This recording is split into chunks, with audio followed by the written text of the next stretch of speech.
Right, okay. That's Osnai, thank you. Mr. Shannon, can you put yourself on mute? Right.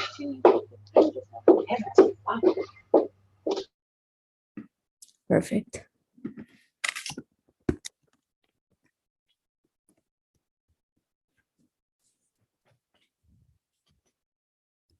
Okay. And I think we are live.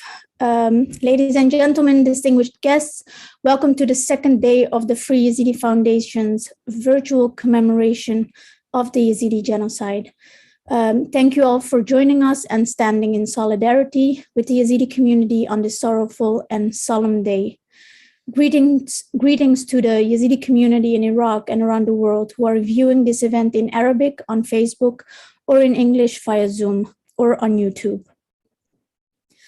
Today, we will begin with an excerpt from Brenda Stoter's book about the Yezidi genocide.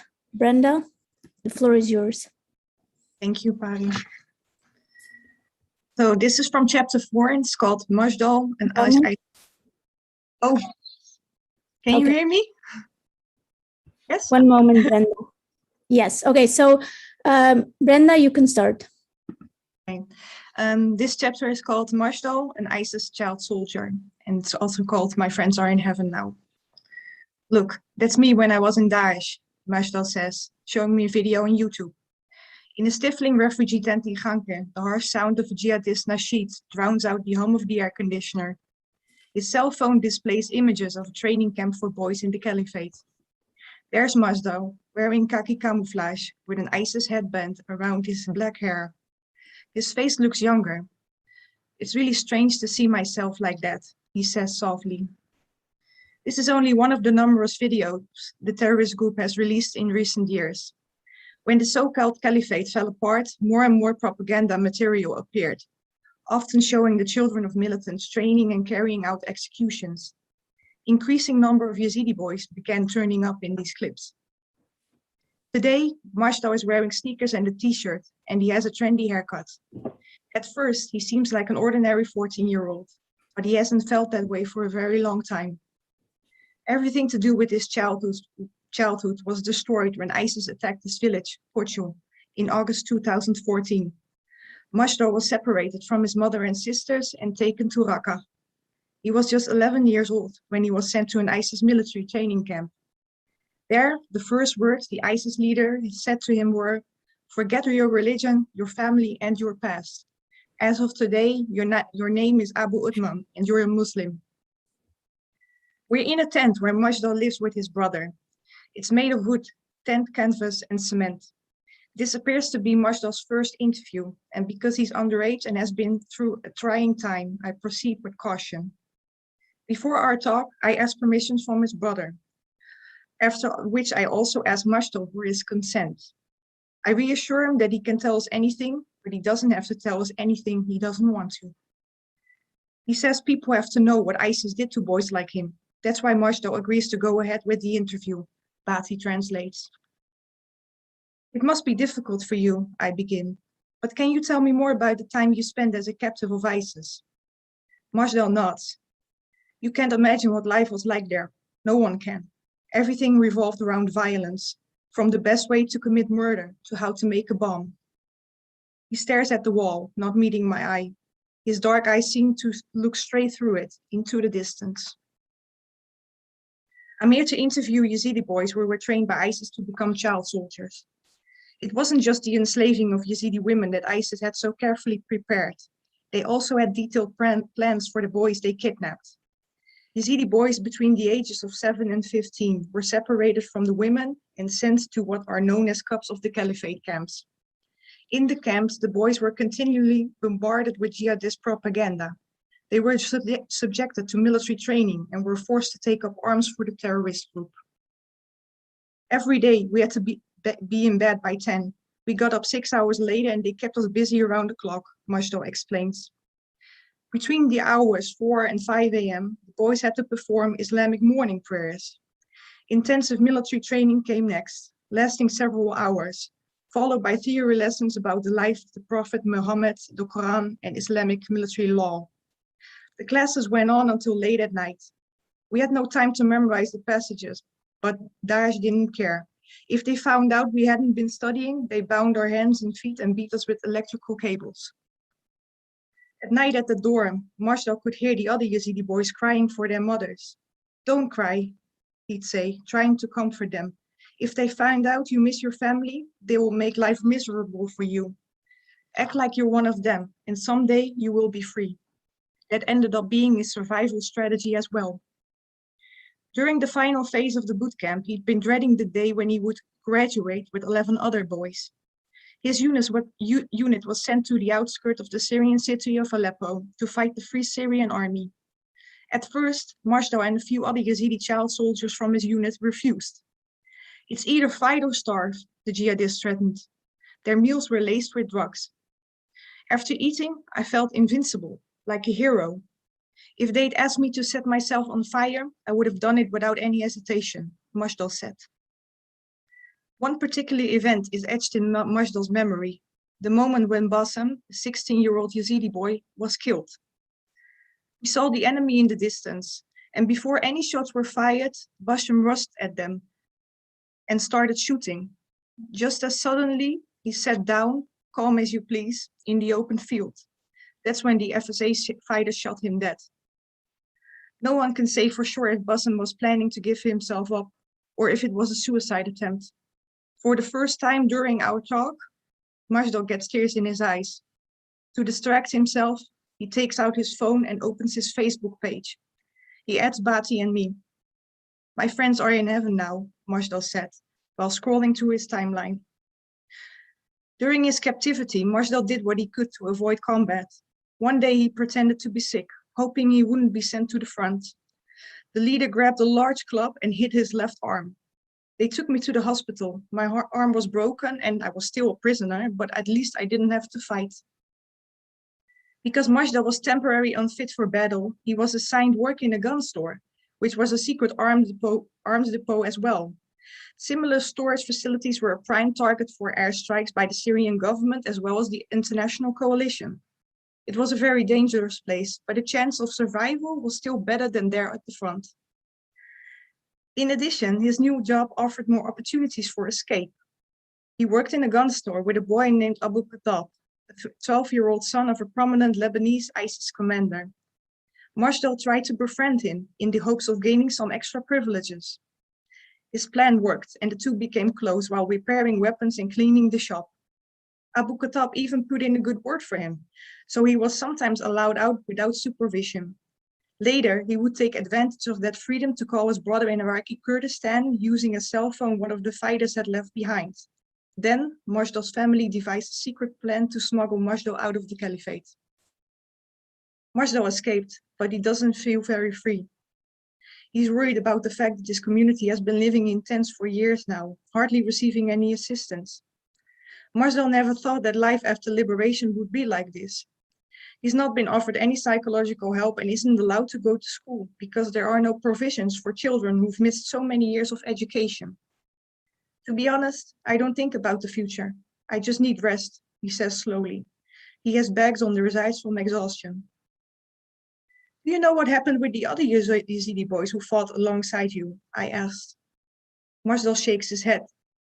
"They must be dead by now." He can't be sure, but he suspects that 90% of the boys from his frontline unit were killed. Why did ISIS send you in first, when that was so obviously futile?" I ask. "As cannon fodder to clear a path for the adult fighters, so we would die first," he replies sadly. I swallow. Bati too seems lost for words. "So much cruelty," I mutter, allowing my hair to fall over my face. I pretend I'm busy taking notes, but my eyes well up so much I can hardly see. The tears leave rings on my fake nose. I rip the sheet of paper from my notebook and crumble it up. A journalist who starts to cry is no use to anyone, especially a teenager who was imprisoned by ISIS. Thank you.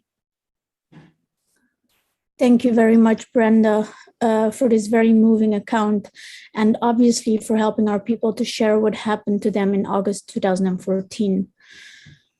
For the viewers who just joined the Free Yezidi Foundation's commemoration of the Yezidi genocide, it's been 7 years since. This panel today, The European Perspective, focuses on Europe. I'm very pleased that highly distinguished European speakers are joining us today, both as a symbol of solidarity, but also to discuss in greater detail their view on what happened to the Yazidis and what can be done in the future. As a Yazidi citizen from the Netherlands, I was personally protesting and holding meetings in August 2014 in Amsterdam, Brussels, and Geneva, when ISIS began its clear, systematic, and public campaign to eradicate our people. In Europe, as students, we learn about the Holocaust and the mantra of never again.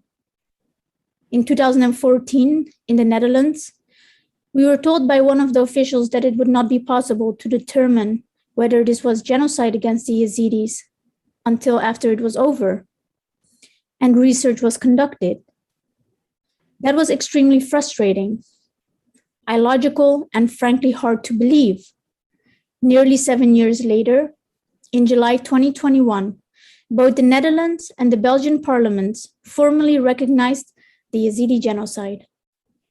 Significant aid has begun to flow from European countries to help Yazidis recover and rebuild. We will be asking our panelists from Europe about their initial reaction to the Yazidi genocide as it's unfolded, their actions since the time, and what they view as the most important steps today and in the future. And I will begin with Mr. Metsu, member of the Parliament of Belgium. The Yazidi community is very grateful to you and Mr. Dalaman for successfully bringing forth the resolution to recognize the Yazidi genocide last month. Mr. Metsu, go ahead. Thank you so much for having me also today.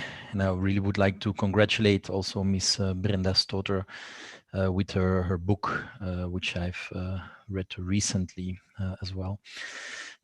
So 7 months ago, I was in Dohuk, I was in Iraq. We went to Syria to visit Al-Hol, Al-Rosh, but also the Yazidi community, together with my fellow colleague Georges Dalamagne, both members of the federal parliament, but both in opposition. And we had a very interesting meeting and conversation with Baba Sheikh back there.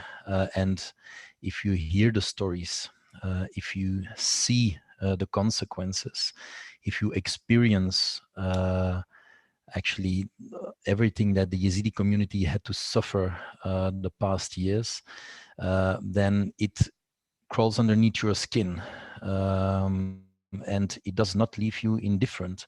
So that's when I said to Baba Sheikh, listen, we are going to do anything within our possibilities to make sure that Belgium will recognize the genocide against the Yazidi. We started working on that particular resolution because, of course, you have the recognition of the genocide, which is very important. Ms. Bashar, Ms. Murad told us to reinstall actually the dignity of the Yazidi. But for us, that wasn't good enough. We wanted to go even further. It was our ambition to be the first country worldwide who not only recognized the genocide, but also was about to take action in the Iraq region. I call it my 5P principle, because if you ask me what has to happen, and we try to give the right example this time, the first P is we have to persuade. We have to persuade Europe and all its nations to acknowledge the genocide against the Yazidi. Because we have to be very honest, we are co-responsible for what happened to the Yazidi community. Many foreign terrorist fighters, many terrorists, they came from Europe. So that is why I think it's now on us to do something back for the Yazidi community. So that's my first P. Persuade Europe and all its nations, not only Belgium, not only the Netherlands, but all member states of Europe. The power of deed of Europe should be there. My second P is the P from prevent. We should prevent this from ever happening again. if I saw the news this noon and yesterday about what is going on in Afghanistan right now with the Taliban, for instance, we should draw our lessons and make sure that all terrorist groups who are regrouping, who are actually ready to commit genocide. I know, we all know that the Americans are leaving Afghanistan, so that might be one of the key triggers.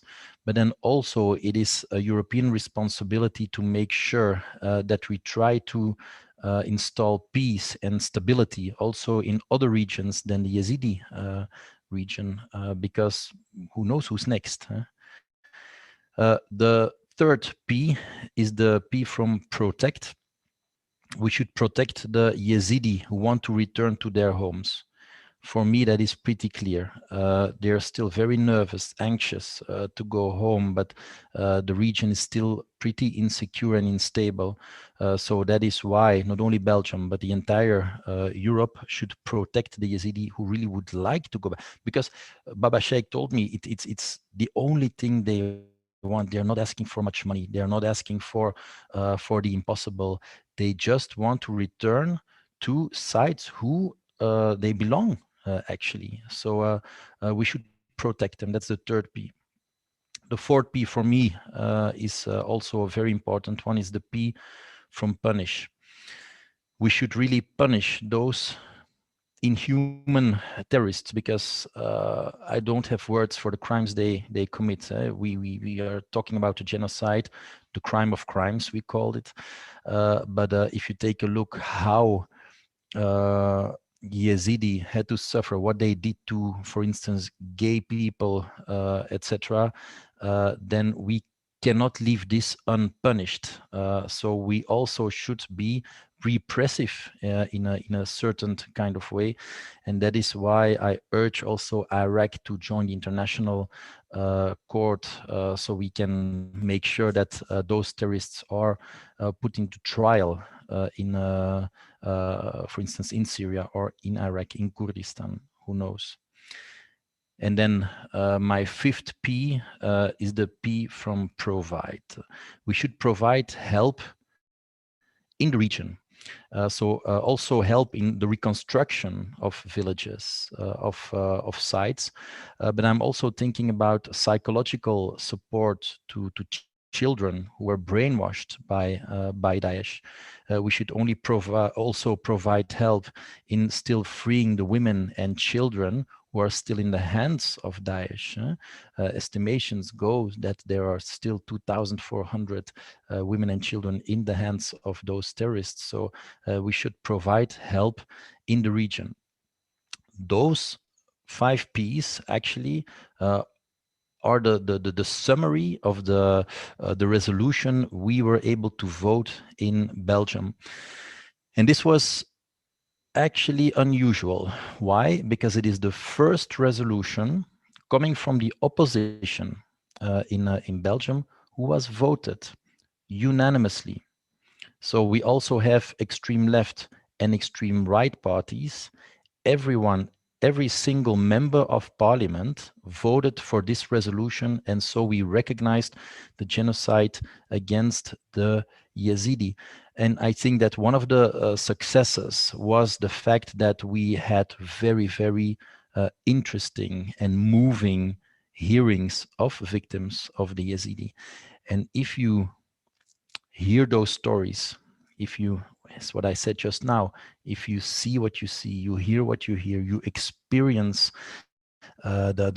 everything that the Yezidi had to suffer from, then yeah, I think that is the eye opener, and that is the key to make sure that we are all partners of the Yezidi. Baba Sheikh told me sometimes we have the impression that only the mountains are our friends. I sent him an email. I dare to say that we are friends, and I will always be a friend of the Yezidi community. The night we voted the resolution, I said, listen, you have one special friend right now extra, and that is our nation. So that is Belgium, and we are pretty proud. So those are words. It is in written. It's a voted resolution. I will make sure, together with my fellow colleague Georges Darmagne, that our government will now act upon those words. So maybe, Ms. Ibrahim, this is my short introduction and my point of view on how Europe should unanimously recognize this genocide. Thank you.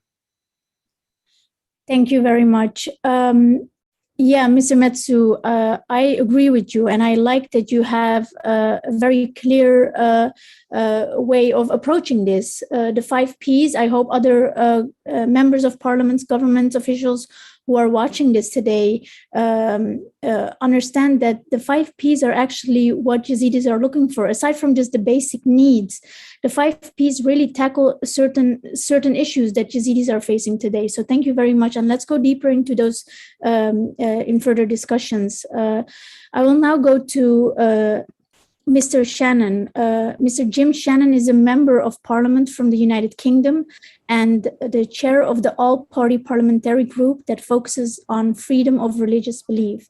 We as Yazidis are keen to understand what the United Kingdom views as important steps forward for our people. So, Mr. Shannon, please let us know. Okay, look, thanks very much, and thanks to the organisers for setting the meeting up. Apologies for the technical difficulties earlier on, and so if someone who isn't technically minded, I depend on staff to keep me right, and they have, and we're on cue, so thank you for that. Can I also thank in particular Cohen for his contribution just beforehand and for outlining very clearly the 5 Ps and the importance of that as well. I'm the chair of the APPG and freedom of religious belief, so it's an issue that's very close to my heart. Something that we as parliamentarians in the UK government and Parliament have been keen to pursue. And for all of us, the Daesh atrocities rival any atrocity in modern history. I know there's great focus at the moment, and there should be, on the Uyghurs in China and Christians across the world as well. But the history of the genocide against the Yezidis is something that's really very real. Can I thank Brenda for her introduction? If ever we needed a salient reminder of what it means for young people, from that young boy you referred to, 11-year-old, right through to being on the front line, and how he just struggled to keep alive and to keep his friends alive as well, is something that probably resonates with us all when it comes to how it affects people divorced from your sisters, from your mothers, from your whole family, and under the control of people who are just using them. I think probably for us, and it's ever mindful of where we are at this moment in time, there are just too many people who turn a blind eye or offer only words to comfort, and I think we obviously, having this meeting 7 years later, to remind us of we need more than words. Only a small number of states, and it's been predominantly parliaments like Cohen, Metsu referred to in the Belgian parliament, our parliament, not governments, who have recognised the atrocities perpetrated by Daesh for what they are, genocide. Unfortunately, it's only a small number, and that is some concerns. I think it's up to us, through yourself, Pari, and the Free Yezidi Foundation, to ensure that the Yezidi genocide and what took place is we remind everyone of all those things. So I've been raising, as chair of the APPG, and also as my party's human rights spokesperson, and one who speaks out on behalf of those across the world who have been persecuted because of their beliefs. So the issue of Daesh atrocities for many years has been something that I've raised at the UK House of Commons, and recognise that the atrocities are genocide. As you would know, on the 20th of April 2016, UK House of Commons recognised the atrocities against the Yezidis, against Christians and others, as genocide. The motion on the topic, by my good friend Fiona Bruce, MP, the member for Congleton, but also a dear friend. She's now the Prime Minister's Special Envoy on freedom of religion or belief.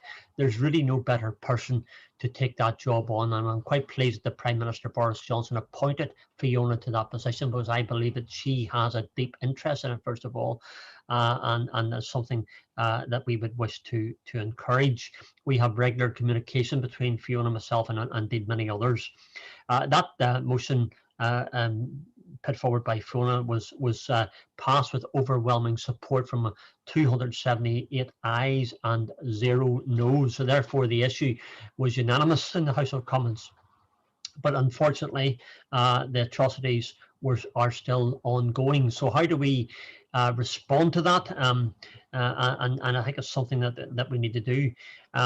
I think the UK government did refer to the determination in relation to genocide as something that must be decided by the courts.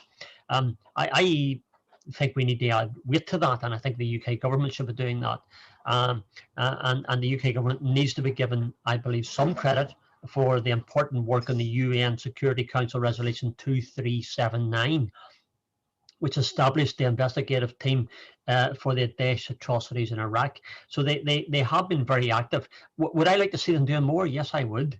I would like to see them being more firm, as they have been over this last while through the FCDO office and the ministers in relation to the Uyghurs in China and indeed other minority groups across the world as well. The investigative team through the UN Security Council has been doing important work to collect and preserve the evidence of atrocities. It must be hard going for those who are collecting the details and an evidential base. They have been assisting several domestic investigations to ensure that the perpetrators are brought to justice. And I would intend, after this is over, to also remind the Secretary of State for the FCDO office and the ministers that they need to be following this through with the UN as well, to make sure that there is a response. And it's not just a matter of saying we're going to do it. I want to see it done, and indeed we all do. Again, the UK government played a very important role there. The UK government has, and I have to say, has been failing in some areas. So it's a reminder to pursue them and make sure that they can and will respond. So the domestic prosecutions of Daesh fighters has been low. There is an evidential base. There is facts that would prove some of those that have been involved. So I would like to see those involved in terror-related offences in what I referred to and you referred to as a genocide, and for crimes against humanity, that they need to be accountable. If they can do it against those generals in the Burmese army and against those in Myanmar, the Rohingyas, if they can do it against others across the world, wherever it may be, then I believe we should, as a government, be doing the same. So it's about how we do it. The UK government maybe did not open the door to the Yezidis and Christians and other victims of the Daesh genocide in Iraq the way that they should have. I want to say a wee bit more emphasis on that, and as I said, I intend to follow that on. UK government claims that it has been supporting, and to be fair, it has been supporting the victims of the atrocities with several assistance projects in Iraq.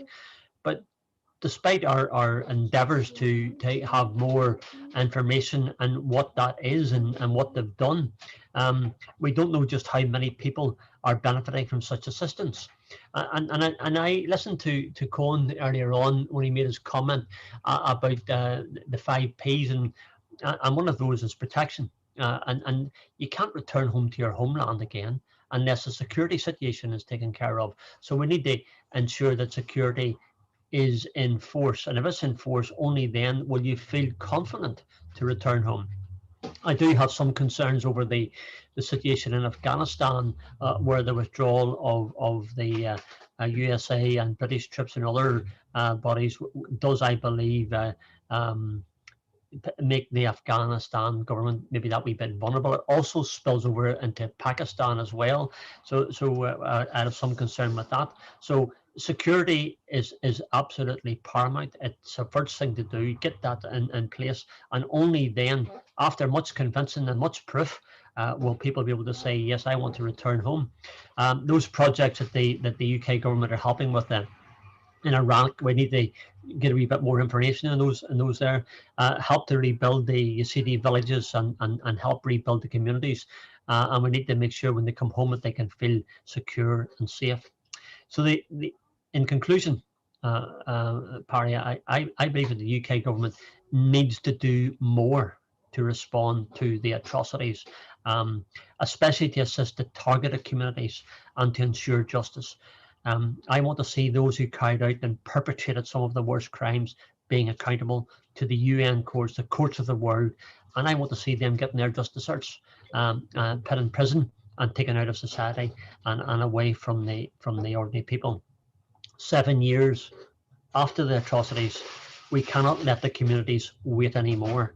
So I want to add my full weight to what you're doing today and to the other speakers who have spoken before, those who will speak after. I think the one thing we can take it is we're all united, and that we want to see what has happened to the Yezidis as something that can be addressed at the highest level.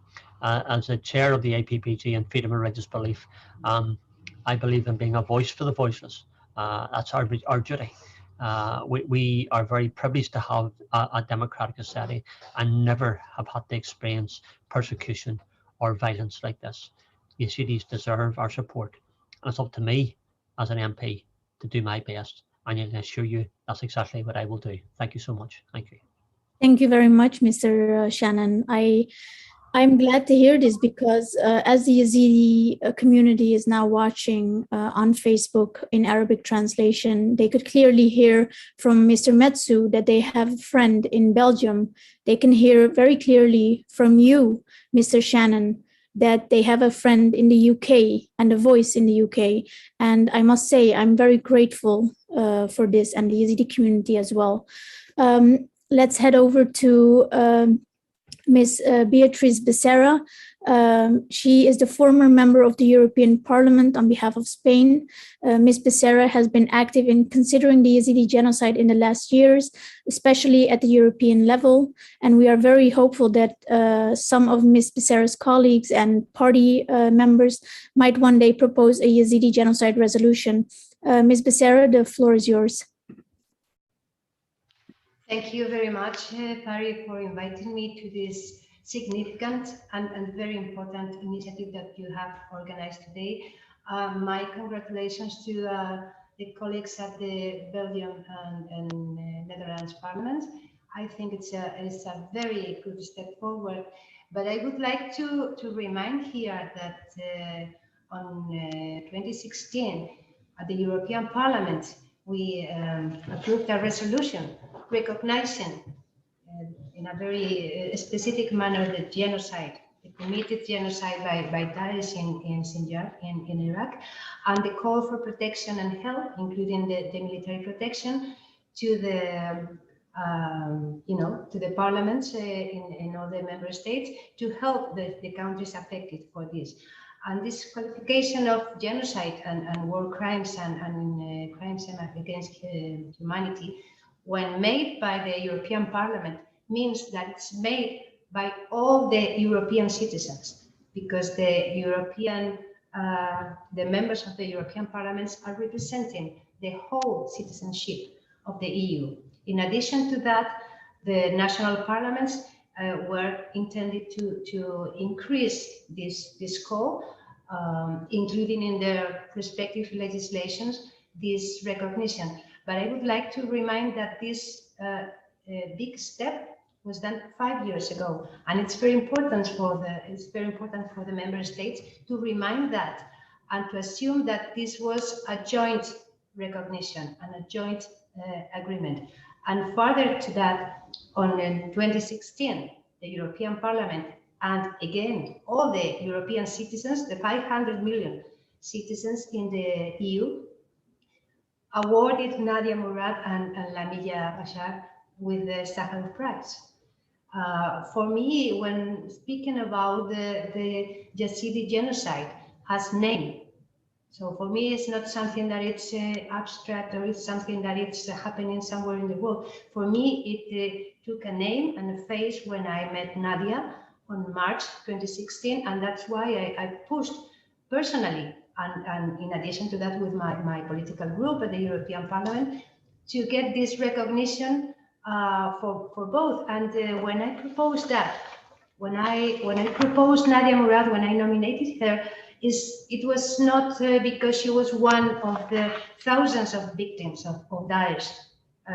One of the victims of this barbaric occupation of northern Iraq. It was not because she was a witness of the killing of her whole family and hundreds of friends and neighbors. I nominated Nadia Murad because she decided that she would not be a victim anymore. And because she, a young woman of, she was like 23rd, I think at that time, she became an active agent of change in the face of violent extremism. And she was speaking out around the whole world for dignity and justice to Yezidi genocide victim. And this belief on justice is the core of the call to the European community, both the citizens and the political that represent the citizens. And that determination behind Nadia of heading the process before the International Criminal Court is something that is tangible, is specific, is viable, is possible, and is needed. Then, what do we need to put that forward? It's been, again, 5 years from that. And of course, Nadia and Lamilla and many others have been traveling around the world. They have been advocating. They have been, even Nadia has been awarded after the Sakharov Prize with the Nobel Peace Prize. There have been, I think it's 15 legislative bodies and international organizations that have recognized that.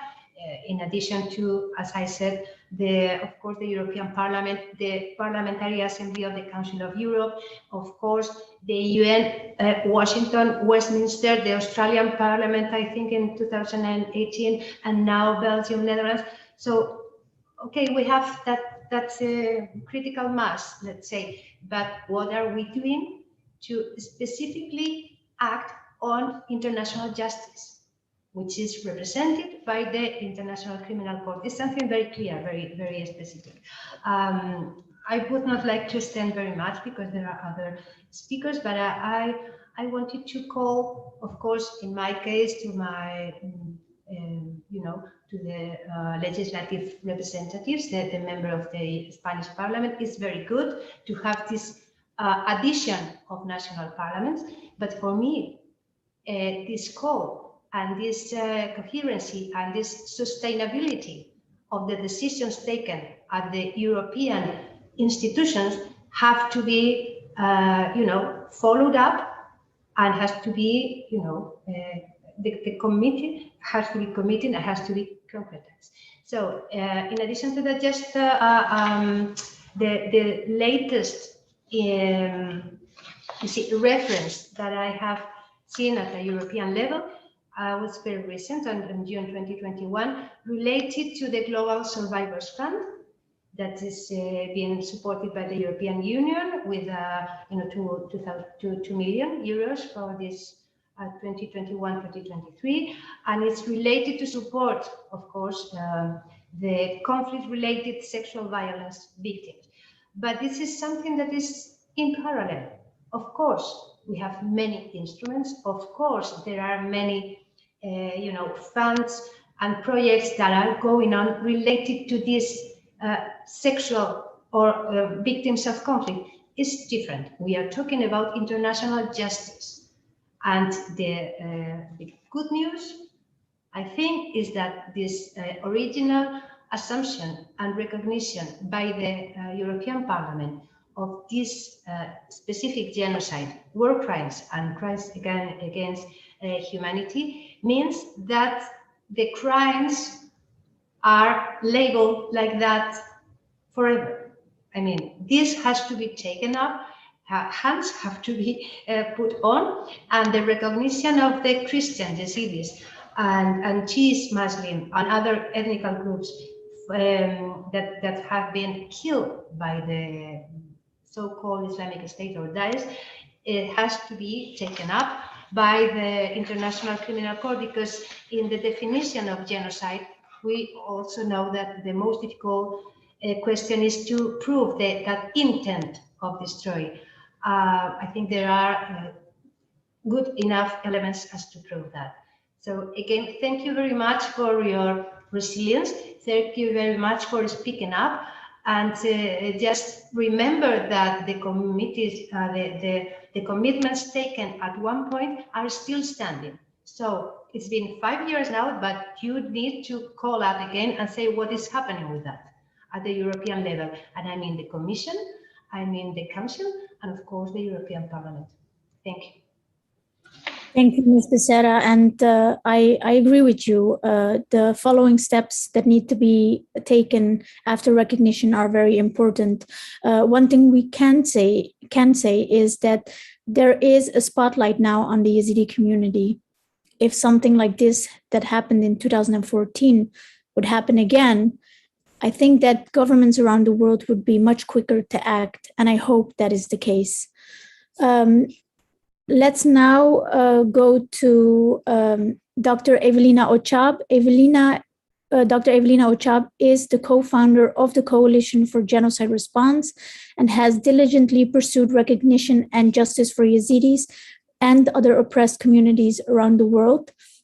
We are so grateful, we are very grateful for her selfless and continued efforts. Dr. Ochab, the floor is yours.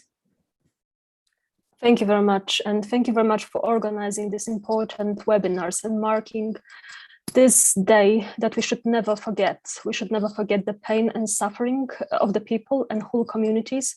And we should never forget the lack of comprehensive response from the international community.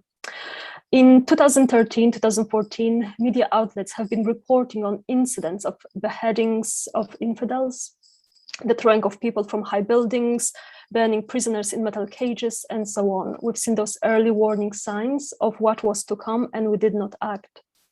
After the attack on Sinjar on August 3rd, 2014, the atrocities have reached a new dimension, a new level, and one that the world could not disregard anymore. Although, again, the response was too little, too late. Although the August 2014 atrocities gained some international attention and provoked an international response from several countries under the auspices of the coalition against Daesh, it was not until the second half of 2016 that Iraqi forces started to regain significant territories previously controlled by Daesh for 2 years. And over those 2 years, Daesh committed murder, torture, abuse, forcible transfer of population, imprisonment, abduction of women and children, enslavement, exploitation, rape and sexual violence, forced marriage, and many more. And during this time, many regions were subjected to destruction by Daesh fighters who looted homes, shops, schools, and places of worship. And the destruction of villages sent a clear message that the looting was more about just financial gains. Daesh wanted to destroy all signs of the religious communities who have inhabited the area for centuries and to eradicate the evidence of their existence. That's very clear. And the nature of the atrocities committed by Daesh cannot be neglected. Daesh specifically targeted Yazidis, Christians, and other religious minorities for destruction in an attempt to annihilate religious pluralism in the region. And the atrocities amount to the legal definition of genocide. The atrocities have been recognized as genocide, as already was mentioned, by the Parliamentary Assembly of the Council of Europe, the European Parliament, a few governments, and including the US government, Canadian and Dutch governments, a few parliaments, including the US Congress, the UK House of Commons, the Lithuanian, Canadian, Australian, French, Hungarian, Austrian, Dutch, Belgian parliaments. So one would say it's a good number of actors. However, generally, the number is very small. And why only so little states? States do not have mechanisms for monitoring, analysis, determination, and response to genocide. And only a few states actually deal with the issue. So one of the best examples is actually the US. The US State Department has been conducting its own analysis of situations and making determinations. And of course, in the case of the Daesh atrocities, the US State Department made this determination of genocide back in 2016. However, the US has been accused of politicizing such determinations rather than being seen as a model for other states to follow. And some states continue to argue that the determination of genocide is for courts, and Mr. Jim Shannon already mentioned that that's the case with the UK. And indeed, the UK continues to argue that politicians cannot deal with the question of genocide and should leave it for the courts to do so. And there are two other countries that actually started initially with a similar argument, and that's the Canadian and Dutch parliaments. The Canadian Parliament considered the atrocities perpetrated against Yazidis and considered them to be considered whether they amount to genocide back in 2016. But at that stage, they considered that as politicians, they should not engage with the question. And it was for international courts or UN bodies to make such a determination. And coincidentally, a few days later, the UN International Independent Commission of Inquiry on Syria published its report, They Came to Destroy, and recognized the atrocities as genocide. And only a few days later, the Canadian government recognized the atrocities as genocide. And the Canadian Parliament followed that recognition a few months later. In the Netherlands, again, the question of genocide has been discussed back in 2016. There was no determination at that stage because it's not for politicians to deal with the question. But because of the wonderful advocacy of Peter Omtzigt MP, who has been working on the topic for months before then, the Dutch government requested an independent opinion from experts, dealing with two questions. The first question was whether the atrocities amount to genocide, in the case of the Yazidis and others. And the second question, whether politicians can deal with such a determination of genocide. And the independent opinion confirmed that, first of all, the atrocities against Yazidis and others most likely amount to the legal definition of genocide. And in response to the second question, the independent opinion said that yes, politicians can make such a determination of genocide as long as it's supported by in-depth research and evidence. And of course, we've had that the Dutch parliament recognized the atrocities as genocide only last month. And of course, already mentioned that the UK government continues to rely on the argument that it's not for politicians, it's for courts, despite the fact that very often there will be no court that could actually deal with the question of genocide. And Ms. Beatrice mentioned that the ICC should deal with the issue of genocide, but unfortunately, of course, the ICC doesn't have the territorial jurisdiction over the situation in Iraq, and would have personal jurisdiction over some foreign fighters, but the jurisdiction is very limited there. And just going back to the question of genocide determination, and the response that it's for courts to do to make such a determination and for states then to follow. This neglects a very fundamental issue, that it's for states to actually make such determinations, make such analysis and monitoring of atrocities and act upon. And indeed, as the International Court of Justice found, the obligation to prevent genocide, as it is under the UN Convention on the Prevention and Punishment of the Crime of Genocide, the duty to prevent arises at the instant that the state learns of, or should normally have learned of, the existence of a serious risk that genocide will be committed. So it's the serious risk. We are not waiting for the genocide to be actually perpetrated. We are not waiting for the full-blown genocide to be happening to actually to trigger the duty to prevent. We should do so when we see the serious risk of genocide. And of course, this implies that states should have some form of monitoring and analysis mechanisms in place. Otherwise, how else would they be able to fulfill their duty to prevent genocide? In any event, we have a few determinations of genocide. Can we honestly say that these determinations translated into action that is reflective of the nature and the severity of the issue? I do not think so. On the topic of justice, states came together to establish UNITAD, the investigative team, as Mr. Shannon already mentioned, to collect and preserve evidence. However, we are still far from ensuring justice. In Iraq, genocide is still not criminalized. There is work to make sure that genocide is actually criminalized in the penal code. But 7 years after the atrocities, we are not quite there yet. Furthermore, the penal code in Iraq contains provisions that will prevent effective prosecutions of Daesh fighters for rape and sexual violence. In other states, with the exception of Germany, Daesh fighters are prosecuted for terror-related offenses only. So Germany is a wonderful example to show how you can prosecute Daesh fighters for genocide, crimes against humanity, and other atrocities. Unfortunately, other countries are not doing that. And of course, there is very little being done to establish, for example, an ad hoc tribunal for Daesh. And just a few weeks ago, Lord Alton of Liverpool and Baroness Kennedy have been discussing this option in another webinar and discussing the need to establish an ad hoc tribunal for Daesh in Iraq as a follow-up from the UN Security Council Resolution 2379. And this model will actually follow the legacy of ICTY, ICTR. Unfortunately, there is not enough political will at this stage to support such a proposal. So we need to revive those attempts, and we need to revive the need to establish such an ad hoc international tribunal that will deal with the Daesh atrocities. And of course, on the topic of assistance to the survivors, their safety and security, again, we are far from providing comprehensive assistance to the survivors of the atrocities, providing them with safety and security.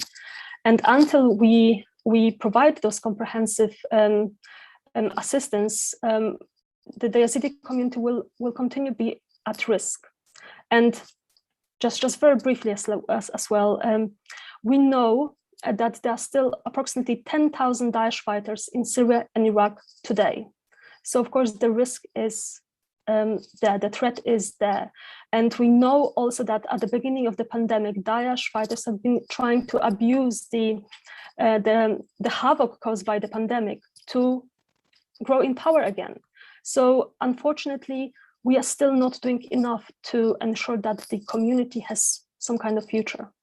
So I will stop here, but I'll be very happy to deal with any questions. Thank you, Evelina. And I think you're right. I think the problem that we are seeing with genocide recognition and action is that countries, governments wait too long to make the decision whether something is genocide or not, whether action should be taken or not. We saw it with the Yezidi genocide. We see it with other genocides that have happened before. We need to understand, what does the promise of never again mean? What does it mean to prevent a genocide? I think many other Yazidis definitely heard that some governments do not understand the idea of at risk of a genocide. Because if that were the case, we would get more action. We were fortunate enough that the US was very quick in their reaction and eventually started the attack against the Islamic State. And then other governments followed and formed the coalition. But if that were not to happen, what would have happened to our people if the US did not take that step? So that's why it's good to talk today about the European perspective. And let me get back to Ms. Beatrice Becerra. Like, you worked in the European Parliament. What more do the Yazidis need to do to ensure that there is recovery, humanitarian assistance, development? I know you spoke a little bit about Survivors Fund, but what more can we do to ensure that now it's 7 years that the European Parliament should act? Well, it's difficult to make a recommendation taking into account the current situation in the middle of this pandemic and how it has affected the regular functioning of the institutions. But regarding the European Parliament, I would recommend the Yezidi organizations to retake the relations with the different political groups and compilate all the information about what has been done since 2016, and to take into account the commitments that are meant for the European Parliament and the whole Union, included in the awarding of the Sakharov Prize to this.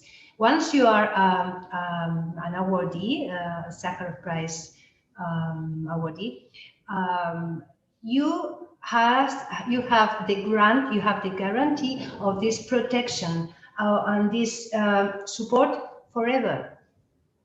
So this is something to be taken into account. The Sakharov Prize is not just a prize that every year we have a name or whatever. No, it's a commitment for life.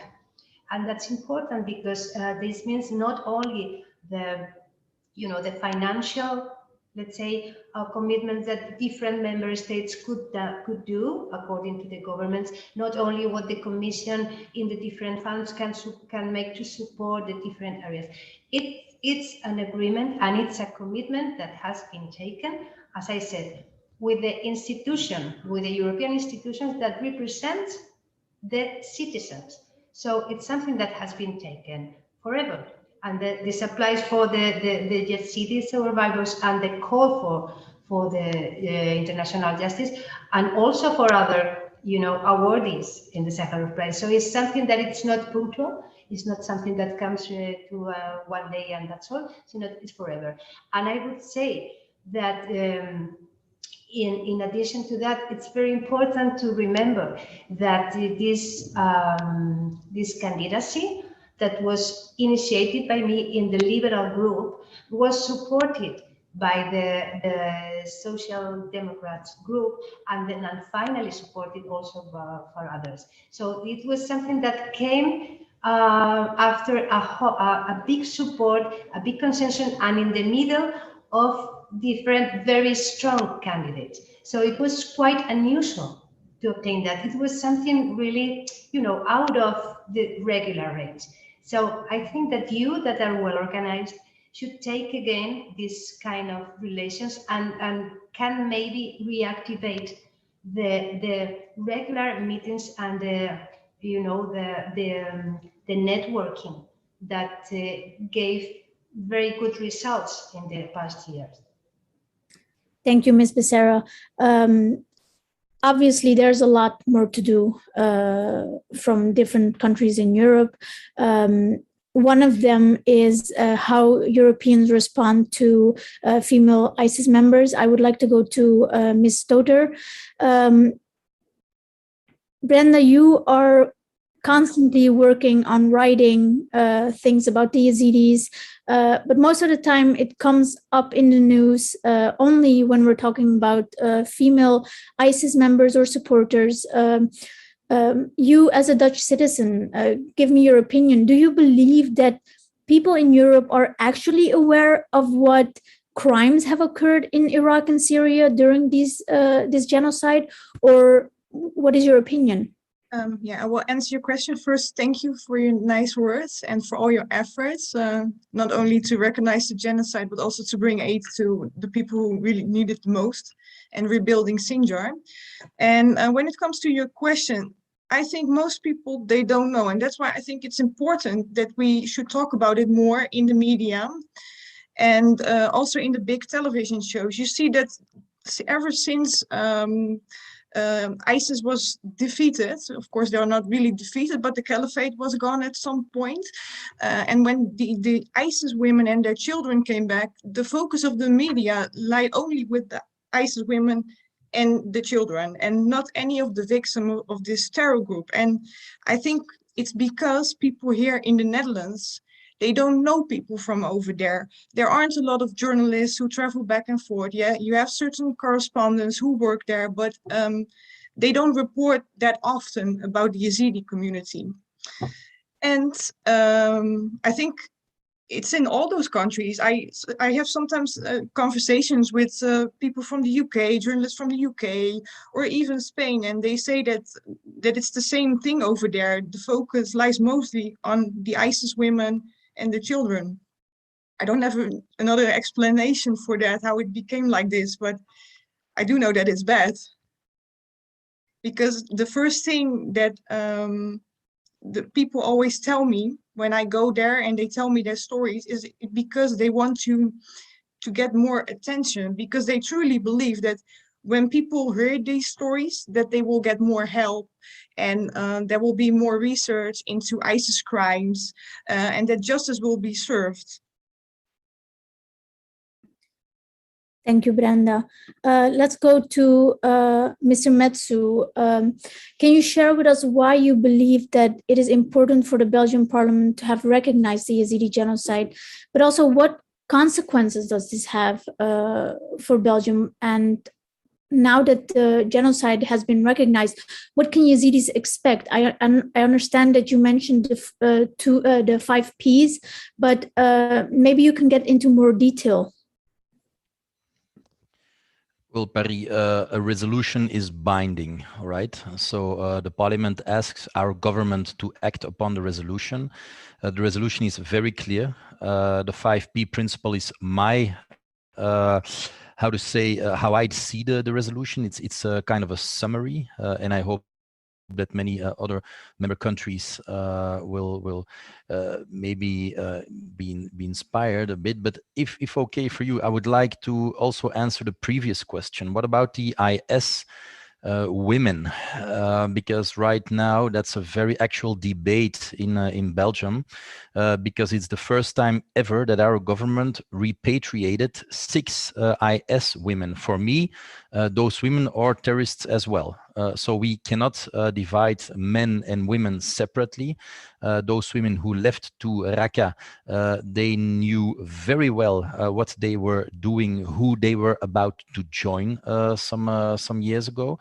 I visited them in December. In Al Hol, we were not able to detect Belgian women because they were all wearing the niqab, and actually the Kurdish security officers did not know where the Belgians were in the huge camp. In Al Rosh, we were more successful, and I was able to speak to 11 Belgian female terrorists. They all plead not guilty. Okay, so they all say we did not do anything. You cannot prove that we had done anything. So if they are repatriated to Belgium, the only trial we can or we can put them to trial, they will go to jail, but only for being a member of a terrorist group, which is a maximum sentence of 5 years. And in Belgium, after 3 years, they will be free. And I don't think that we can control them that well. I had a very unpleasant feeling whilst I was interrogating them, because we had a long discussion.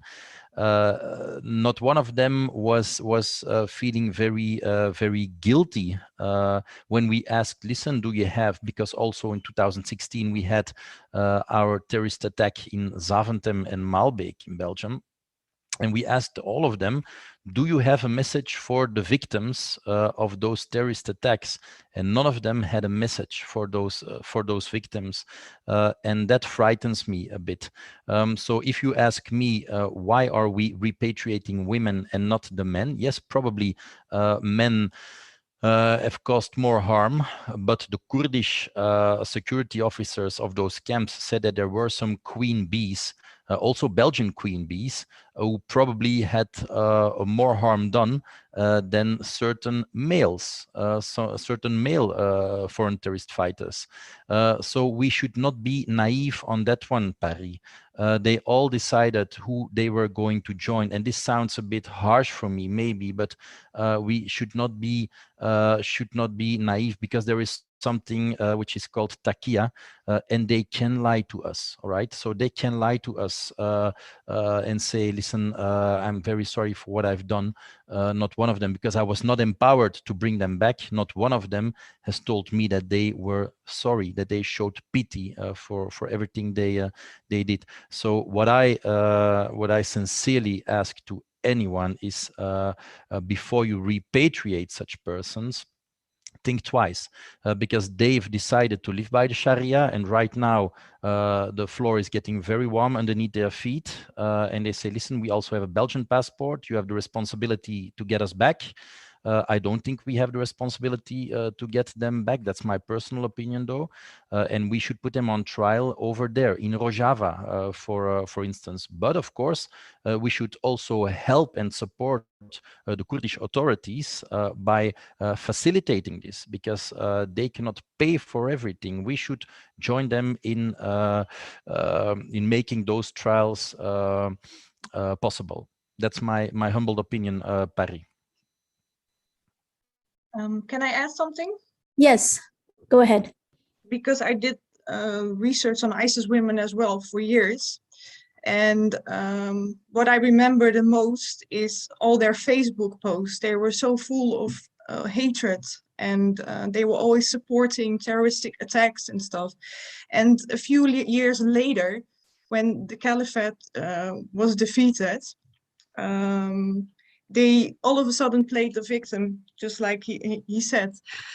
And yeah, I have the feeling that in the Netherlands, that all the Dutch women who came to the Baghouz camp, some people told me this as well, that they already had lawyers at the time as they arrived. So, and that the lawyers, they told them like not to say certain things and play the victim. And sometimes I see the same women I saw celebrating attacks on Facebook. I see they play the victim and say that they didn't know anything. Well, if you listen to the Yezidi testimonies, they told me a lot that there were a lot of ISIS women involved in the genocide. They were doing their makeup, preparing them to be raped by their husbands, or like keeping them as prisoners inside their houses. They made documents, slave documents. So yeah, I think that, and then I have a question for another one of you. How can we research this better? Because I have the feeling that a lot of governments, they don't know where to start when it comes to those crimes, investigating those crimes. So we will, we have another panel today, Justice and Accountability, and I think we will definitely raise that question. Mr. Shannon, I believe the UK has similar problems. Do you have any opinion about this? Personally, my opinion is if there's no repentance, there can be no forgiveness. I speak that as a Christian. That's how I see it. If there's genuine remorse for what has taken place in the past, then I believe that we should be able to have that forgiveness in our hearts for those people. Has there been that remorse? Has there been that repentance for the involvement in ISIS crimes? I think the Home Secretary has had a very, very clear response, and to the one very specific person who has applied and has had her passport removed. So the British government had a very strong stance on these issues. One that I endorse and support, by the way.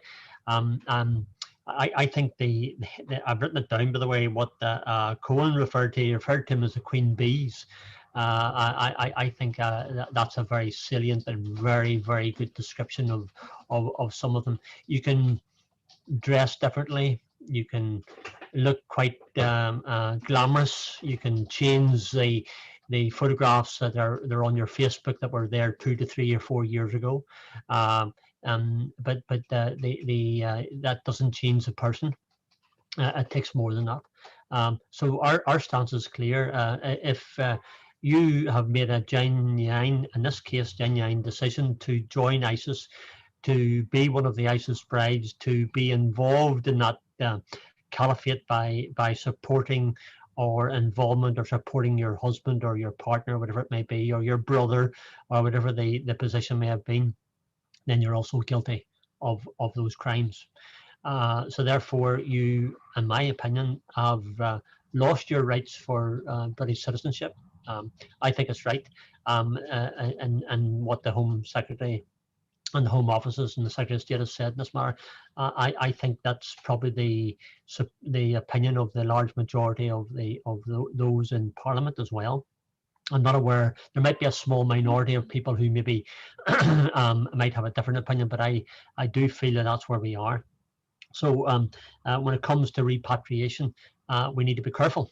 I think we have so many examples in United Kingdom of the attacks that we've had over the last period of time. Those who were seemingly changing, those who were by all appearances were not the people they once were, carried out some of the heinous crimes and attacks and killed people and wounded people over the last period of time.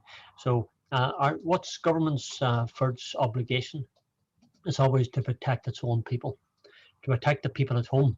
So the Home Secretary of State is correct in the opinion, is to protect our people at home. That's what my constituents want. My constituents want to be protected from terrorists. We've lived in Northern Ireland with a campaign of terrorism for 30 odd years. So when it comes to the issue of terrorism, which I've lived through all my life, from a young boy through to the place where we are today, which is much better. I can say that I understand what it means to be under attack, and I understand what it means to protect my people, my constituents. So government's first obligation is to do that. So are they doing that? Yes, they are. And should they do that? Yes, they should. And should there be any deviation from it? I don't believe there should be. I think our stance of the Secretary of State and the Home Office is correct. Thank you very much. Dr. Achab, your opinion on this, and also the idea of, obviously, we want recognition of genocide, but at the same time, we only see terrorism charges, especially with women who are returning to European countries. As you may well know, the Free Yezidi Foundation has in the past asked the ICC for a preliminary investigation. What is your point of view on all of this? Thank you very much. And maybe just starting with the issue of women being involved in the atrocities. I think we need to put more attention on the issue that women have been involved in the atrocities as well. So women played various roles. It's not only about Daesh fighters, male Daesh fighters, and their atrocities. Women were involved in them as well, and as such, they should be also prosecuted for their involvement in the atrocities. And I think there've been a number of UN reports on the topic as well. So this is something that should gain more attention.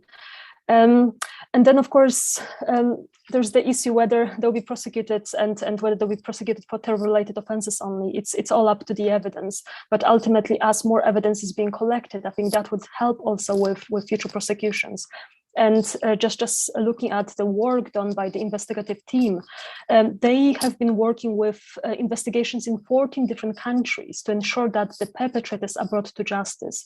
As they collect the evidence, as they collect more and more evidence, I think it will be possible to prosecute more perpetrators and prosecute them for their involvement in genocide, crimes against humanity, war crimes, and or other crimes. So I think this is yet work to be done. But ultimately, this is not going to be done in Iraq, unfortunately. Of course, we would want to see more prosecutions of Daesh fighters in Iraq, but at this stage, Iraq does not have the necessary laws to do that. And also, we've been hearing about prosecutions of Daesh fighters in Iraq for terror-related offenses only, trials lasting 15 minutes, victims not being involved. This is not how we secure justice. There are certain procedures that should be in place, certain standards that should be in place to ensure that, for example, survivors and victims of the atrocities, they have their day in court, they can tell their stories, they can contribute to the process if they wish to do so, of course. And unfortunately, the current situation is not going to provide that. So this is yet something to be looked into, and I think other states can play a very important role in helping the Iraqi judiciary to get to that point, but we are still not quite there. And in relation to, of course, you mentioned the ICC, and we had a meeting with the ICC back in 2016, I think December back in 2016, together with Peter Omczyk as well, who's been trying to engage the ICC for many months. And unfortunately, of course, there is this massive issue that at this stage, the ICC doesn't have the jurisdiction. It could be transferred by the UN Security Council with a resolution. Of course, that could be done. The alternative for international justice would be, for example, an ad hoc tribunal, as I mentioned before. And at some point back, I think 2018, there was an attempt to do that. There were a few countries that wanted to establish an ad hoc tribunal, including, I think, Belgium, the Netherlands. The UK was involved as well. So this is yet something that we could look into. And I think having an international forum where we could prosecute Daesh fighters, I think that will help also to raise awareness. And of course, Brenda already mentioned that not many people are aware of what's been happening to the communities. And I think we need to change that, because that's the only way how we can prevent future atrocities. When people are aware of radicalization, are aware of how one becomes involved in such atrocities, that this does not happen overnight. So I think that could be addressed if we focus more on international justice systems. But I wanted to mention one more thing as long as I'm given the floor. I just wanted to mention that, of course, we are talking about many atrocities that happened in the past, but ultimately, again, we need to emphasize that the atrocities continues to this day. To this day, close to 3,000 Yazidi women and children are enslaved. And of course, we are talking about perpetrators who continue with the atrocities right now. And we know of, well, there must be people who know where those women and children are. Not only the perpetrators, there are other people who know exactly where the Yazidi women and children are. And they are also complicit in the atrocities that are happening right now. And we should put more pressure in trying to get them back. First of all, but also prosecute the perpetrators who continue the atrocities to this day. And I think that should be our next priority. Of course, we need to ensure justice for all victims and survivors. We need to assist all survivors of the atrocities, but we need to get the women and children back, because it's been 7 years and they're still enslaved, still subjected to the atrocities, of course, if they are still alive, of course. But we should not rest until we actually get them back. So I just wanted to emphasize this important point. And as it may be difficult to, for example, get some evidence against all perpetrators, we have many, many perpetrators who are perpetrating the atrocities right now.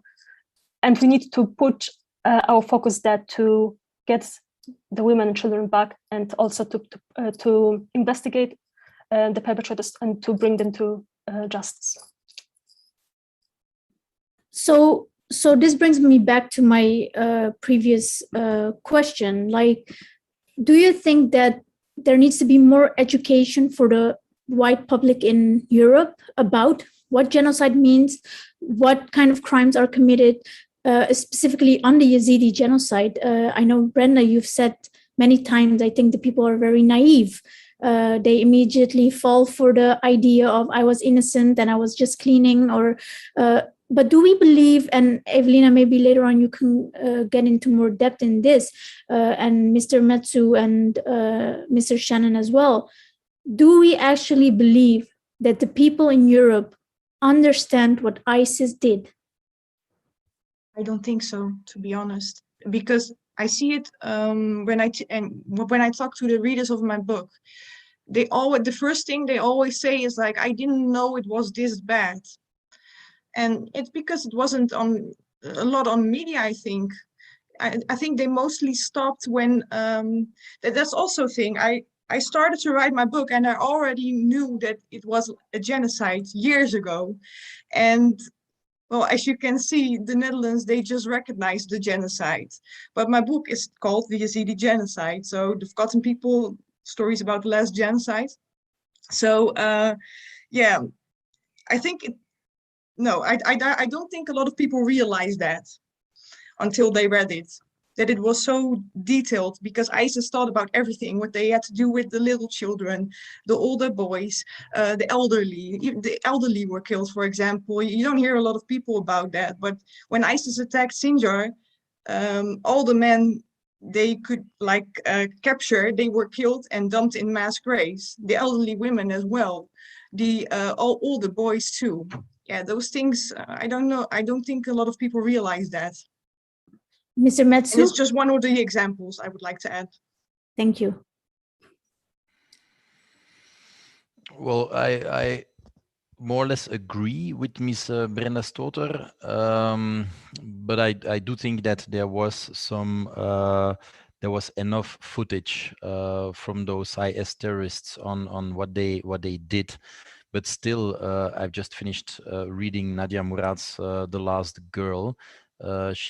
She won the Nobel Prize in 2018, and I have to say, when I was reading that book, I was struck because you know that very bad things happened, but when you read it into detail, but also when you speak to other victims, we've invited, for instance, Ms. Bashar, who is also a victim as Nadia Murad was. I had lunch with her. And when you hear those personal stories, it goes way beyond your imagination. And I'm not saying that every single European should hear all those stories, but we should create sensitization. We need to create awareness of what happened there. And due to webinars like this for the remembrance of the genocide, I still hope that we are opening eyes. But I do believe that many people are aware of the fact that IS, that those terrorists, they did terrible deeds. So on the one hand, we should be very repressive, as I mentioned earlier on, but on the other hand, we should also be very preventive. And what Dr. Ochab just said is my final P. Yeah? It's the fifth P. We should indeed go and rescue those who are still in hands and enslaved by those monsters of IS, and also because many of those children were completely brainwashed when they didn't have here underneath their how to say this, then they were kept alive. And they had to live by Sharia when I was, and then I will stop my my little talk here. When I was in Al Hol, but also when I was in Roche, those women, the mothers, were educating nothing but the Sharia to their children. They call their children the little cubs of the caliphate again. So in their opinion, the caliphate was not beaten yet. They are recreating another caliphate.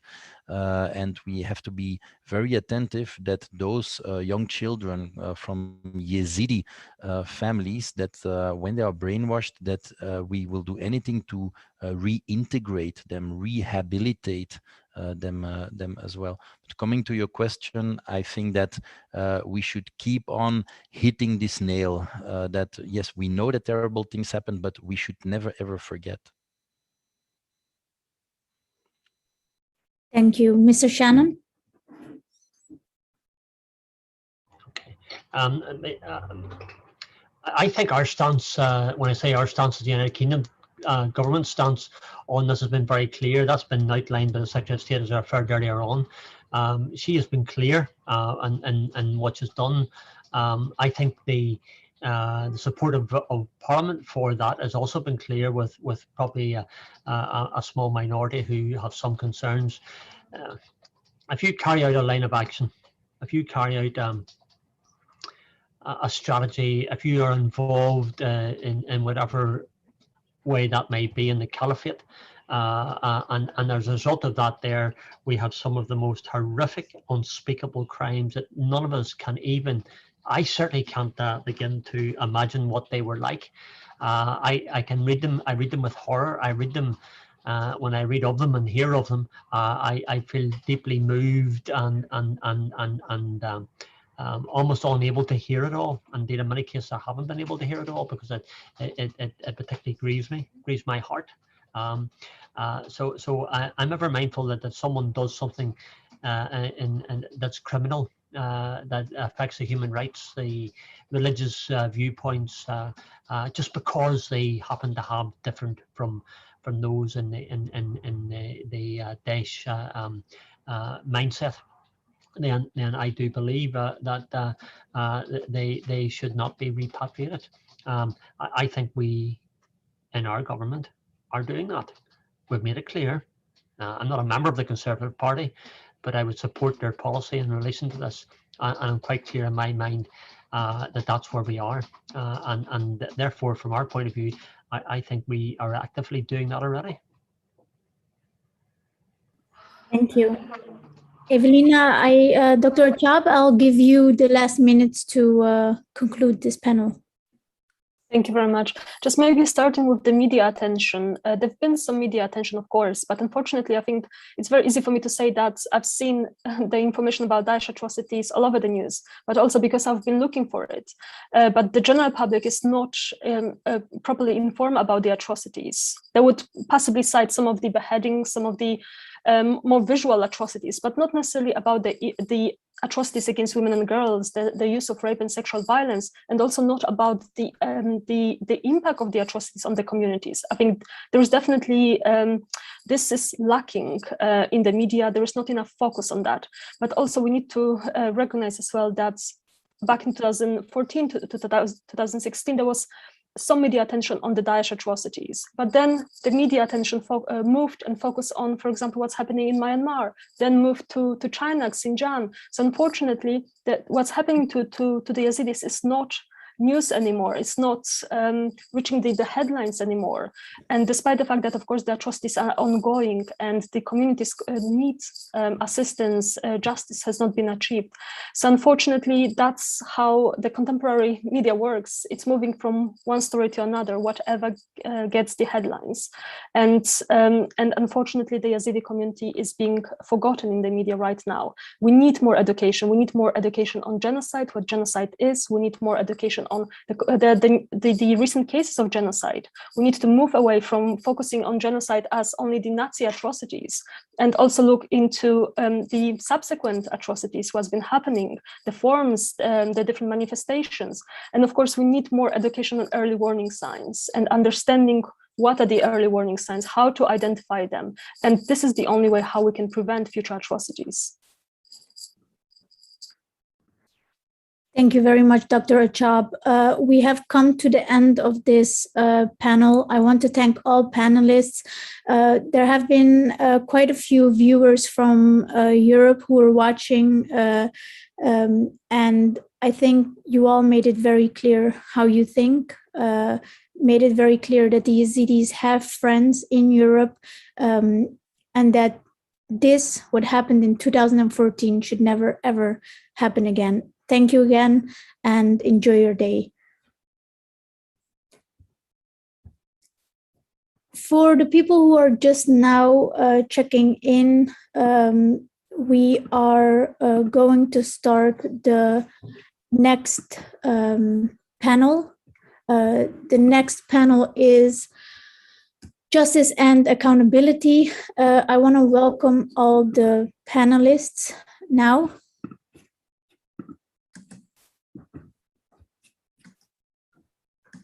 You can turn on your camera. Hello, Ms. Sarita Ashraf. Mr. Christian Richer, welcome.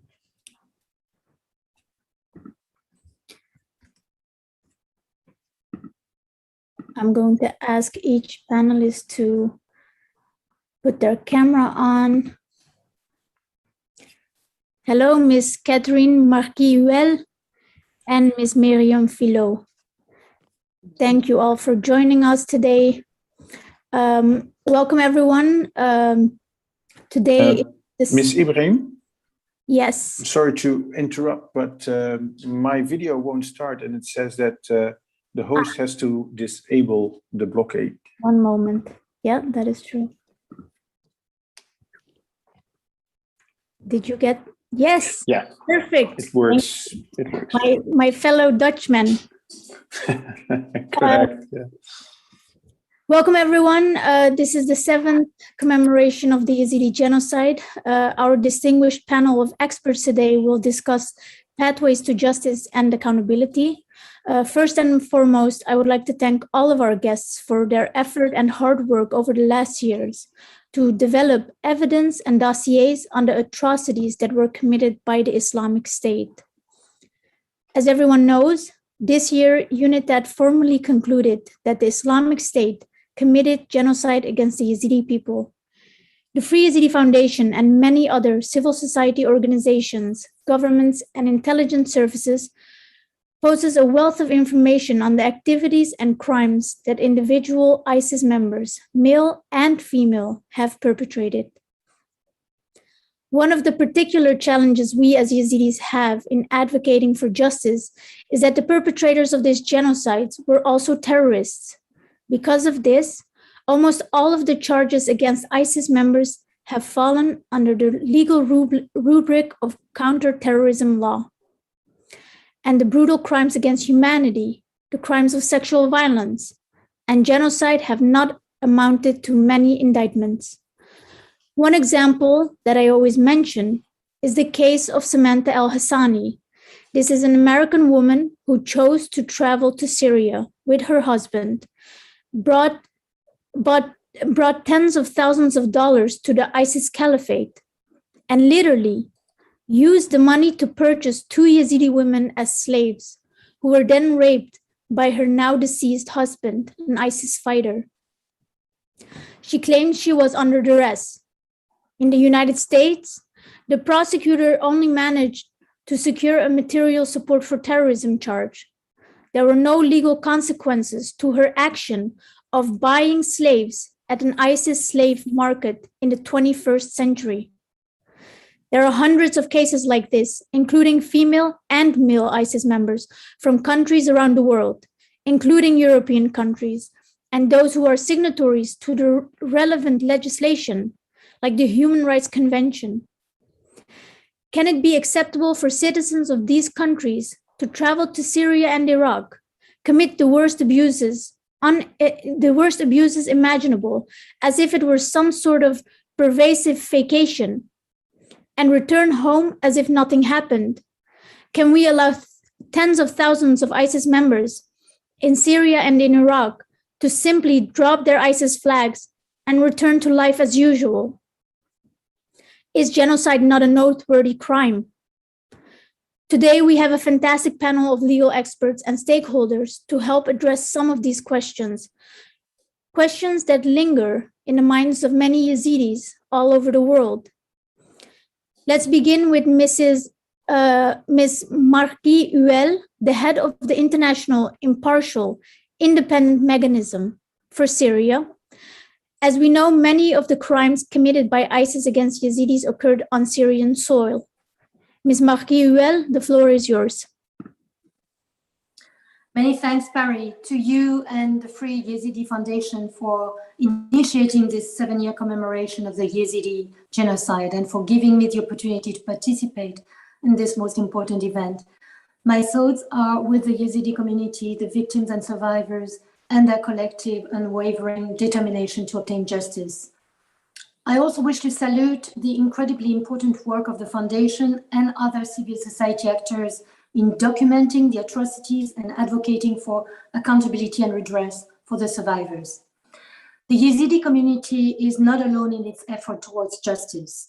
As heads of the Syria International Impartial and Independent Mechanism, or the IIIM as we call it, I wish that we already have an international regional court seized of the crimes committed against members of the Yezidi community and of other communities affected in the Syrian Arab Republic. But I'm encouraged by the fact that an increasing number of national jurisdictions, 3 of which are represented on this panel, are playing their role in advancing accountability for core international crimes committed in Syria and Iraq. In the case of crimes committed in Syria, the jurisdictions in question are acting on the basis of universal and other extended forms of extraterritorial jurisdiction to bring justice to victims and in an increasing number of cases. The United Nations is not only documenting and publicly reporting about human rights violation and abuses committed in Syria, as does the Commission of Inquiry Syria. The FYF has been created by the General Assembly to directly support jurisdictions that investigate and prosecute core international crimes committed in Syria, including against members of the Yezidi community. The ordeal of the Yezidi women and children, which started in Sinjar, doesn't stop at the borders of Iraq. The harms caused to the women and children forcibly displaced in Syria on territories then under ISIL control must also be addressed, as well as the sexual and domestic slavery inflicted on women and girls and those inflicted on boys forced into training camps in Syria and turned into ISIL fighters. We know it too well. Many Yezidi are still missing, many are still living in camps and are very much still traumatized by the horrors that they have suffered. Supporting accountability for core international crimes committed in Syria against members of the affected communities is why the FYF was created. It's not a court, it's best described as a facilitator of justice, and our mandate covers the most serious crimes under international law committed in Syria since March 2011. These crimes may include war crimes, crime against humanity, and genocide. Individuals alleged to be responsible for such crimes are affiliated with various actors of the Syrian situation, including ISIL. The FYF is required to act impartially and accordingly seeks to address the harm suffered by the various communities of victims, irrespective of the affiliation of the perpetrators. So how do we do that? First, we're building a central repository to gather, consolidate, and preserve information and evidence of core international crimes. To date, it contains over 2 million records. In order to collect this material, we engage with a broad range of information and evidence providers, including states, international organizations, United Nations partners, NGOs, and other individuals. We search, we analyze the content of the central repository, we engage in targeted collections and conduct our own investigation to fill the gaps we identify and to secure and preserve materials capable of advancing our work. When it comes to crimes allegedly committed against Yezidi, we have cooperation frameworks with 6 NGOs and foundations, and we are in the process of negotiating another 4. Material collected includes videos, pictures, satellite imageries, internal documentation and publications generated by ISIL, including propaganda, and of course statements from victims and witnesses given to other entities. Generally, we do not jump to re-interviewing witnesses who are also victims, and we have already been interviewed by other entities to avoid re-traumatization. Sometimes it's more appropriate for us to facilitate contact between the victims and competent jurisdiction. But if needed, we can do so, and we have done so with due care and consideration. We also collect statements from overview witnesses and expert evidence to help placing the crimes in context. Secondly, we respond to requests for assistance, and we receive those from competent jurisdiction.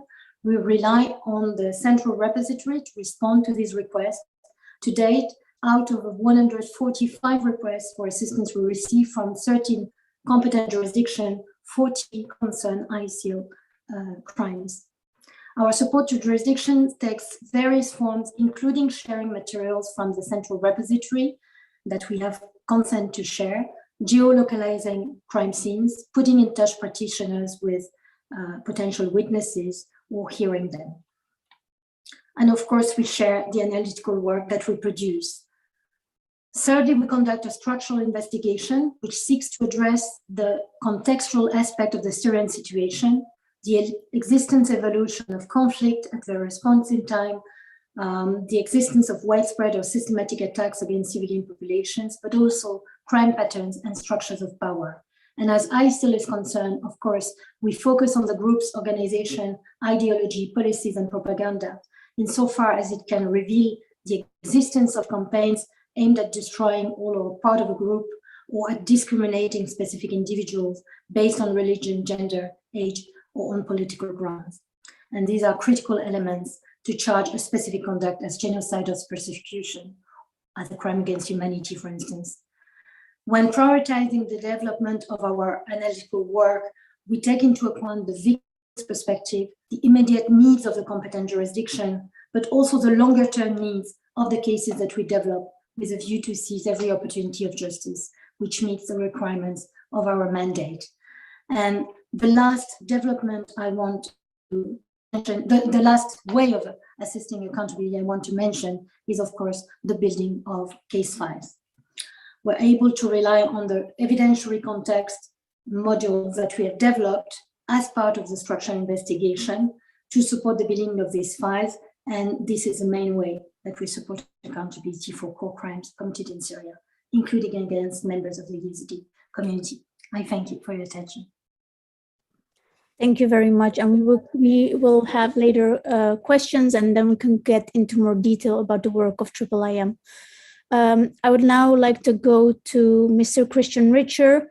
Of all locations, including Iraq, Germany has been one of the primary locations where Yazidis have seen meaningful trials that boldly confront the human rights violations committed against the Yazidi community. Mr. Richer, as head of the Germany's War Crimes Unit, has overseen these efforts. Go ahead, Mr. Richer. Thank you, Pari. Thank you for the opportunity to be here. Dear colleagues, panelists, distinguished guests, I'm really very honored to participate in this important conference commemorating the 7th anniversary of the horrible and most brutal attacks of ISIS against the Yazidi population in northern Iraq and in Syria, aiming at the annihilation of the Yazidis and their religion.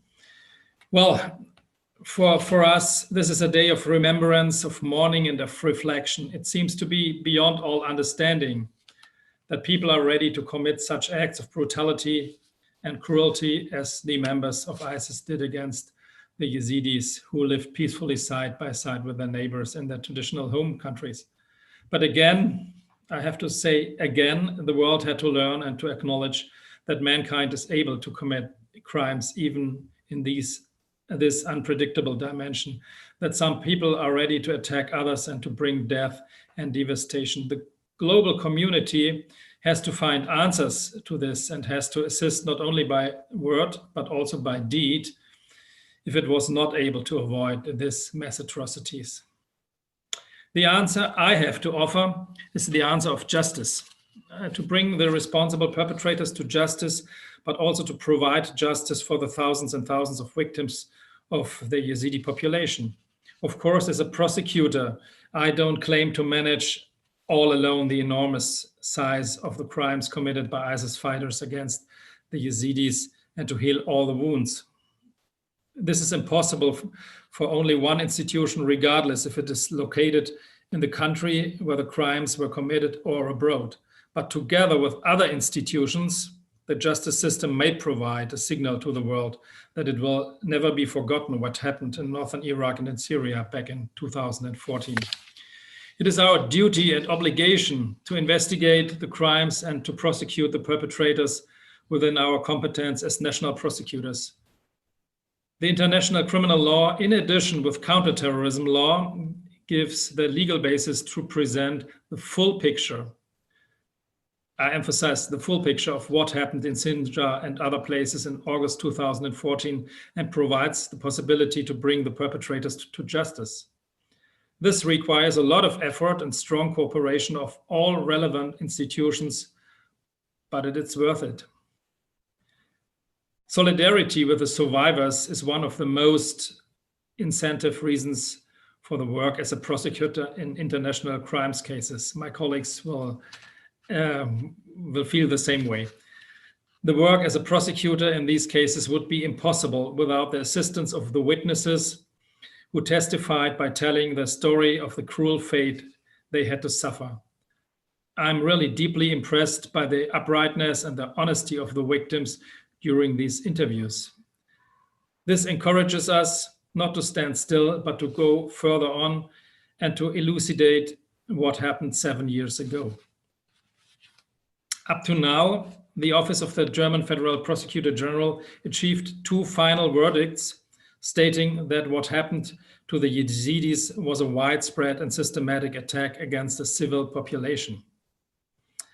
One more verdict, which isn't final yet, against an ISIS spouse includes the conviction on charges of enslavement, of sexual crimes and of persecution as crimes against humanity. More judgments like these are to be delivered soon. But we will go on with this and are currently in a trial with charges of genocide, as we are trying to prove in a formal judicial process in court that the attacks of ISIS against the Yezidis are to be qualified as genocide, aiming at the complete destruction of the Yezidi population.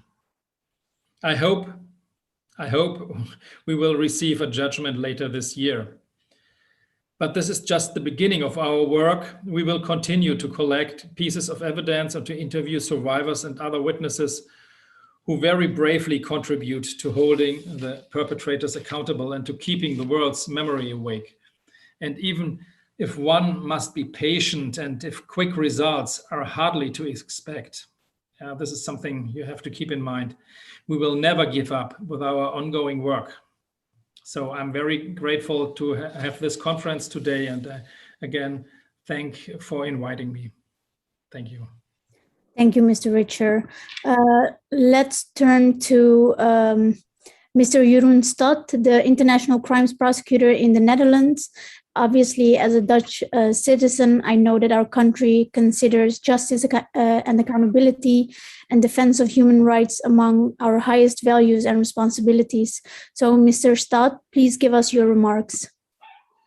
Well, thank you, Ms. Ibrahim and the Free Yezidi Foundation for your invitation to be on this distinguished panel for justice and accountability. It's a privilege to be with you on this day of commemoration. As said, I'm the coordinating public prosecutor for international crimes in the Netherlands. And I think that it's important to, for your viewers, to understand a little bit how in the Netherlands the War Crimes Unit is organized. We have a team of 3 prosecutors whose sole task is to investigate and prosecute international crimes. And we do this with a legal team at the Public Prosecutor's Office. And our cases are brought for the Court for International Crimes at The Hague.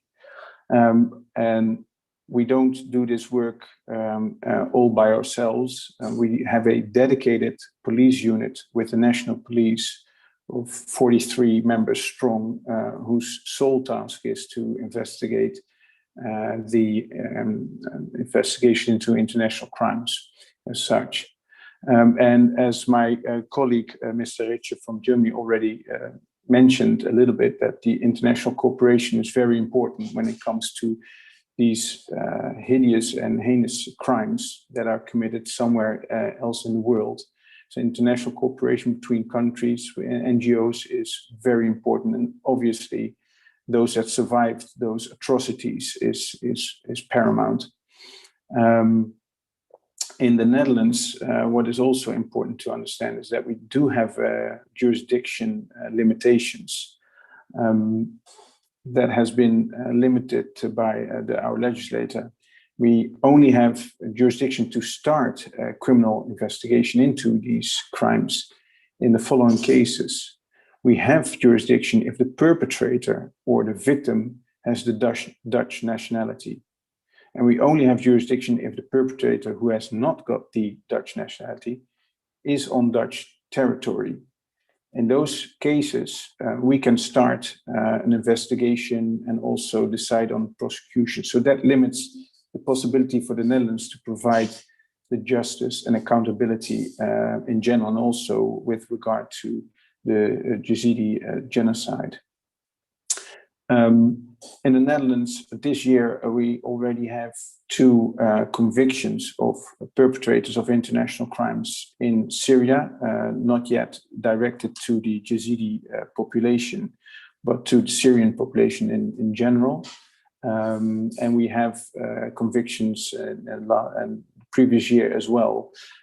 So to reiterate that in the Netherlands, we do investigate crimes that have been committed in Syria, and given the limitations, I'm pretty sure that sooner or later we also will see cases that affect the Yezidi community.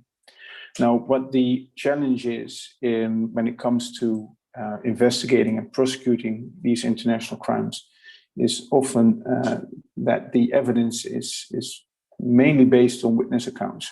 You do have digital evidence and some forensic evidence. However, the witness accounts is often very important and always in court has a impact when that is discussed. We were not there during those atrocities, so we do not have the ability to really understand what the Yezidi people have gone through. But if there are witness accounts, that usually gives a very impressive image or a sense of horror that you, to some degree, can relate to. So the challenges are that we do need to have these witness accounts and witness reports to come forward. And what also is something of a challenge is that these kind of investigation and also the prosecution usually takes several years to be completed. This is very complex, and those are the most serious crimes. And that is something that needs a thorough and correct, precise investigation to ensure a successful prosecution. What does help in these international crimes is that in the search for justice and accountability of these crimes, they are without statutory limitation. So these most hideous and heinous crimes can always be prosecuted.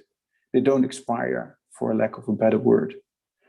And within the Dutch prosecution service and the national police, we do have a sort of a slogan when it comes to international crimes. For us, impunity is not an option. So what I also would like to convey to the viewers is that for justice and accountability to be done requires all of us to persevere. Thank you. Thank you very much, Mr. Stott. I think for the Yezidi viewers who are watching this, it is really important to hear that investigations are ongoing and that we can count on countries around the world to do what is right when it's about justice and accountability. I would like to go to Ms. Myriam Filot, international crimes prosecutor in France, with a significant number of, France has a significant number of ISIS fighters, foreign fighters. We Yazidis believe that this is an important jurisdiction to proceed with criminal cases. Ms. Filot, let us know what you think and give us your remarks. Thank you very much, Ms. Ibrahim. As my colleagues said, it's an honor for me and a privilege to be present here today and be able to speak to the Yazidi community, to be able to share very concretely, very simply about my work and the challenges my colleagues also underlined. Indeed, August 2014 marked the beginning of unimaginable atrocities perpetrated against the Yazidi community, women, men, and children.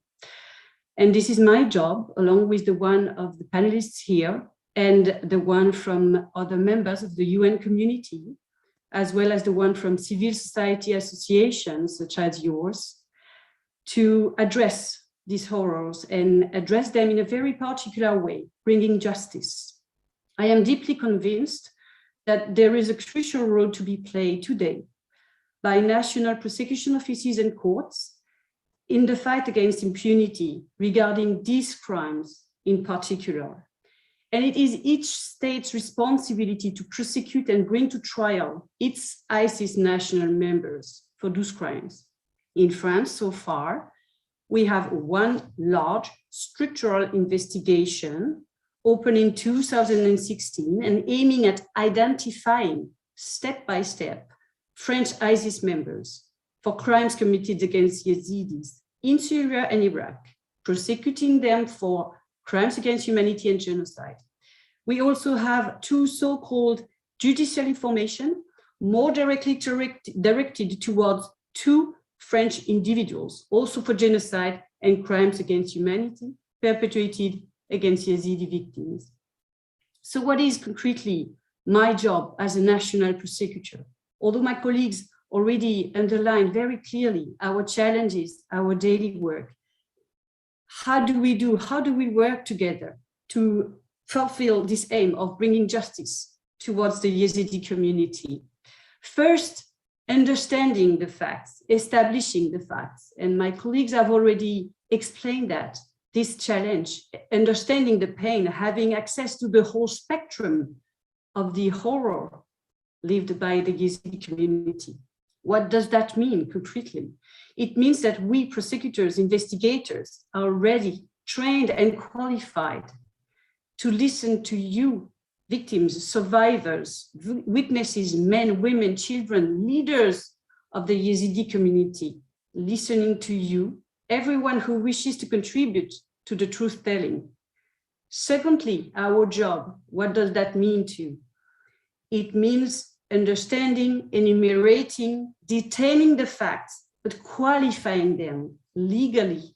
Yes, we all heard the words genocide, crimes against humanity. They are the legal synonyms of the most serious violations of human beings' integrity and life. Prosecuting, adjudicating these cases, it means qualifying these facts in order to bring the cases to the courts. It means also having access to your life, to your villages, to the members of your families and your survivors as a Yazidi community. It means that the Yazidi community, the survivors, are our witnesses, and we need access to you as a community, as survivors. We need to be able to access to you, and we will do our best to listen to you with humanity, dignity, and professionalism. This is part of our job. Third step of our job, qualifying the facts and at the same time being able to identify individually the perpetrator, find him or her, the ISIS member, be it female or male. My colleagues have also underlined that, both, and link that person to your sufferings through a fair and legal process. Concretely, for me as a prosecutor, this means mounting, establishing the charges with the highest integrity and impartiality against that potential ISIS member. Identify him or her, tracking him or her down, and bringing him or her to a fair trial for the crime committed against one Yazidi person. And this is a thorough, legal, complex, and long process, so that the justice record can then be incontrovertible. And we do want that. This is a long and complex process, as I say, because we work far away from the Sinjar and your territories, your villages. We work also 7 years after the atrocities. And we also work still in a context of fear. We also work with a territory which is still under conflict or sometimes high tensions. We worked actually on the most sensitive and serious intimate sufferings, the one of the Yazidi community. Be sure that we do our work in the most professional way. We do not want to re-traumatize the victims and the witnesses, but we do need testimonies. This is one of the key crucial points of my words. We need the testimonies of people who survived. They are the ones who can tell the truth in front of a court later on.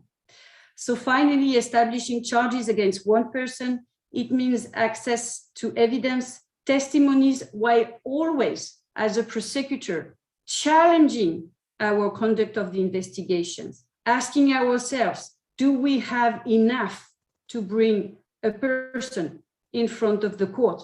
Do we have enough against this ISIS member, this individual? This is a key challenge of our work as well. And it takes time, and we need to work thoroughly, methodically, professionally. So we work together, yes, as prosecutors. We do have tools for that. We share, we combine our efforts, we discuss, we also get inspired by the good practices of our colleagues. And that is a great, great path together. We do work with civil society. We do rely on civil society. We need your associations and foundations to help the Yezidi community go through this. We need the UN community. We couldn't work without them as well. So this is a bit in a nutshell how we do our job. I wanted to share very simply, very concretely, my daily work, how I do it, but also the challenges I face. I really hope we can bring these cases to trial soon, and we will do our best as prosecutors to do so. Thank you very much. This is highly important for our community. Let's now go to Ms. Rita Ashraf. She's joining us from UNITAD. UNITAD, as many of you know, is the primary mechanism investigating the ISIS crimes, and formally concluded this year that ISIS did in fact commit the genocide against the Yazidi population. Ms. Ashraf, the floor is yours. Thank you, Pari, and thank you to Free Yazidi Foundation for having me here today. I'm incredibly pleased and honored to be on such a distinguished panel. I also want to say at the outset, of course, that UNITAD joins with the Yazidi community and all of those seeking justice for ISIL crimes, including our colleagues here today, in commemorating the attacks committed by ISIL against the Yazidis, which began in August of 2014. If not a little bit before. So thank you for that here today. This week on the days leading up to the 3rd of August and then really the period of the 3rd of August onwards is a time when I spend a lot of time thinking about what happened then, what we understood at that time. Initially, I remember very clearly being in Geneva at the time of the attacks. And the news only gradually seeping out in the days that followed, initially looking at ISIS's rapid advance, far more rapid than anyone I think appreciated. And then the initial images largely coming out of journalists who were able to access Mount Sinjar through the delivery of aid to the top of Mount Sinjar, of the Yazidis who were besieged on top of Mount Sinjar with ISIS surrounding them. There was at that time less information about what was happening on the lower ground on the north and south side of the mountain, although I know that valiant members of the Yazidi community were desperately trying to raise the alarm about executions and women and children being rounded up and then transferred deeper within ISIS's so-called caliphate. At the time, the speed of the attack was poorly understood, as is often the case, and there was limited response by the international community to something that was so overwhelming and so quick. Within days of the attack, reports began to emerge of ISIL committing almost unimaginable atrocities against the Yazidi community. And while we learn more about what happened, and while the Yazidi community also understands better the full range of the horrors that people who were held captive were subjected to, this is something that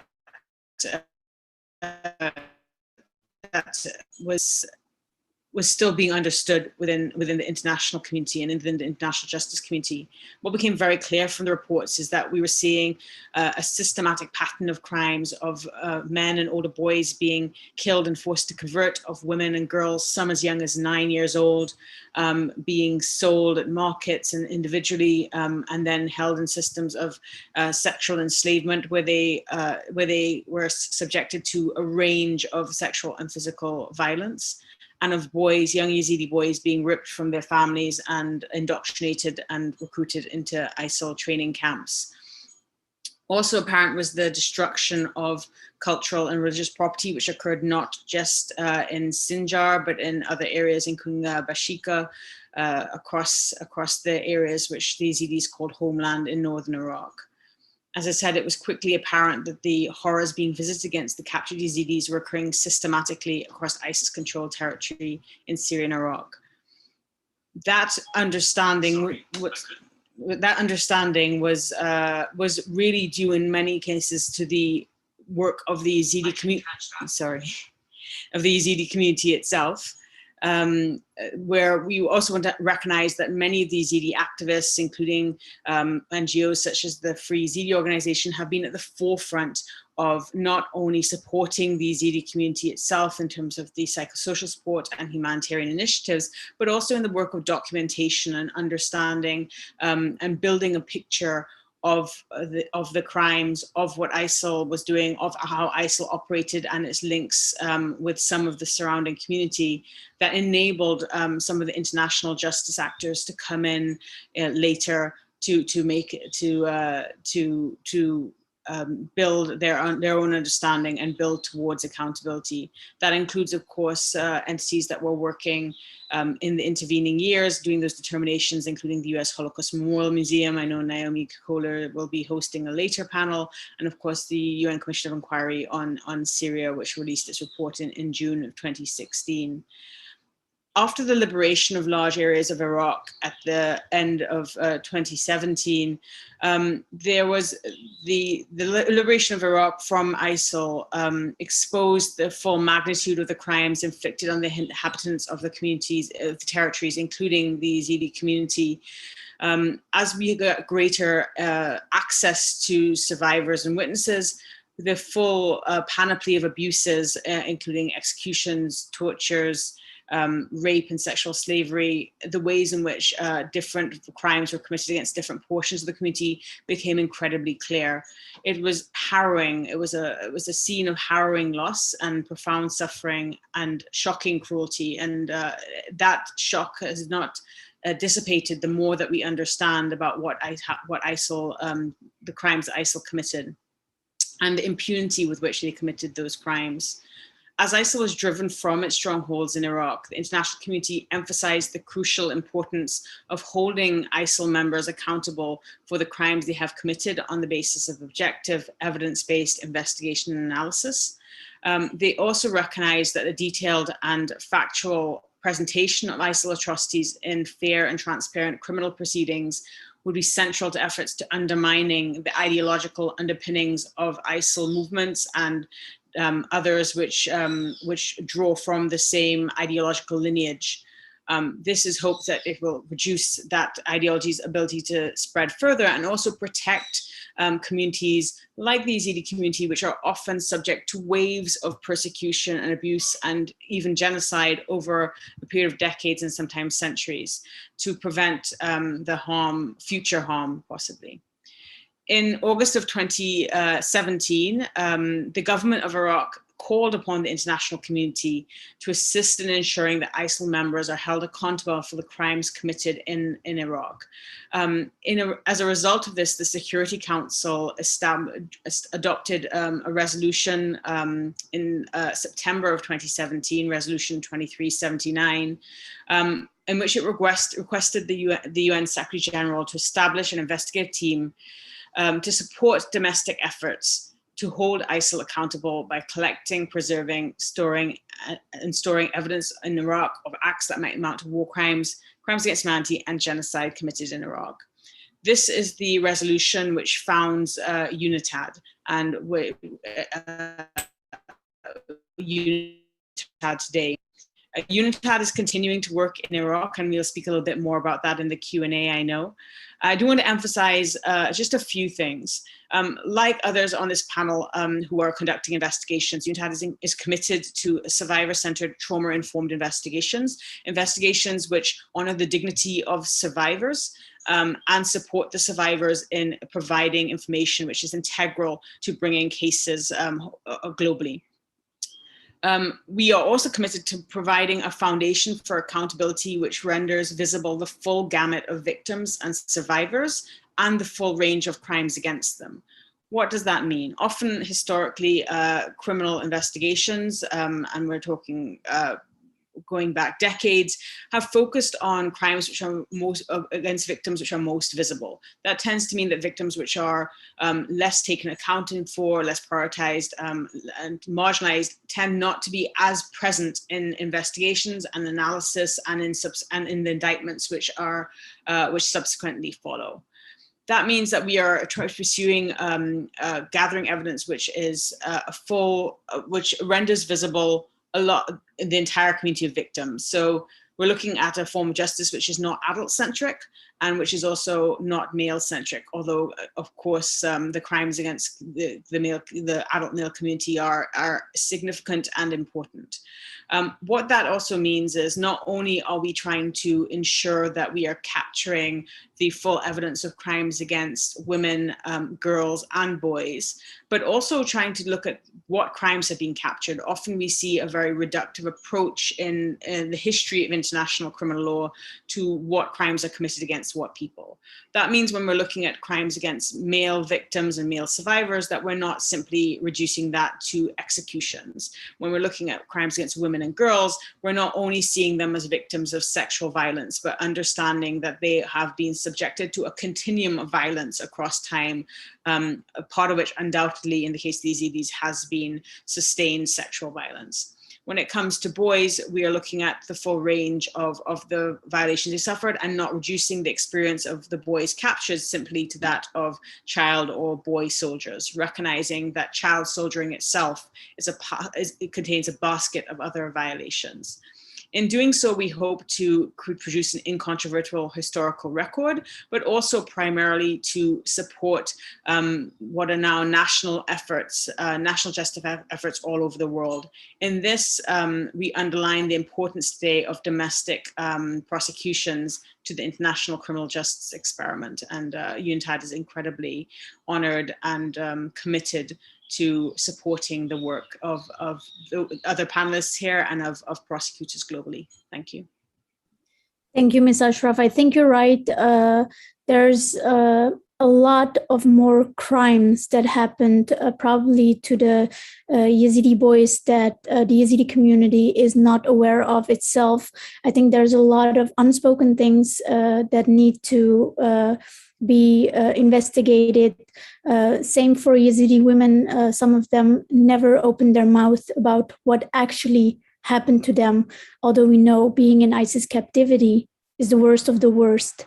So thank you for explaining that. We will do a question and answer, but feel free to jump in if you think that someone else's question is something you would like to comment on.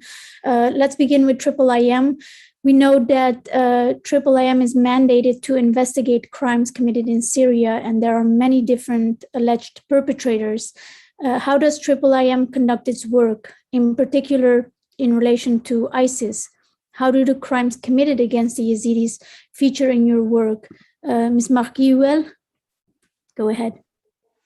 Thank you, Pari, and thanks for giving me the opportunity to elaborate a little more on the specific work that we do serve Yazidi communities. I have described in some details in my earlier intervention the support the IIIM provides to jurisdictions in the form of response to requests for assistance. I'd like to highlight that out of the 40 requests we have received from prosecutors and judges, which concern the conduct of ISIL members and fighters, 13 of these requests relate to investigations for crimes alleged to have been committed against Yazidi, and 6 of these requests relate to the crime of genocide. So, of course, the Yazidi, the face of the Yazidi community, the victims have suffered from, is clearly at the core of the work we do. Our investigation team is also developing engagement as we speak with new sources that have not had any dealing earlier with either any of the jurisdictions that we support or even international entities.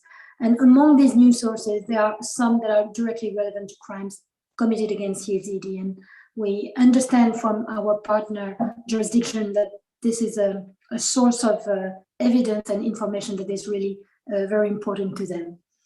Also based on the needs of some of the prosecutors and judges we work with, and also with a view to support our own case building, as I mentioned earlier, we've decided to prioritize the development of an evidentiary module which focuses on ISIL's ideology and policy when it comes to treatment to specific groups and communities. And of course, this includes directly the situation of the Yezidi.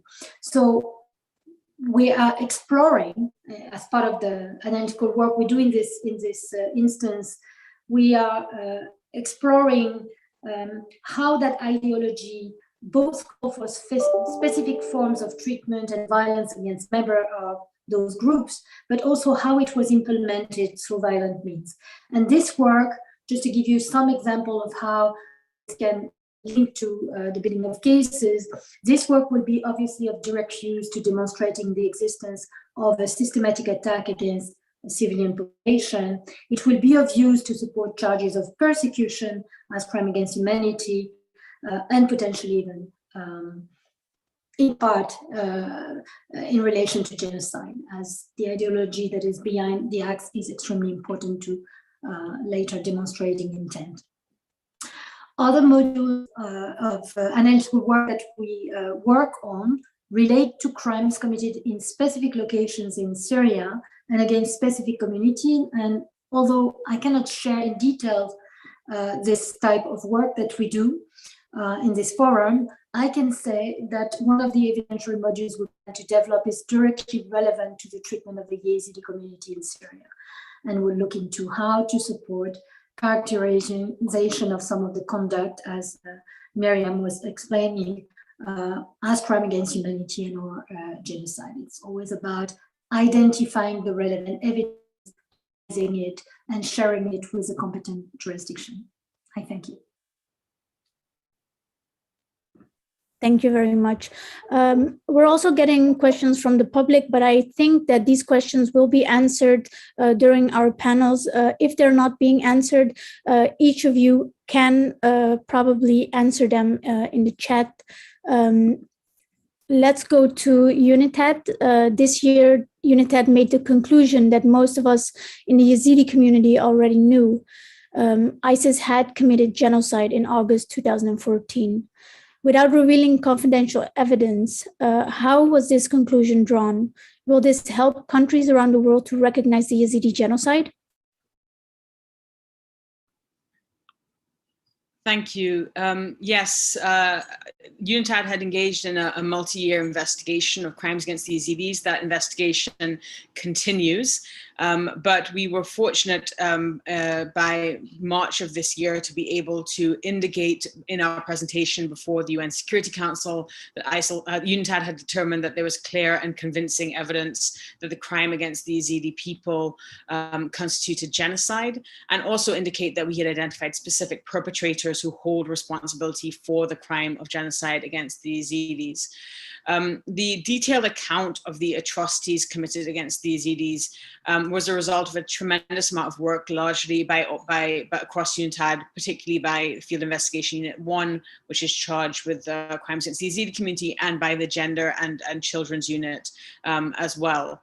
UNITAD now holds thousands of statements of survivors and witnesses. Some of those have been taken by our team. Others have been obtained from Iraqi authorities, from the KRG, as well as from NGOs, such as the Free Yezidi Foundation, with great thanks. We have combined this testimonial evidence with an analysis of computers and phone records, cell site evidence, forensic analysis, and facial recognition to produce the findings. So it's been a long culmination of a variety of testimonial and also, I suppose, what I would call tech forward evidence, including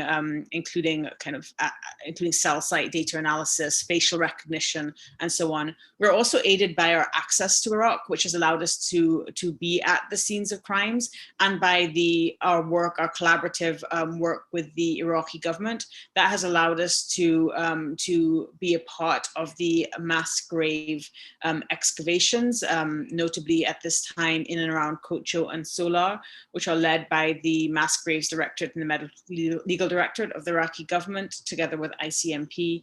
That forensic evidence has been incredibly important in understanding the crime scenes and understanding and the legal analysis of the crimes. additionally, we have a rich vein of evidence comes from ISIL themselves. And I think it's not to be forgotten that ISIL was an organization that very much enjoyed documenting itself and record keeping. And they left behind a variety of documents, including payment logs, immigration records, and medical records. These better allow us to understand the structure of ISIL and where those link in to units who were both on the ground in Sinjar as well as directing the attack on Sinjar from itself. I do want to emphasize the work as well, the Gender and Children's Unit, which has done a tremendous amount of work in better understanding crimes against Yazidi children and Yazidi boys and Yazidi women and girls, and included that in our determination of clear and convincing evidence of genocide. Finally, just to say that the May finding, it's important. It is a milestone. It will serve, I think, serve to found hopefully domestic prosecutions, but also the second part of UNITAD's mandate, which is about promoting global accountability. But our investigation does continue, and there was no break after the May of 2020. Our investigators are on the ground and looking at other areas of Sinjar, as well as continuing to track systems of enslavement and other forms of captivity across the ISIL-controlled territory of Iraq. With regard to your second question about will this help countries around the world to recognize genocide, we know that several countries have already recognized genocide. Genocide recognition is important to the Yazidi community, as it has been historically important to communities who have been subjected to the crime of genocide. I do hope it's not necessarily a question for you, Tad, but I do hope that in producing this finding, in the hopefully the dossiers that will follow on in national jurisdictions, that these are part of the building blocks of wider recognition of genocide, of the Yazidi genocide, simply through the creation of a historical record which is irrefutable. Thank you. Thank you, Ms. Ashraf.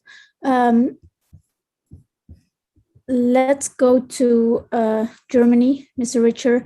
Germany has been the most successful state in prosecuting crimes related to the Yazidi genocide, as we know. Much information is restricted and confidential, but can you share with our audience details about any case and anything that you as a prosecutor found especially important and noteworthy? Yeah, thank you, Pari, for this interesting question. I try to elaborate a little bit on what we are doing now at the moment. As I mentioned in my starting remarks, two of the judgments against ISIS spouses, I have to say spouses, not fighters, and now became final. So the respective courts found that the crimes that the defendants committed were part of a widespread and systematic attack against the Yazidi population. I think this is a milestone that in final verdicts there was held that the attacks were crimes against humanity. One defendant was sentenced to 4 years and 3 months for aiding and abetting of enslavement, the other of 3 years and 6 months because of the same charges. It's most important to say that these were spouses, and the slaves, Yazidi women, were not used as sex slaves, but for housekeeping and things like that. But furthermore, I already mentioned that as well.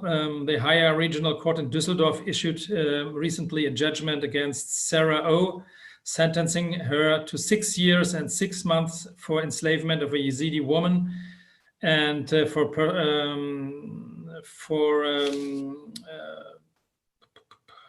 other charges were, I already mentioned that,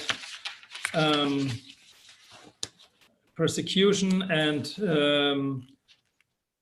of course sexual crimes. What meant that the slaves were female Yazidi women were used as for housekeeping, but for the husband of the defendant as sex slaves.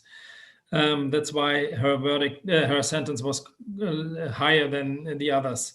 But this judgment is not final yet. But well, it's very elaborated, and I think it will become final one day. I'm pretty sure. Of course, this was a crime against humanity as well, but we want to go further on. And as Sarita already mentioned, well, our final objective is to have a court found that what happened to the Yazidi population was a genocide. We know there are political findings of several countries that that what happened in 2014 against the Yazidi population was a genocide, but there's no judgment yet. And we are having a trial in Frankfurt at the regional higher court with charges of genocide against the defendant, who is a Iraqi national, not a so-called foreign terrorist fighter, but a guy from Iraq who has never been to Germany before. He was extradited to Germany in order to go to court to have this trial. And we are hoping that we will receive a judgment later this year, as I mentioned. And we are going here in this trial, we're going for genocide because this guy was actively involved in the fighting, in the slave holding, in the slave market things, and all these things. And I think that's a case where we can prove this. Of course, like Sarita mentioned, as prosecutors, we are already convinced that the attacks of ISIS in 2014 against the Yezidi have to be marked judicially as this most severe crime of all international crimes, the genocide. But though everyone, as you mentioned, Pari, knew this, it's quite a challenge to prove this in court regarding an individual defendant, because you have to prove that the perpetrator himself has had the intent to exterminate the population, and this is the real challenge. You cannot look into his head, and you have to prove that by presenting evidence, which enables the conclusion that somebody who was involved in all what happened there, the killings, the enslavement, and all these things, and who were acting according to the fatwas, that this person had the intent to exterminate the Yazidi population. This is the challenge we are facing in this case, and well, I hope in the end we will be successful. As far as I know, it's the first trial worldwide with charges of genocide regarding the attacks on the Yazidi population in 2014.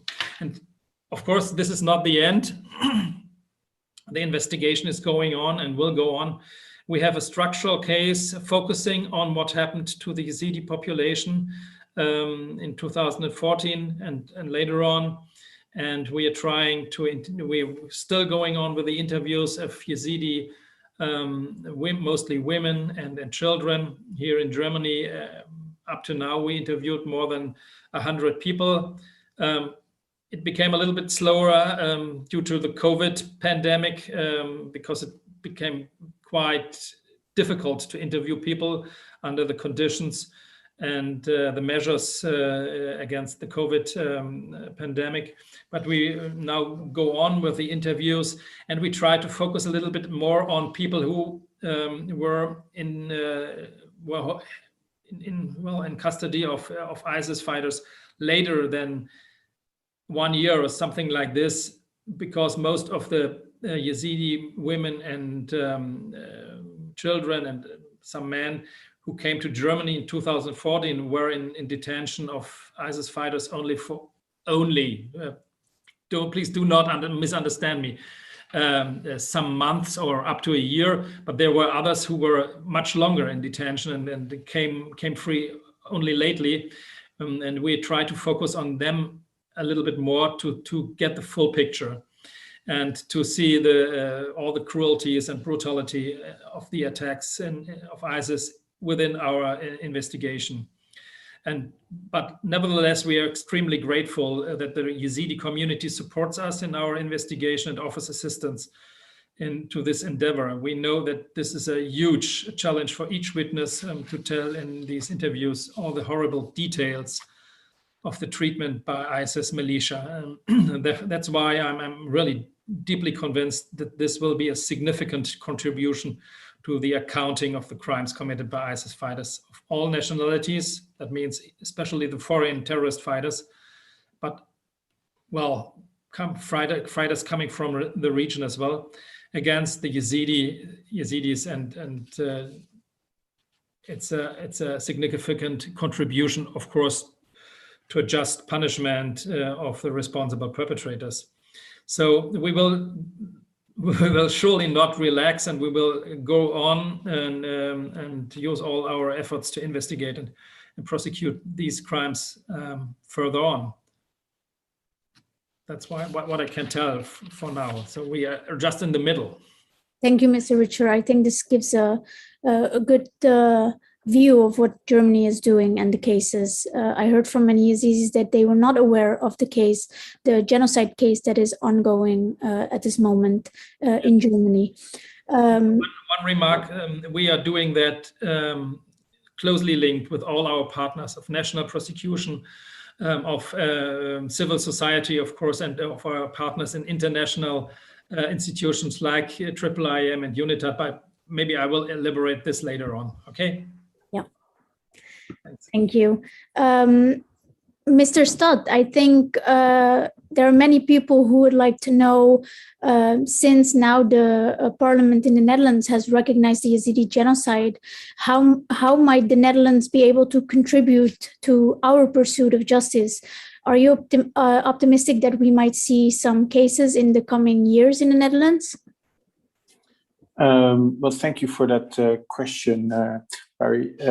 As I mentioned before, and there was also a question posed by an attendee that I would like to answering your question at the same time. What we need in the Netherlands for us to start investigating and prosecuting is a Dutch link. And that Dutch link can be that the perpetrator has the Dutch nationality as a fighter or as a ISIS spouse, or that suspect comes within the refugee stream, if you will, to the Netherlands. When we get notified by that, by, for instance, the Yezidi community itself, that way we can start an investigation and see what kind of information is there. And when you look at the numbers of refugees coming from the crisis area in Syria and Iraq, by virtue of numbers, one would assume that sooner or later, either a Dutch national comes back to the Netherlands, for instance, who is suspected of committing those crimes, or an ISIS member from a different country decides to seek refuge in the Netherlands, disguising as someone that is a victim, while he or she is actually not a victim, but a perpetrator. And what is important for us to be successful in this pursuit of justice is, as was mentioned already also by my colleague Fido, is that we need the Yezidi community in the Netherlands in particular to feel free and confident to go to the authorities, in this case the National Police or Crimes Unit, and to report what they suffered. And we also need that link that they might know of someone who spoke Dutch or was mentioned as being Dutch. So that kind of information might help start an investigation. And I'm also confident that sooner or later we will see a case come by, because, as I mentioned, our prosecuting service, my unit, and also that of the police, do look at this incident of a longer period, the genocide that the Yezidi people were faced with. And in that incident, we also tried to start an outreach to the Yezidi community in the Netherlands, again, in particular, because we do need the Dutch link, as I mentioned. Unfortunately, the COVID measurements and restrictions made it impossible to have that meeting. So we do need a good contact with the Yezidi community, and we will, as soon as those measures and restrictions are lifted, intend to get that going as soon as possible. And in regard to that as well, what we also know, and you better than us, that there is not a one Yezidi community. So we do have contact with some organizations, some individuals, and we are in the process and in the stage of trying to get into contact with each other and build that trust. And we hope to be able to get that going as soon as possible. First face-to-face, obviously, prior to going with for instance, a digital meeting, and with a broader community, just to establish that confidence and that trust with the community to step forward and to report all those hideous and heinous crimes and experiences that they've gone through, which hopefully will also be directed to that Dutch link, as I said. Thank you. Thank you, Mr. Stott. Yeah, I also would like to add to that, since Free Yezidi Foundation is a Dutch and an American organization. I think what the Yezidi community needs to know is that there are many Yezidi organizations who are able to support, whether it's justice and accountability or trauma treatment, whatever it is. We are there to support the Yezidi community and make the links that are necessary. We've done that previously with Mr. Richer in Germany. We've done it with IIIM and UNITAD.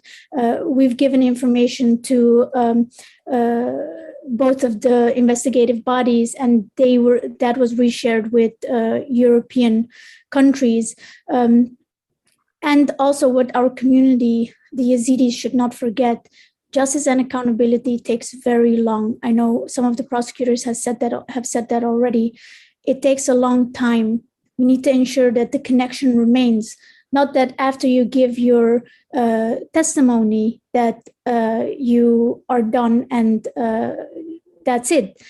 We have to have a good connection so that we can make sure that if a case were to be opened, that we can always reach you. So if there ever are Yazidis who want to go for justice and accountability, want to understand what justice and accountability means, there are Yazidi organizations like Free Yezidi Foundation and others who are supporting Yazidis in their path and pursuit to justice. So please contact us. We have teams that do interviews in Canada, Germany, France. We're all over the place, COVID or no COVID. We try to manage as much as we can. Let's go to Ms. Philo. And yet many Yazidis know that there were a number of French speakers who joined ISIS. Some of them were from France, some of them were from Belgium. We also know that many French ISIS members were charged with terror-related crimes. Is it likely that we may see charges related to the Yezidi genocide filed in France at some point in the future? Thank you, dear Perry. This is a very good, very interesting question. Yes, this is true. And this is part of the legal history, I would say, of my country so far. And I really insist on so far. Whilst many ISIS members have been quite successfully tried based on terrorism legal qualifications, we opened, as I said, in 2016, a general large-scale investigation, structural one, the same as my colleague from Germany underlined, pertaining to genocide and crimes against humanity committed by ISIS French members against the Yezidi population. So it's a work, it's an ongoing work. We did it and we splitted it into 2 other additional separate investigations. As soon as individuals, French ISIS fighters, have been identified as potential perpetrators of atrocities committed towards the Yezidi community. So as of today, 2 French ISIS members are prosecuted for genocide and crimes against humanity in relation to acts of slavery, rape, torture, and sexual violence towards Yezidis. So those individuals could be identified thanks again, and I insist on that as well, thanks to the courageous testimonies of Yezidi victims who recognized their perpetrators on pictures. And for that, NGOs and civil society organizations, local partners, and the UN community helped us in connecting these 2 blocks, I would say, of investigation. So if and as soon as other French ISIS members implicated in such crimes against Yezidis are identified, they will be prosecuted and we will adjudicate cases on genocide and crimes against humanity. But we depend on these identifications, these linkages between one Yezidi victim and one French ISIS perpetrator. One general also remark for the good understanding of everyone. 2 years ago, France created this National Counterterrorism Prosecution Office. And this office is now based on counterterrorism unit of prosecutors, but also core international crimes prosecutors. We work together. We are the same prosecution office. It means, and I really worked hard on that, we do work hard on that. We strongly advocate and we envisage the cumulative prosecutions of crimes committed in Syria and Iraq, such as our colleagues from other European countries, for instance. We do work a lot on that. We do share a lot on that. This is a work in progress, and we do believe in this strategy of prosecution, and especially for the Yezidi community related exactions. Thank you, Ms. Philo. We are nearing the end of this panel. Let me see if I can ask, why don't we go to, if everyone could give 2 to 3 minutes to address the Yazidi community who are listening to this panel in Arabic translation. What do you want to say to our people on 3 August? Obviously, we can hear from all of you that much is being done, and we want to have our community understand that actual cases are being brought to court and that justice will serve. So, Mr. Richard, why don't we start with you? Thank you, Pari, for giving me the opportunity to address the Yazidi, our Yazidi participants in this. Yeah, I had a lot more to say about our work, and I'm really happy to have this opportunity here to at least say a little bit about what we are doing. But on this very special day of commemoration, I have to repeat this. We deeply feel the responsibility to go on as prosecutors with our efforts to bring the ones to justice who are responsible for the immeasurable suffering of the Yazidi people. No question. It remains to be the duty of global community never to forget this and to provide all protection needed to the victims of the attacks of August 2014. We all, I think, we all acknowledge the immense courage and efforts of the Yazidi witnesses, most of them victims of international crimes, to contribute to the investigations and prosecutions of these crimes. And we are extremely, I have to say that, we are extremely grateful for this assistance. We are standing, I have to emphasize on this, we are standing alongside of the Yazidi community in deep respect and gratitude, especially on this day. even if it will take some time until the judicial procedures and the trial will be fully successful, please all be sure that the Yazidi people will always fall on sympathetic ears. Thank you. Thank you very much. Let's go to Ms. Marquis-Well.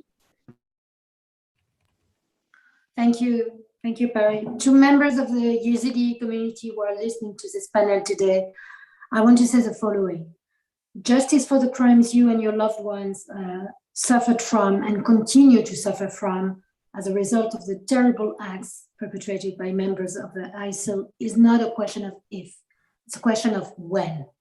For these crimes committed against the women, girls, and boys of the community on Syrian soil, the AAM, my team and I, were committed to support every possible opportunity of justice. Justice is not a quick process. We've heard that from several of the speakers, including yourself. Progress may be slow, but there is progress. And the work many of you do, the work we at the AAM do, must continue with the conviction that there will be accountability. No actor is a solution on its own. We need a collective effort, and I think that's exactly what we are doing, all the actors around this panel. And our role at the AAM is not prosecutorial, but it's key, I believe, because it facilitates the work of the prosecutors and the courts. And we want to seize, as I said, every opportunity now and in the future. Maintaining and preserving a factual historical record of what has occurred is not only important because of how it facilitates justice, but also because the collection of evidence and documentation of those crimes safeguards against revision of events, helps preventing reoccurrence of such crimes, and certainly minimizing or even erasure of the harms that communities and cultures have experienced. So this makes the injustices your community has experienced undeniable now and in the future. And of course, we count on the support of the Yezidi community because it's vital to the work that we do. And as you advocate and campaign for justice, many of you have engaged with us, or you were mentioning it, from sharing distinct experience that enable us to document the broader impact of crimes on your community, but also to contribute directly evidence to our central repository and beyond to the courts. Myself and my team will never lose sight of the fact that it's for you, for your community and other communities of victims and survivors that we are doing this work. So thank you again for allowing me to be part of this day. Remembrance is deeply important and it requires us to speak for those who can no longer speak. It must be also accompanied by action, and we must more collectively do work to hold perpetrators accountable and bring inclusive justice to victims and survivors. I thank you. Thank you very much. Ms. Philo. Thank you very much, Perry. Thank you to each member of the Yezidi community listening to us today. I would like to reiterate also in the name of my team, my warm, heartily and sincere support to all of you and give a message of hope. We are working all together towards ending impunity in relation to crimes committed against Yazidis. I see my job very concretely. My job and my team's job is to make the fight against impunity more than a slogan. You can rely on our energy and professionalism to do so and to serve the purpose of justice. To this aim, we need your support. Be also ensured, each of you, that we will put everything possible in place to avoid re-traumatization as much as possible, to ensure protection, support, and accompany the victims if and when they are ready to talk to us. Last word, maybe, my colleagues already mentioned that justice timing, justice tempo, and path, never prompt enough for victims and survivors, for sure. We do understand that. But as we said, we face challenges in fulfilling our duties, but we are sure that all together we can overcome these challenges. be sure of one last thing. Fight against impunity is not a slogan for us. It is our concrete job, and we will do our best to make it happen for your community. Thank you. Mr. Stott, go ahead.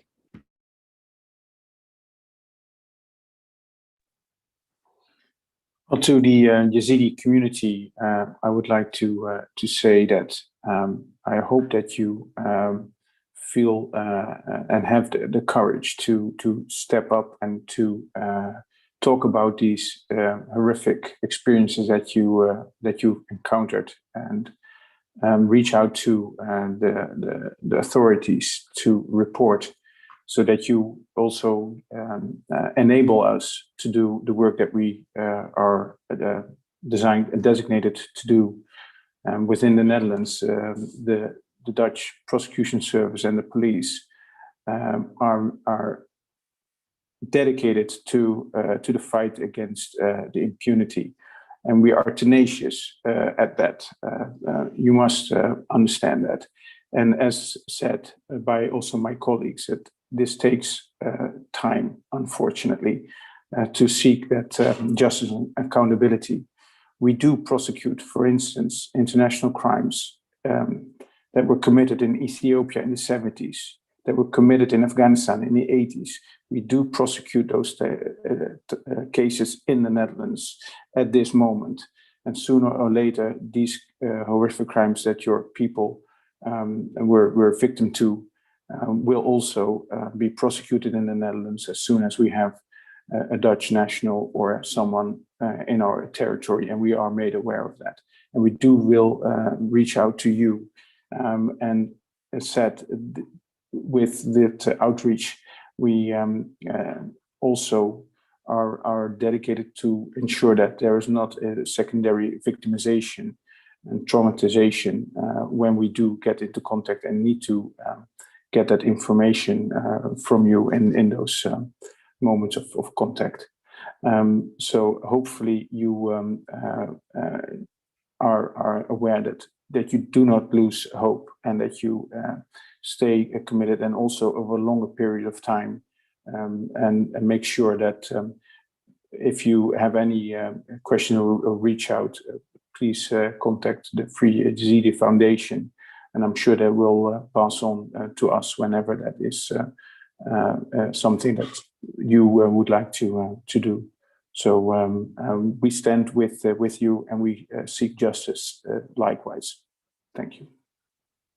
Thank you. Ms. Ashraf? Thank you. I do want to recognize that for many in the Yezidi community, they do not consider the genocide to be over, that there continues to be ongoing harm. When we speak to members of the Yezidi community in regular meetings, in the course of actually just working on the ground, particularly in the Duhok region, often what we hear about are not necessarily when are cases coming to trial, but really when are we going to find kind of women, children, and men who are missing? When are mass graves going to be disinterred, more mass graves going to be disinterred, so that we can give our loved ones a dignified burial? So I do want to recognize that when we speak about harm, we're not only speaking about the continual psychosocial wounds that, the psychological wounds that this whole community has suffered, but we're also recognizing that for the Yazidis, this is not something that is in the past for them. This is not an accountability exercise which is driven simply by what has happened, but also in what continues to happen to their community. Recognizing that for this, the tenacity of the Yazidi community themselves. The Yazidi community came under an attack which sought to completely eradicate them and destroy the bonds also between the members of their community using a variety of different crimes, but most notably perhaps the sexual enslavement of Yazidi women and girls. The community itself, in its move to embrace women and girls and the Yezidi boys who've returned, have really allowed their community to come together to reinstate its resilience and to kind of maintain the bonds that tie your community together, whether that community is now in Iraq or in Germany, France, Canada, and further afield. I also want to recognize the Yezidi women who have since the beginning been the face of the genocide, and to some extent the voice of the genocide, have increasingly become part of the substantive conversations and taken their rightful place at the table about what the future of the Yezidi community is going to look like, and what they want out of this post-ISIS era that we find themselves in, the community finds itself in as it attempts to rebuild. I know that the progress to justice has been slow, but the wheels are turning. The establishment of UNITAD, in large part due to advocacy within the Yezidi community, is allowing a base for prosecutions globally. We are feeding into prosecutions and investigations across many countries and will continue to do so. That is in large part because of the cooperation, the collaboration of the Yezidi community, and frankly, the bravery of people who have been suffering for many years and who still find it within themselves to come forward, to speak to us, to sit down in rooms and give their account of what happened to them and their family. We are immensely grateful. We beseech you to continue to seek us out, to seek out Yezidi NGOs if you're more comfortable to provide that information. It is integral if we are going to carve that path towards justice. Also, I think the Yezidi community has been really essential in better understanding the crime of genocide. Like all genocides, ISIL's attack was born out of the warped thinking that the world would have been better. Their dystopia of the caliphate would have been better without a particular group of people in it, notably the Yezidis, and that they were trying to create what to them was a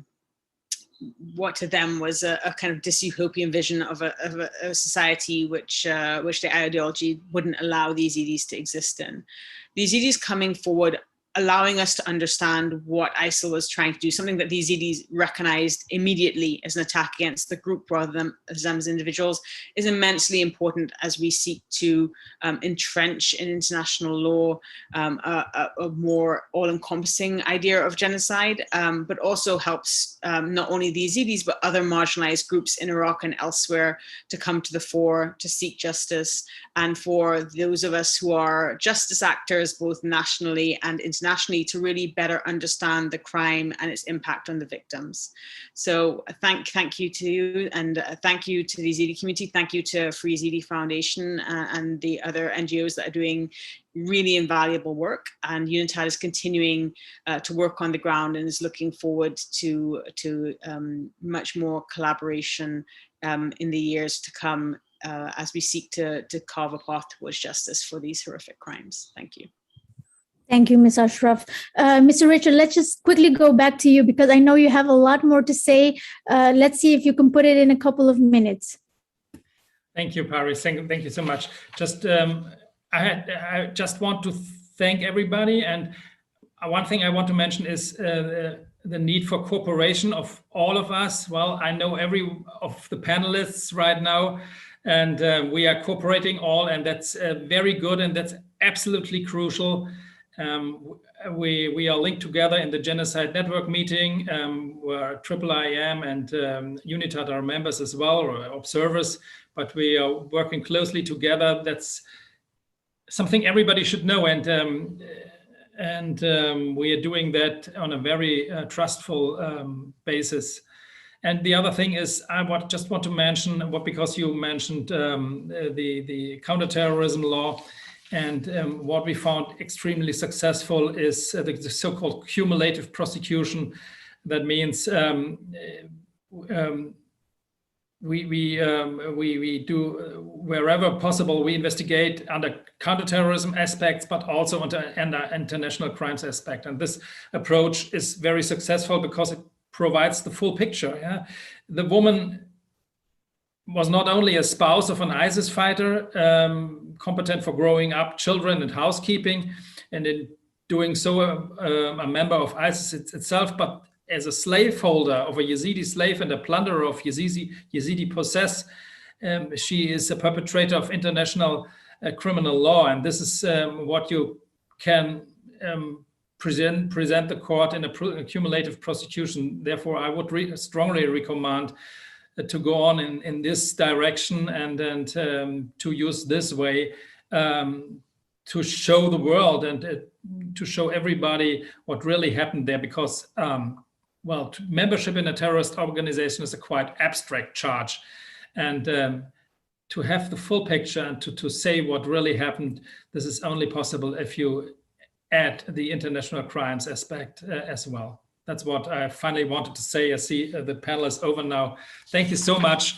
This was a really great conference. Some of my colleagues are attending it as well, and they are very happy to be participants or at least visitors of this conference. Thank you so much, Pari. That's really great. Thank you very much. Thank you. And thank you to all the panelists. I know and I hear many times from my community that they are not aware of what is happening in which country. It is so important that we do take moments to reflect on what happened, but also show the Yazidi community the solidarity that you are with us as we take the path toward justice, whether it takes a year or two, that we can rely on all of you to ensure that one day these perpetrators of these horrific crimes will be held accountable. And that is hugely important for all of us. And please stay in touch with all of us. We will stay and remain in touch and give the information we have. And let's go for justice. Thank you all. Thank you. Thank you. Bye-bye. Bye. We are now going to our next panel. I am looking for Miss Akila. Hello, dear Akila. Sorry. I give the floor to you and you can go ahead and I'll make sure that everyone is present. Okay, great. Bye-bye. Thank you. I'll just give a second, I think, for all of our panelists to hopefully join. Yep, here we are. Right, I think we're just waiting for Patty, who hopefully will be joining us shortly. But in the meantime, hi everyone, welcome. Thank you so much for joining us today.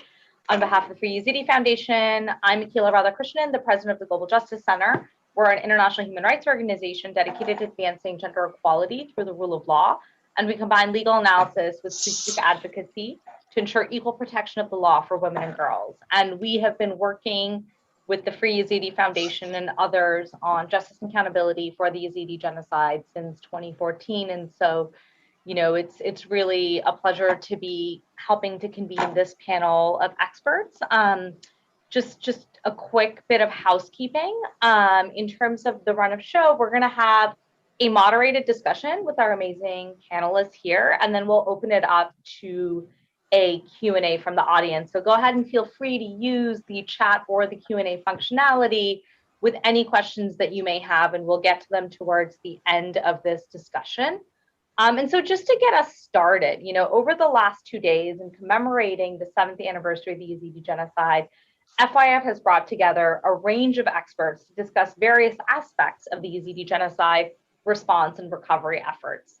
In this panel, considering the highly gendered manner in which the Yazidi genocide was conducted and the regressive gender ideology that informed ISIS's belief structure, we'll be focusing on this particular aspect during this panel. And to have this discussion in all of its various permutations, from its impact on the psychosocial health of Yazidi survivors, on what this means for justice and accountability measures, we have a fabulous slate of brilliant feminist panelists today. So I'm going to briefly introduce everybody, and then we're going to go right into the discussion. So our first panelist is Mayan Hussein. Mayan is a psychologist with the Free Yazidi Foundation, where she's worked for the last 2 years. She was trained at the University of Dohuk, and she provides individualized treatment to trauma survivors and manages FYF's teams of Harikara, which is their psychosocial support field workers. Our next panelist is Bethlan Shack. Beth is the Leah Kaplan Visiting Professor in Human Rights at Stanford Law School. She also served as Deputy to the Ambassador at large for war crimes issues in the State Department. And her book, Imagining Justice for Syria, discusses justice options for survivors of the international crimes being committed in the overlapping conflicts in Syria and Iraq. And it is absolutely fabulous. And I believe there's a symposium that's going on about it for those who want to follow more. Next, we have Patty Sellers. Patty is the Special Advisor for Gender to the Office of the Prosecutor of the International Criminal Court. She's also a visiting fellow at Kellogg College at the University of Oxford. She has authored numerous articles and lectured extensively on sexual and gender-based violence under international criminal law. And Patty was also the former legal advisor for gender and a prosecutor at the International Criminal Tribunal for the former Yugoslavia and Tribunal for Rwanda.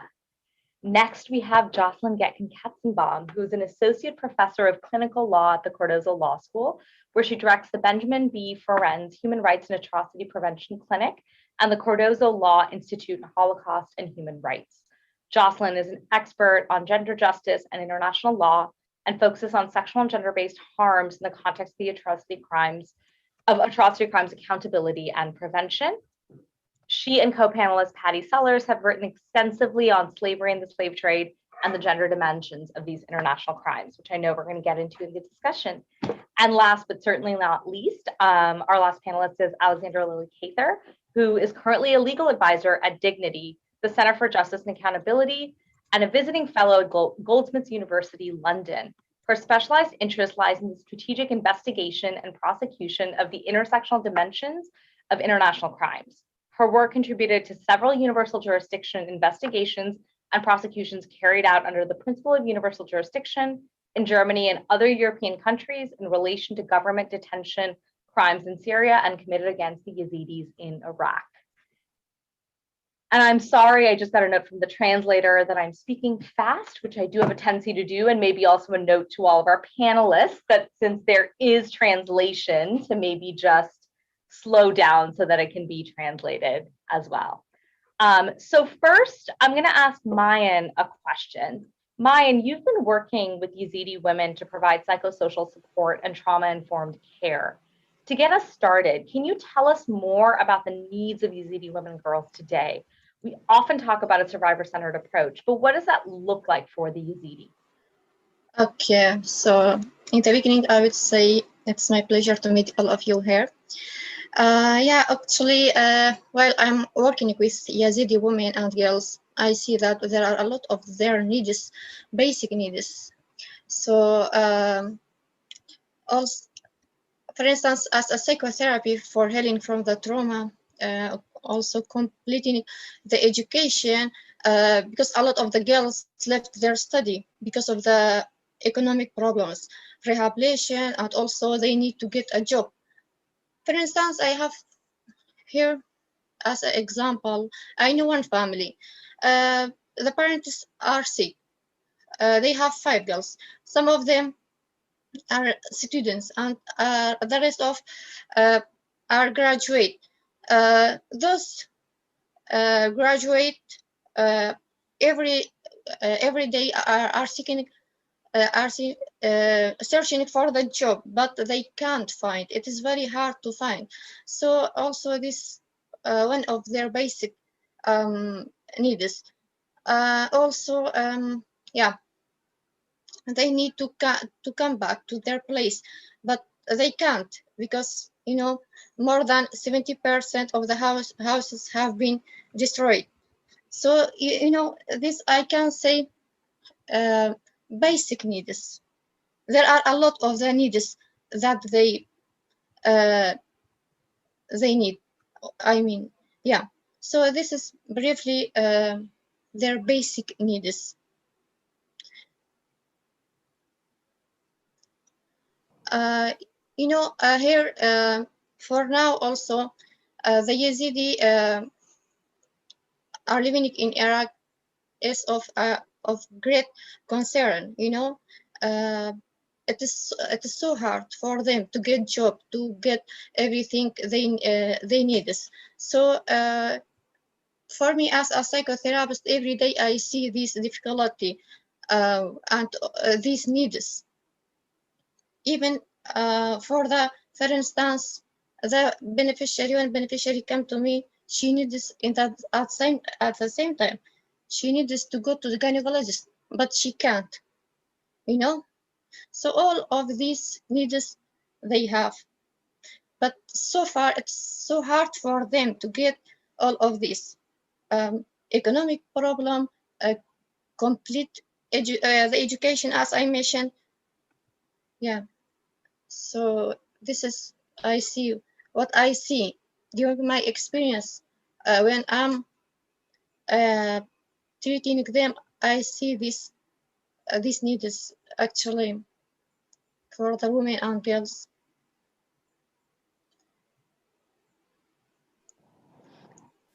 Great, thank you so much, Mayan, and thank you for really describing, I think, the multi-layered challenges that are being faced by the Yazidi survivor community, from the personal to the structural issues that are, you know, getting in the way of them being able to go home and rebuild their livelihood. So I think it really sets such an important context for the rest of this discussion as well. And so maybe to kind of, you know, switch a little focus here, to think about the distinctly gendered ways in which this was connected, you know, which really informs why the survivors are having these very specific responses.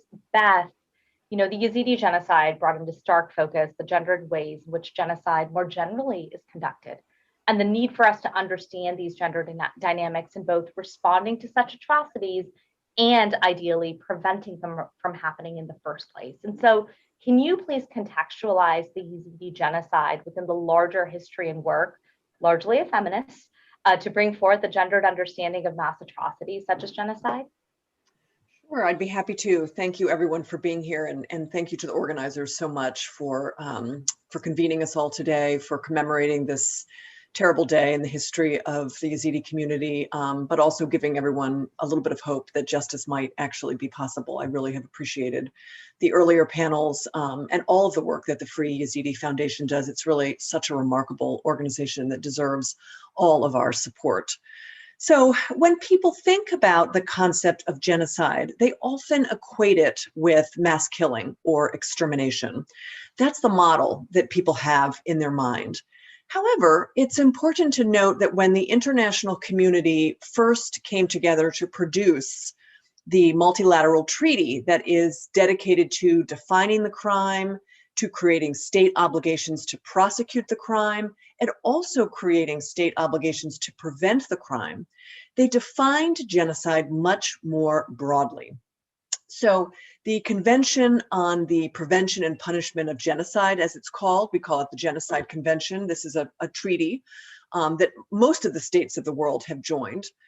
This treaty defines genocide in 5 different ways. In other words, there are 5 different types of acts that can be committed that can constitute genocide. The first, of course, is killing members of a protected group. That's the colloquial or the common understanding of the crime. But genocide can also be committed by causing serious bodily or mental harm to members of the group, or to create conditions of life that are calculated to destroy the group.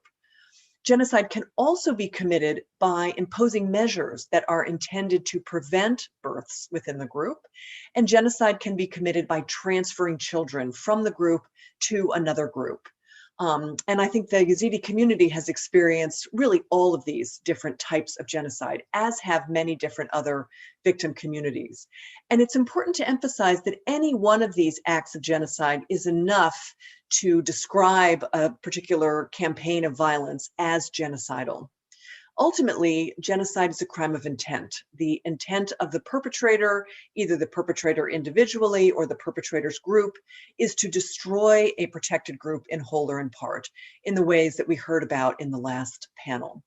None of these particular ways of committing genocide is expressly gendered, although there's some implicit gender components to it. And this is really very true of a lot of the early treaties, instruments, articulations of international criminal law. Gender was really invisible. Violence was described in very quote unquote neutral terms, but in terms that in many ways could mask the unique or special experience that women often have in these situations and campaigns of mass violence. Now, over the years, however, and as Akila mentioned, much due to the work of feminist practitioners, and I really want to give a shout out and congratulations to Patty Sellers, who's on the panel here. She was at the Yugoslavia Tribunal and the Rwanda Tribunal in the Office of the Prosecutor, which was a joint prosecutorial office, and really helped to push the prosecutor and her colleagues to look at the gendered dimension of violence. And as a result, the two tribunals for Yugoslavia and Rwanda developed some very important jurisprudence that brought gender to the fore, brought gender to the surface, and showed the way in which gender violence often works in these situations of armed conflict and of genocide ultimately. So a very important case that came out of the Rwanda tribunal was the Akayesu case. Akayesu was a local mayor. He allowed in his community and his region Tutsi women to be raped multiple times by perpetrators, did nothing to prevent it, actually encouraged it from happening. He was ultimately charged with genocide. There were no gender allegations originally in the indictment or in the presentation of proof by the prosecutor. Fortunately, there was a woman judge on the panel, and she and her colleagues heard testimony from women and said, why has this not been charged? Why have we not charged rape in this case? Gave the prosecutor additional time. A new indictment was produced. Those allegations came forward, and Akayesu was ultimately convicted for using and enabling rape to be used as a method or a weapon of genocide. So even though the victims survived, they were deemed to be the victims of genocide. And the court really focused on causing serious bodily and mental harm, and also the creation of conditions of life that would lead to the destruction of the group. And the court was quite sophisticated, and this invokes the comments of the earlier speaker, of the physical and mental harm that sexual violence can cause within victims and their wider community, and how that can contribute to the destruction of the group. Another interesting case emerged out of the Yugoslavia Tribunal, also discussing the gender dimensions of genocide. And this was the Krstić case that involved the massacre at Srebrenica, where 8,000 men and boys were massacred. The women, girls, and elderly people were spared, although they were terribly mistreated. And there the Yugoslavia Tribunal said, even though only the men in this case were targeted for extermination, nonetheless a genocide was committed. And so here we see tribunals, judges, feminists, individuals who have a gendered perspective bringing gender to the fore and pushing these ideas, and the tribunals then adopting them and really affecting our ability to understand in a much broader way the role that gender can play in effectuating a genocide. Now in the region of Xinjiang, China, we're seeing the last two acts of genocide, the forcible sterilization and forced abortion among Uyghur women, as being used as a tool to commit genocide, even though the women are not killed. They're also terribly mistreated, but not to the degree that we've seen in other situations necessarily. Nonetheless, many scholars have identified what's happening there as a genocide by virtue of the fact that the reproductive capacity of that group is being slowly over time and over generations diminished, such that the group can no longer reproduce itself. We're also seeing, and we saw this with respect to Yezidi children being forcibly taken from their families and transferred to other groups. In the case of the Yezidi, often transferred into situations of slavery. And so we see the different terms of the Genocide Convention being animated and a gendered component being added so that our view is much more sophisticated now. And I'm very hopeful that as these cases do move forward, and I really appreciate the remarks of the Dutch prosecutors and the IIIM to see their dedication to see these cases move forward, that a gender dimension, I hope that a gender dimension will be included within those cases. Thanks so much. Thank you, Beth, for that really clear picture of both the legal framework that's going to really, I think, inform a lot that we're going to be discussing in the rest of this panel, but as well the kind of the various places in history where we've started to see these historical experiences of what a gender dimension of genocide looks like, including in ongoing scenarios with the Rohingya and the Uyghurs, And so, Jocelyn, really building on this framework that Beth has just laid out, can you maybe connect the dots for us and tell us a little bit more about how gender informed and was carried out in the genocidal violence against the Yazidis? Sure. So first, I do want to connect with Beth's thoughts to say that understanding gendered components of genocide really does help us to see the crimes as they're unfolding, and really is an opportunity for prevention, as well as understanding later the pursuit of justice and accountability for the crimes as well. So thanks. And before I begin, I also want to thank all of these panelists. I feel very humbled to be among all of you women, feminists, lawyers, and amazing scholars in your fields. And I want to thank Pari, Ibrahim, all of the individuals who are working with the Free Yazidi Foundation on this particular commemoration event, but also in the pursuit of justice and accountability, repair, healing for the Yazidi victims, survivors of the genocidal violence of 2014. And I just want to say to every Yazidi and others who are watching, I stand with the victims, the survivors, and their families on this day of commemoration and every day forward to ensure that justice and accountability and healing is on the forefront of all of our minds, and is in the pursuit of prevention of these horrific crimes now and in the future.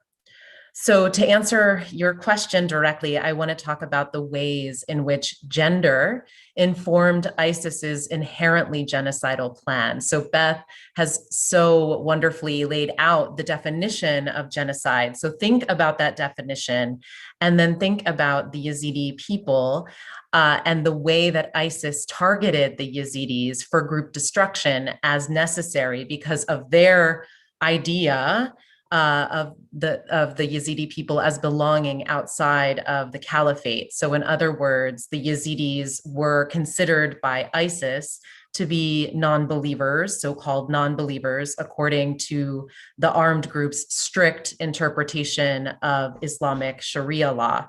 And as in all genocidal plans, gendered violence, often sexualized violence, but not always sexualized, but almost always including slavery and the slave trade, as we'll discuss in more detail later as well.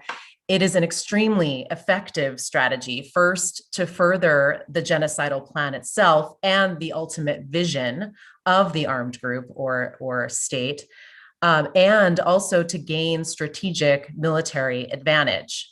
So, for instance, ISIS attacked the Yazidis through a variety of methods against their lives, attacks against physical and cultural reproductive capacities, and attacks on their identities in often intersecting ways. So based on gender, based on sex, based on age, religion, belief, all of these things along gendered lines, and often instrumentalizing the prescribed gendered norms. And by gendered norms, what we're talking about are the socially constructed roles that members of society assign to males and females, whether those individuals actually believe those gendered roles to be their own, have internalized them. So these are gender roles that are assigned to males, to females.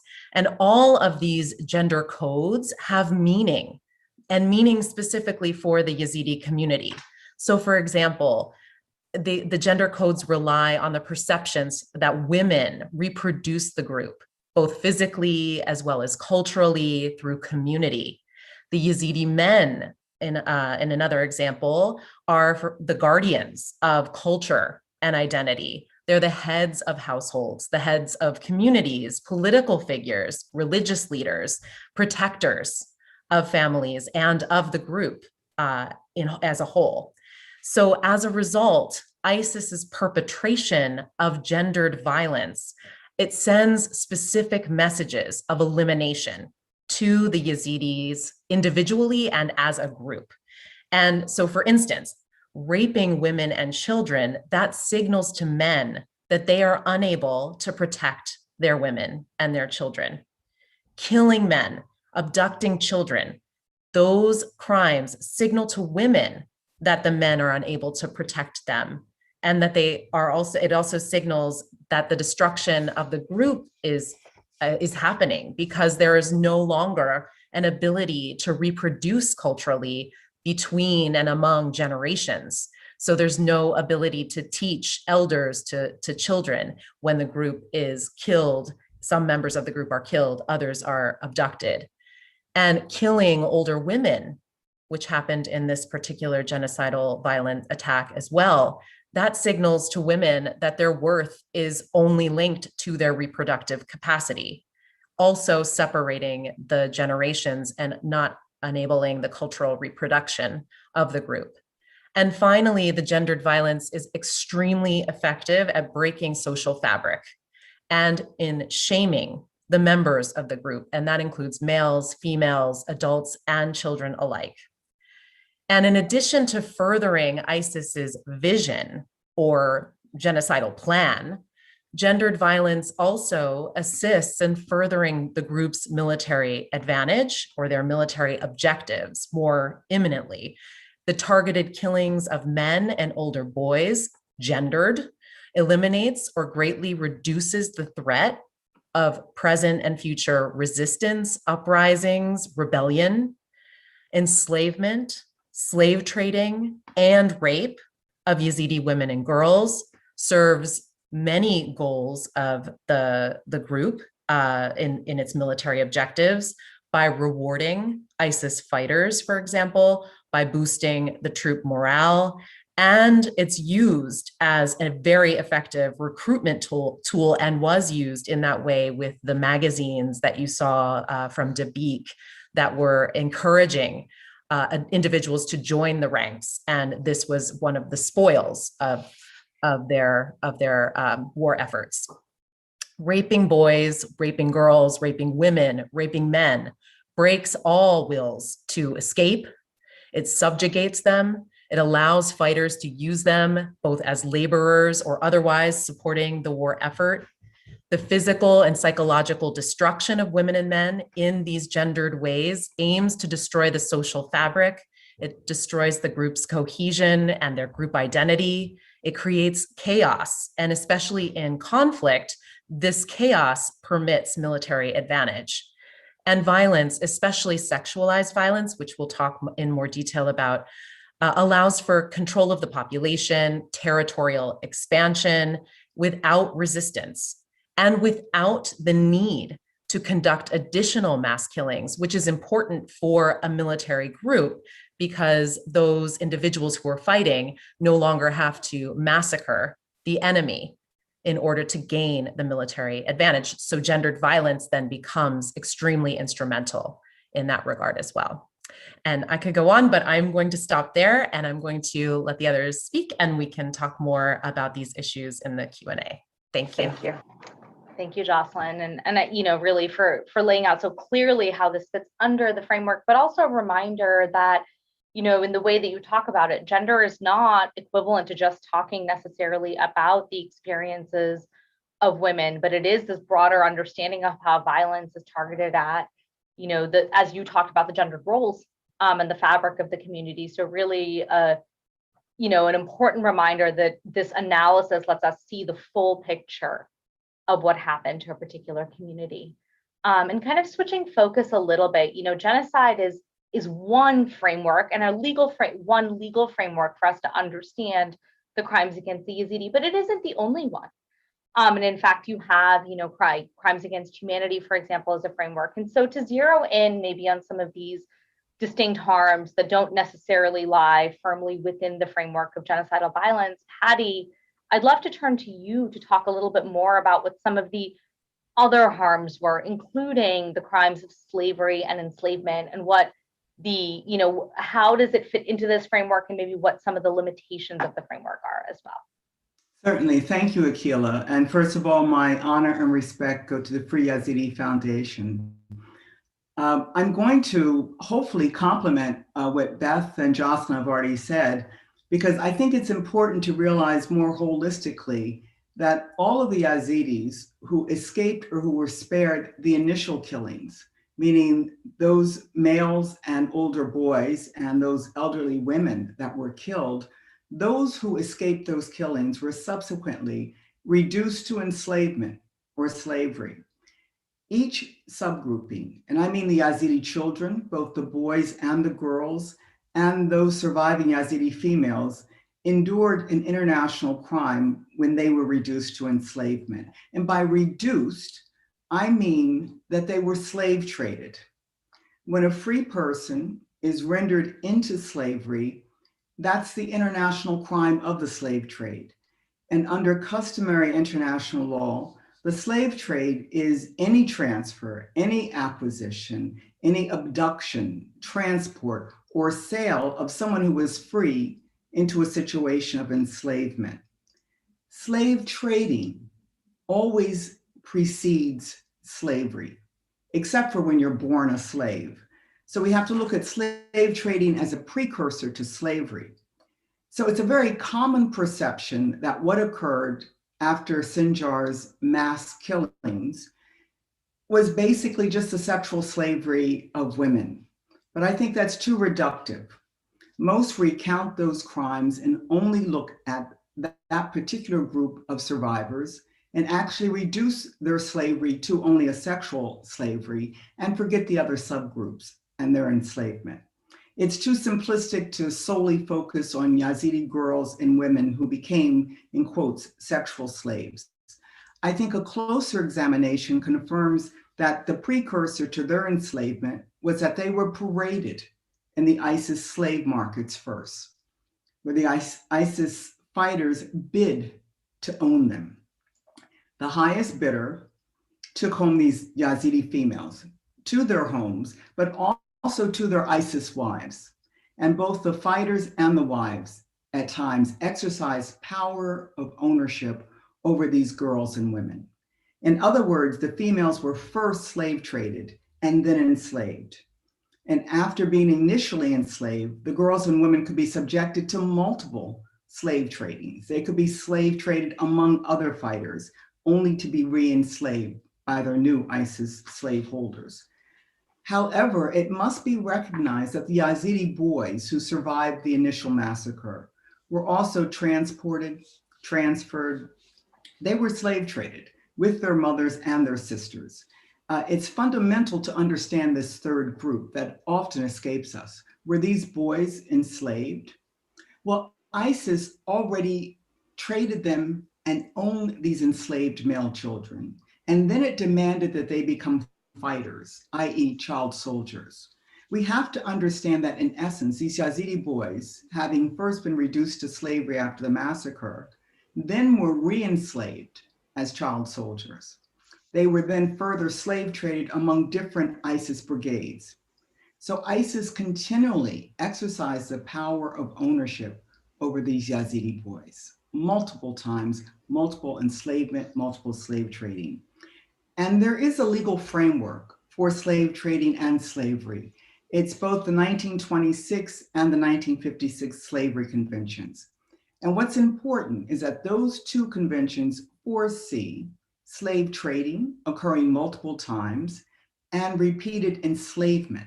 And this is what the Yazidis endured, both as women, as girls, and as boys. So these three groups of surviving Yazidis, meaning that they weren't initially killed, were really subjected to multiple crimes by ISIS. And this slave trading and slavery that I'm describing, this constitutes a war crime without a doubt under customary law. It also constitutes crimes against humanity under customary national law. Furthermore, each act of slave trading or slavery can serve as an act of genocide. As Beth has foreseen this discussion, if the genocidal is intent, when the slave trading and slavery occurs, they become acts that comprise acts of genocide.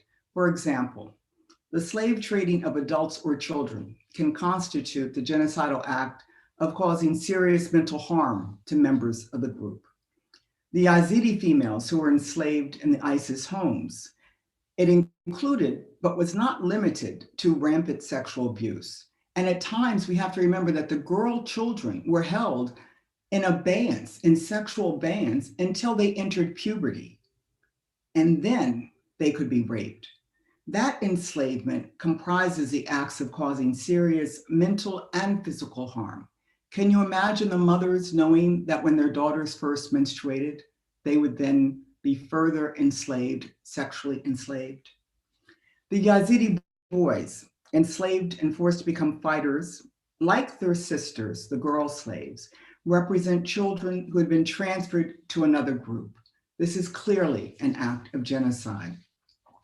Therefore, I would say that the multiple acts of slavery and the slave trade that are war crimes, that are crimes against humanity under international law, or as standalone international crimes, likewise comprise integral acts of genocide that were committed against the Yazidis, those who survived the massacre.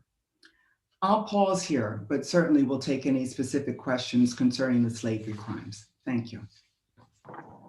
Thank you so much, Patty, for really, showing what taking individualized experiences and looking at them under the various legal frameworks exist. And I think this lends ourselves perfectly to our next panelist, because one of the major calls of the Yazidi community from the beginning has been for justice.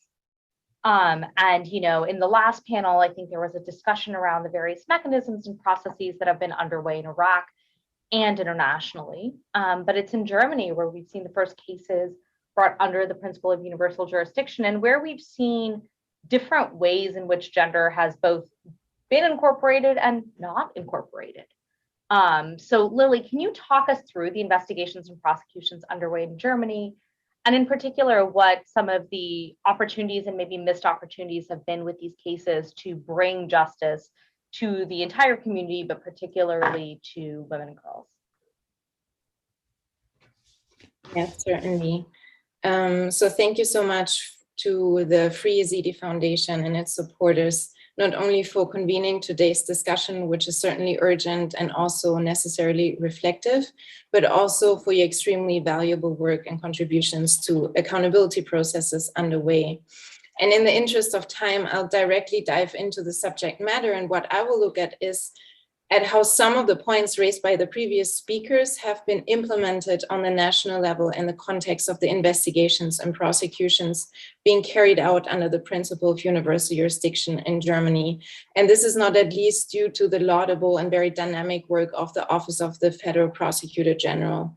So building also on what Prosecutor Richer presented in the previous panel, I'll specifically look at and critically examine 4 concluded verdicts, not all of which are final, against 3 female perpetrators, namely Oma Ima A, who has 2 verdicts against her as of the end of July, Nurten J, and Sarah O, who are all, as members of ISIS, have found to have aided and abetted crimes against humanity of inter alia enslavement against, and this is notably following Patricia's point, against Yazidi women and girls and not boys.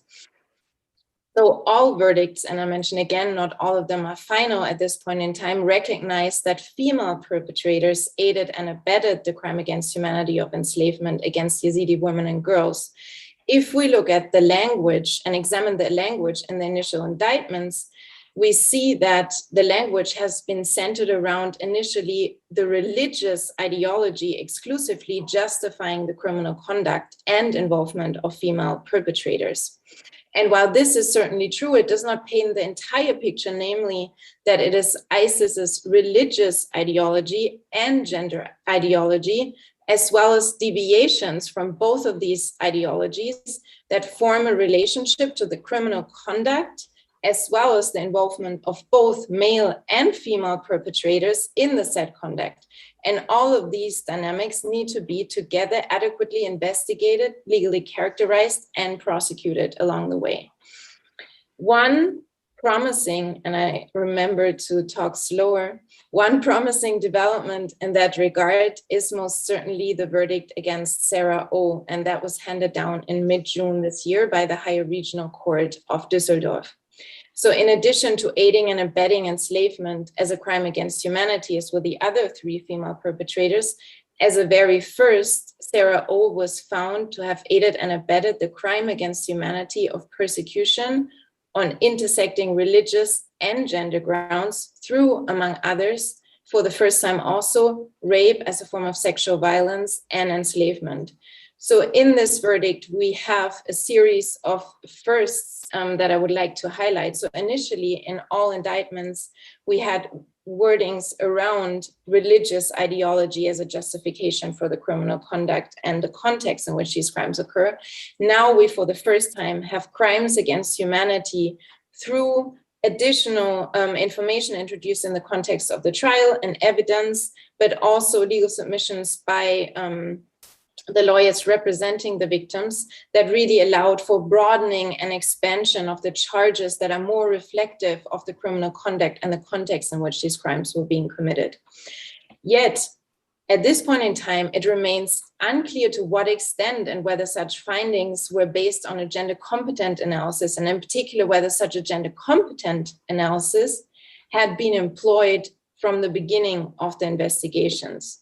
And this is crucial because a gender competent analysis brings to light not only gendered harms and dimensions in relation to international crimes, but also reveals information about power relations, as well as the exercise of supremacy and dominance among both victim and perpetrator groups. So in other words, in more simple terms, do we now have a verdict of persecution on gender-based grounds because of informations and submissions in the course of the trial, or has this been emanating from the very beginning of the context of the investigation? And this is really important because all these investigation results, particularly the ones in the structure investigation, will form the foundations of all cases going ahead. I will stop here. There are many more kind of shortcomings I would highlight.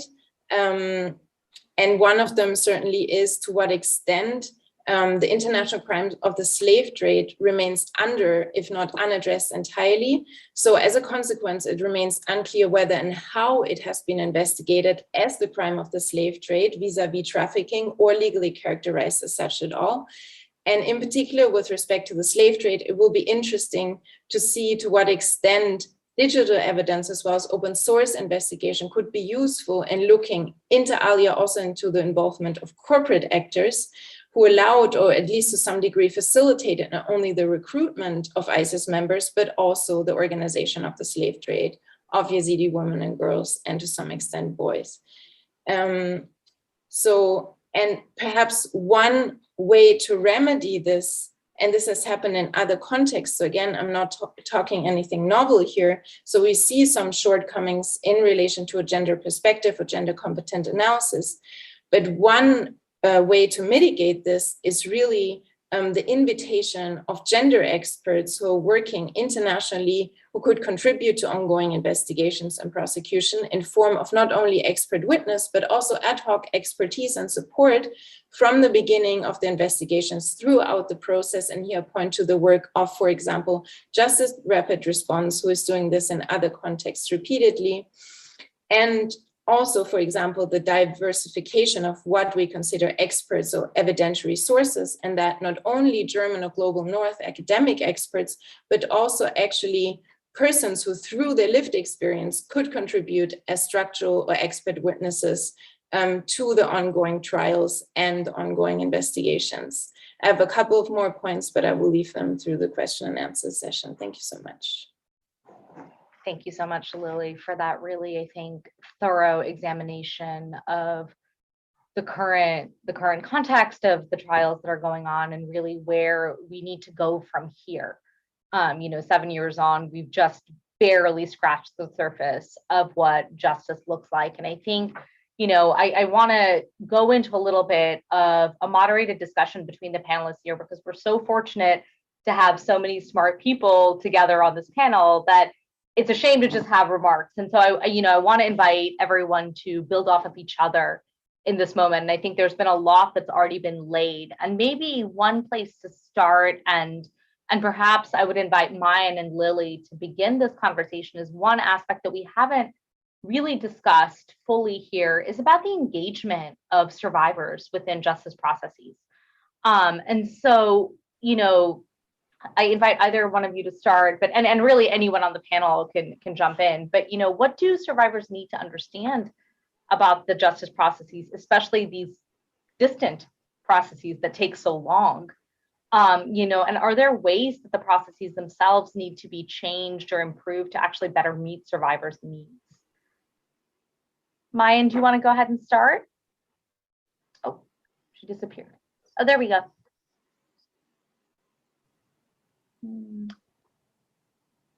We might, oh.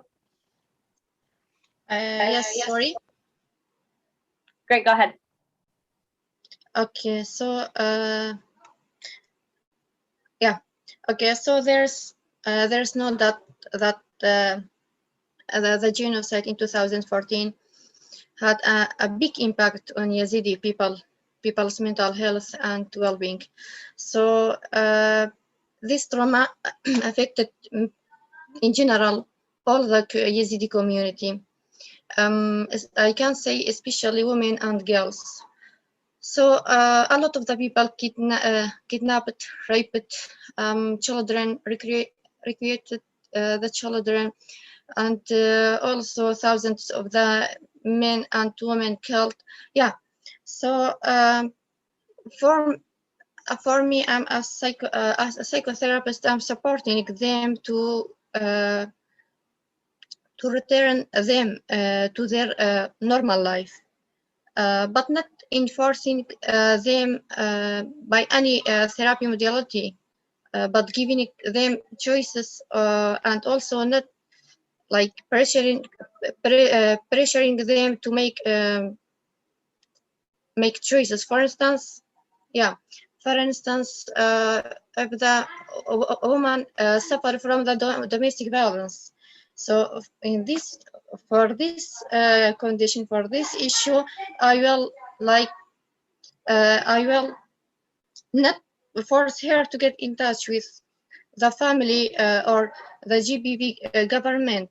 So I support her to reach at what the destination they may want to take.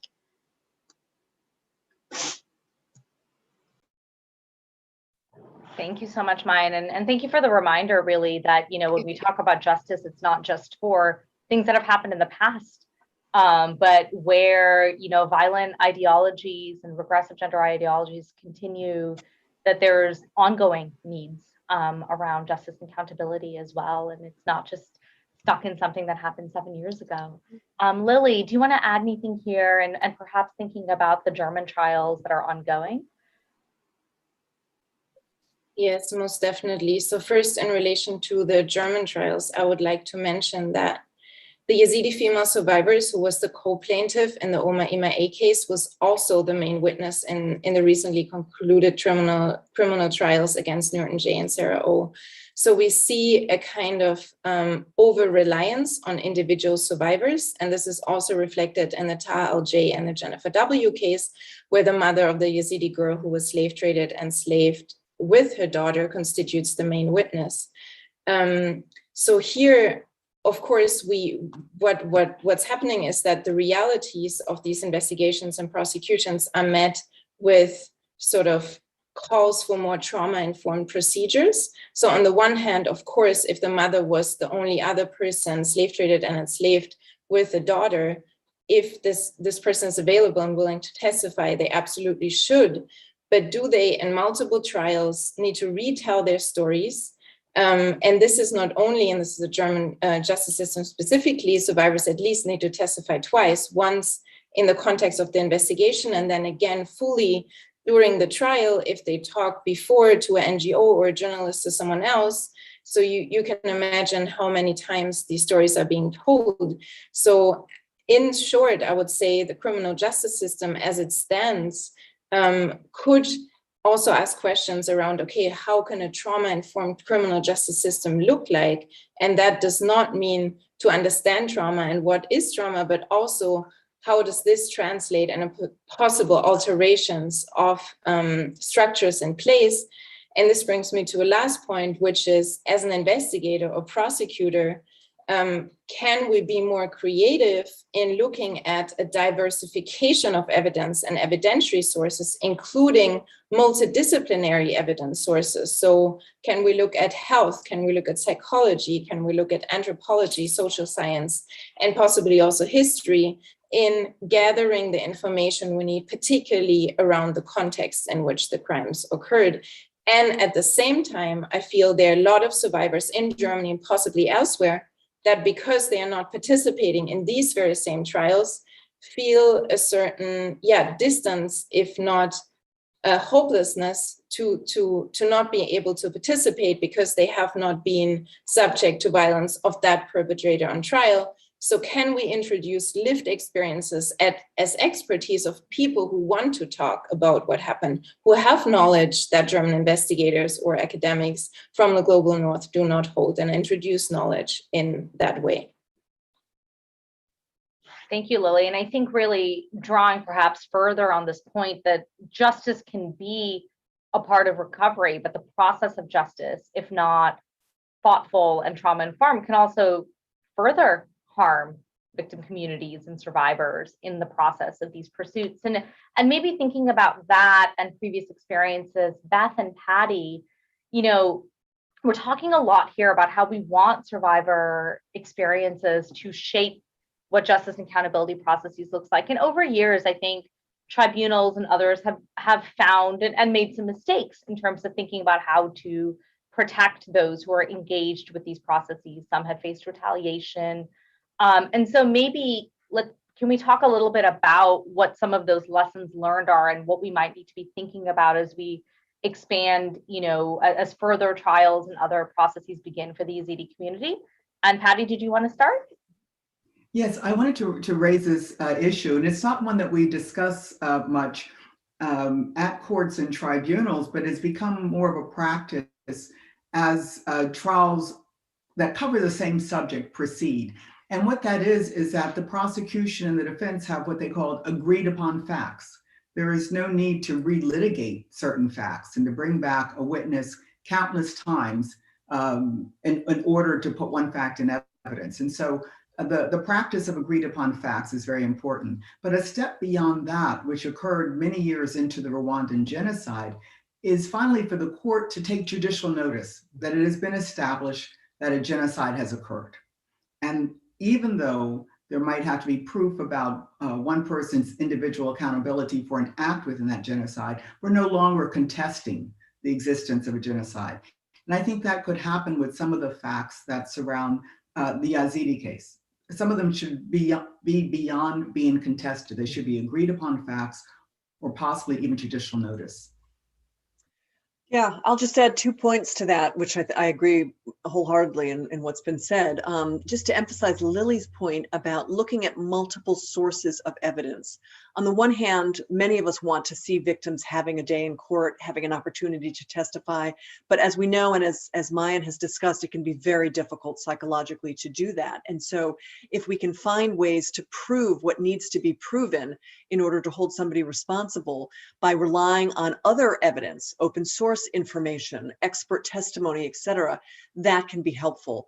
We know that witnesses are, in many respects, the weakest link in a justice chain because they are vulnerable to retaliation, because they have fears for their family who may be back in Iraq, because they have psychological issues where testifying or the constant process of preparing for trial might be re-traumatizing to them. We as prosecutors and practitioners need to think creatively about how to utilize all sources of evidence to support victim testimony. If victims want and survivors want to testify, they should absolutely have the opportunity to do so, but we as practitioners need to support them. I also think witness protection is a weak point in the international system of justice. We have now very good laws. States have done a good job of implementing those laws into their domestic codes. We now have special war crimes units who are developing expertise to bring these cases. They're now linked across the globe so they can share information. but witnesses are often quite vulnerable, and we need to have an integrated system of witness protection, which might have to include relocation of the witnesses themselves and their broader families. And so that's an area where I think the international community needs to think creatively and engage in more investment to protect witnesses so that they feel comfortable participating in justice processes. Thank you so much, Beth and Patty, for really laying out what some of the things that we should be thinking about here as we move forward and how to shape these. But we know that focusing on individual trials against individuals for criminal experiences is one piece of accountability picture, but there's equally a need to hold the systems that allow such crimes to occur to account as well, including states. And so Jocelyn, maybe you can start, and then I would really invite other participants to talk about this, but can we think about what the options are available for thinking of this larger justice and accountability picture, thinking about reparations, thinking of redress to, including under international human rights law, to invoke state responsibility for genocide, for the slave trade, and really bring this more holistic view of justice and accountability to the table? Sure. Thanks for that question. It's something that I spend a lot of time thinking about these days. So I don't mean to diminish the need for individual criminal accountability. It is a need, and we should be pursuing it the way that these panelists are showing we are pursuing it, and with this very specialized gendered lens. And I also think, to the previous question about investigation and prosecution, these gendered competencies, these lenses that we can add to the investigations and the prosecutions may also help in trauma lawyering, trauma-centered approaches to these issues as well. And with Lily mentioning corporate accountability, that also brings to bear the human rights framework, which does think, the individual criminal accountability. Yes, there are individuals within corporations who could be held individually criminally liable for some of these crimes if proven. But at the same time, there is an existing framework to hold states accountable for corporate activity and abuses, including international criminal activity, and especially with regard to slavery and the slave trade, which are systems crimes that unfortunately are not modern in any way. These are old crimes that have been propped up by corporate actors, private actors, and state actors. And so we do need to think about state accountability in addition to criminal accountability for violations of human rights. Slavery and the slave trade, in addition to being international crimes, are also what we call super norms, right? These are the human rights violations that we most, as an international community, condemn together. We consider them to be jus cogens, which is a fancy Latin term that just means they're the most compelling values that we want to be ensuring do not continue on this planet. And as an international community, we've all come together and we've decided that these are the most egregious harms that we could be committing against one another. They're non-derogable human rights, which means that under no circumstances can states permit slavery and the slave trade from being perpetrated on their territory. So we have these super norms that are already in existence that we should be reviving. We should be using more. We shouldn't only be focusing our attention on individual criminal accountability. We shouldn't only be focusing our attention on human trafficking as a human rights violation, because slavery and the slave trade are these really super normative protections as well that we could be utilizing in the pursuit of state accountability in addition to criminal accountability. So I'll stop there, but if you want to continue discussing other avenues for justice, we can as well. I'll just add one quick point. We can think about accountability and justice along multiple dimensions. We've already talked about individual criminal responsibility, and we've also talked about state responsibility. We can cut it a different way and say, criminal charges are generally brought against individuals, but they can also be brought against corporations. And I think some of the European systems have been incredibly innovative in this regard, in looking at the way in which corporations as a unit can contribute to, enable, and even commit international crimes. And that's one area where I think we can all do more work, because corporations can also be held liable for money damages. And that can help contribute to the rehabilitation of victims and the work that people like Mayan have been doing in order to help rehabilitate individuals, their families, and their communities. That's expensive work. We need to think about economic rehabilitation, psychological rehabilitation. There may be lingering health issues that need to be dealt with. And so using civil responsibility that can generate reparations for victims can be incredibly important.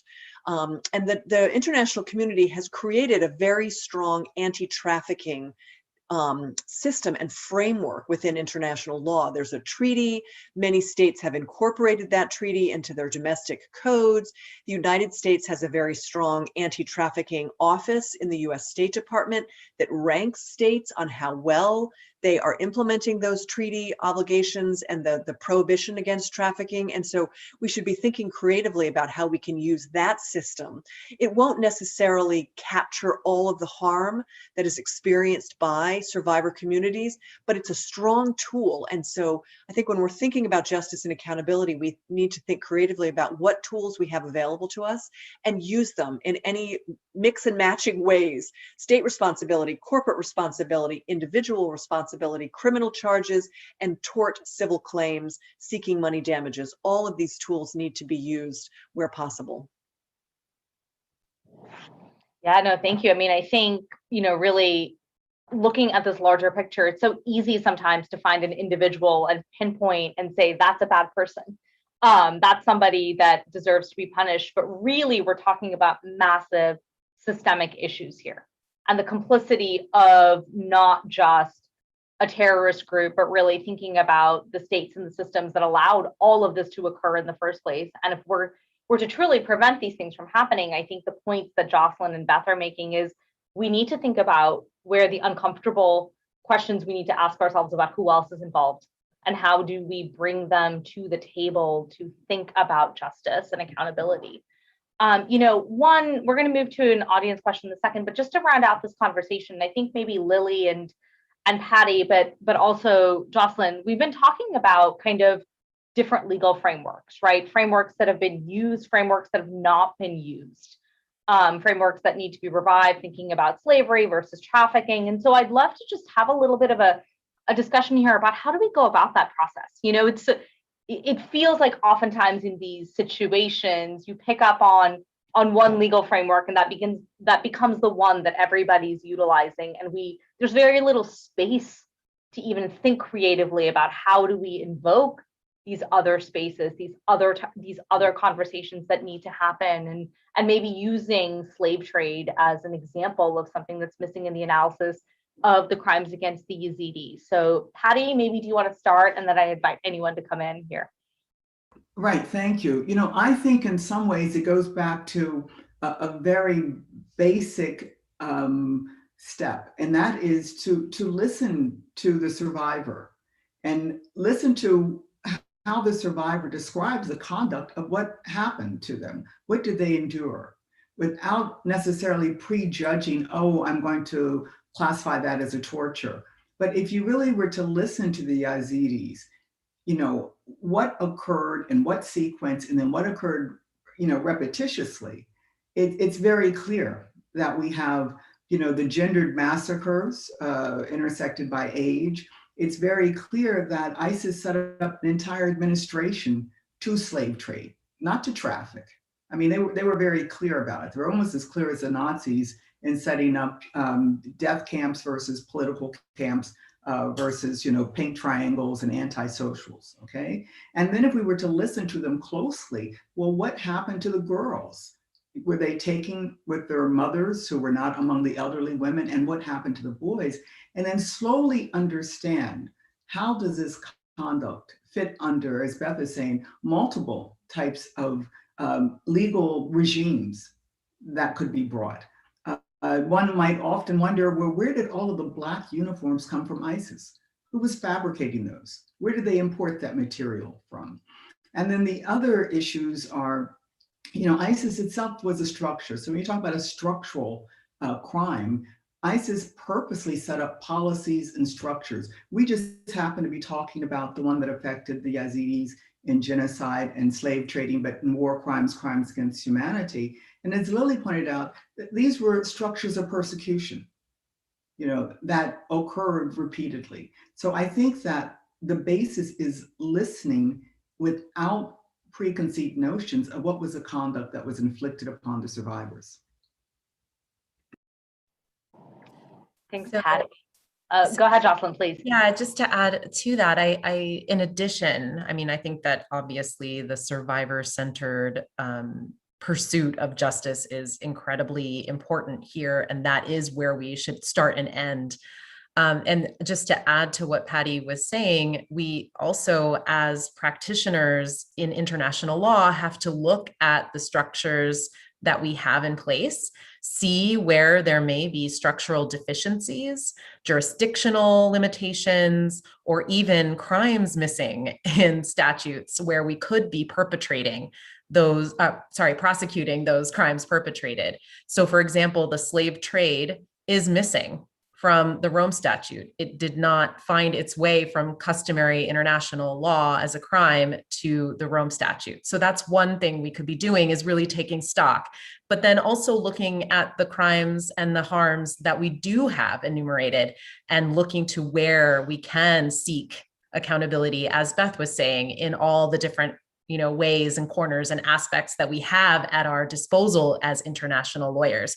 We can't be too, in our blinders in international criminal law versus international human rights law, when we need to be collaborating and working across these different areas of law to ensure that justice is comprehensive for victims, that they are receiving both the individual criminal accountability, their day in court to look their perpetrator in the eye and discuss and tell the world about what crimes, harms have happened against them, but also to have reparations for the harms that they have endured. So I think we also need to take stock at our laws, at our crimes, what we have, what we maybe are missing, and really start to think about how we reform laws, how we advocate for those we do have to revive them and use them.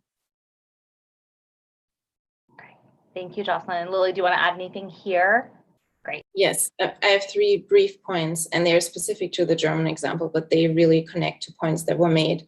So one, I think, yes, definitely, as Patricia said, really truly listen to the survivors and the criminal conduct they're elaborating on. But this also requires an active confronting of persons' existing biases. And there we need to have a more institutionalized framework in place that normalizes the confronting of existing biases, because they exist, but they are not strategically addressed.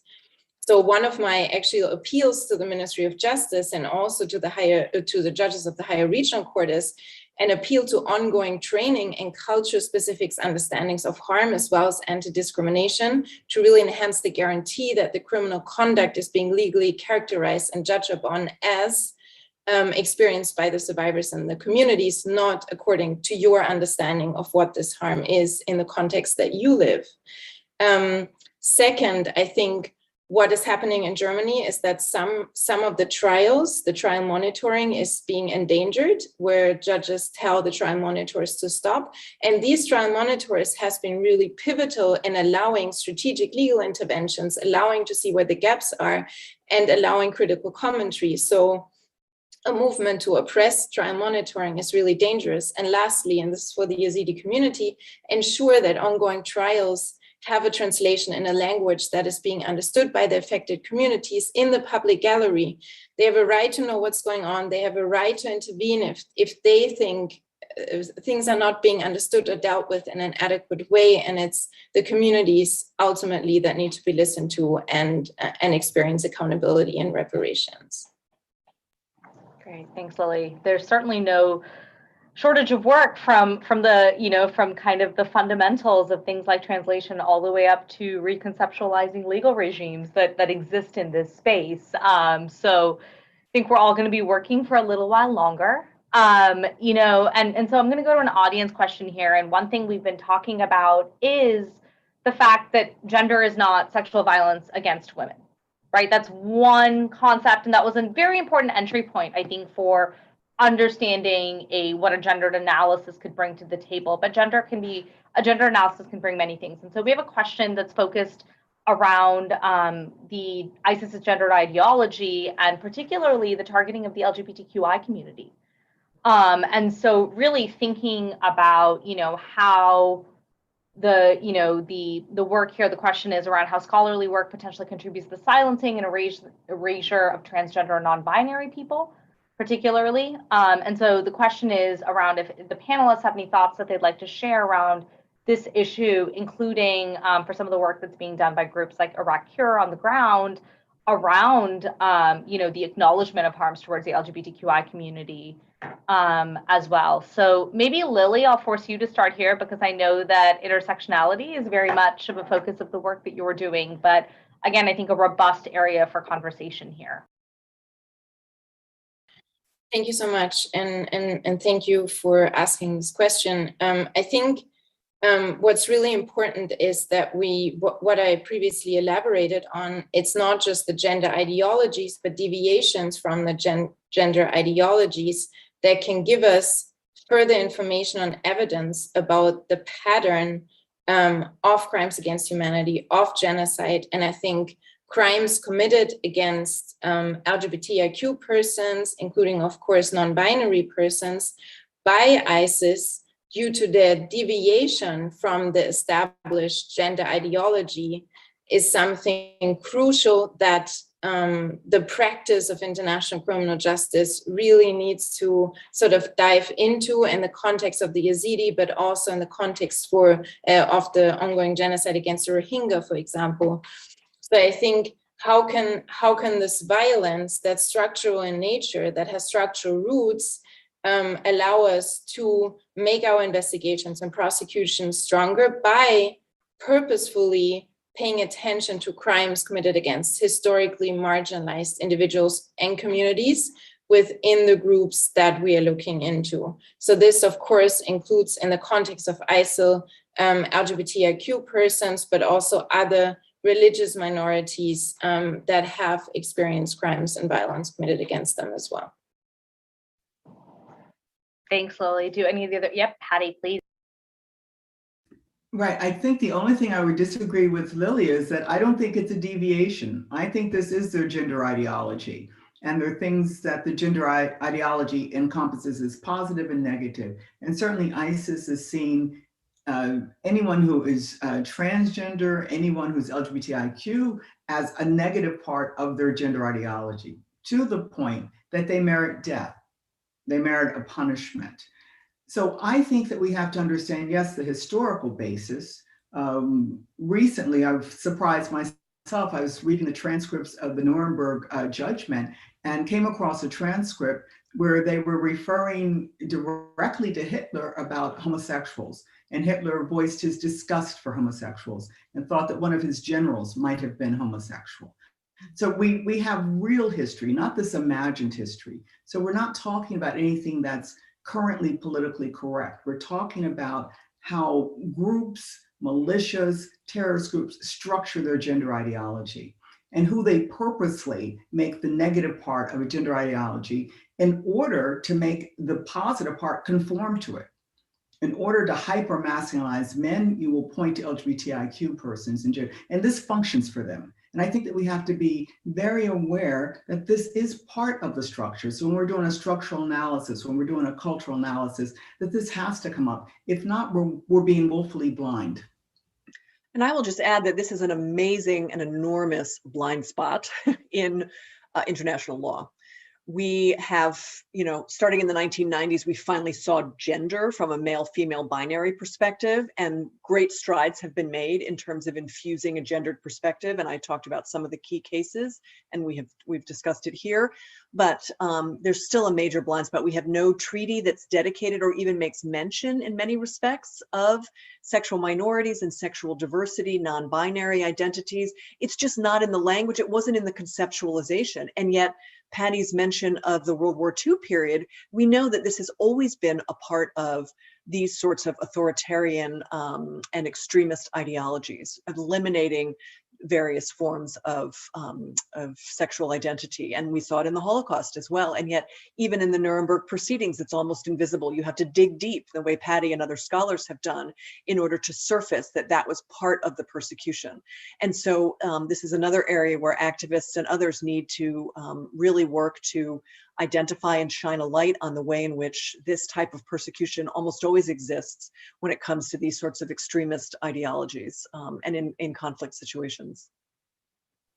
And I do want to give a shout out to Lisa Davis, Professor Davis at CUNY, who really led efforts to drop the definition of gender as a binary concept in the new Crimes Against Humanity Treaty draft. So we do have movement in that direction. Much more work, as Beth said, has to be done. We do have a lot of blind spots. And as Lily was talking about, we have to examine all biases, right? And heteronormative biases exist still, even in gendered approaches. So we have to really be thinking about gender as the social construct and all the ways, I think Lily was saying, all the ways that individuals may deviate from the gendered concept, right? The concept of the norms that are out there. So yeah, much more work has to be done. But I think, again, as Patty was saying, if we listen very intently to survivors and their experiences and go from there, we will definitely be able to uncover much, much more and be able to move progressively forward in this regard, I think, in gender analyses.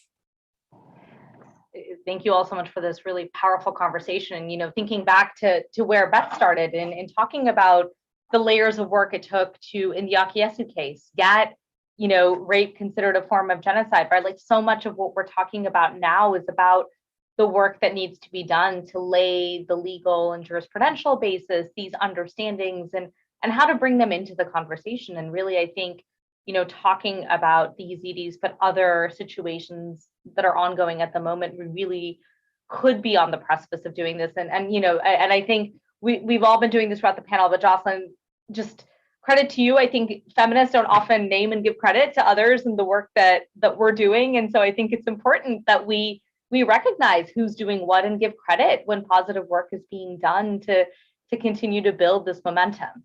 So we've just got a couple minutes left. And so I'm just gonna go ahead and turn to each panelist in turn, and I'm gonna go in reverse. So we'll start with Lily and go backwards in the order that we began.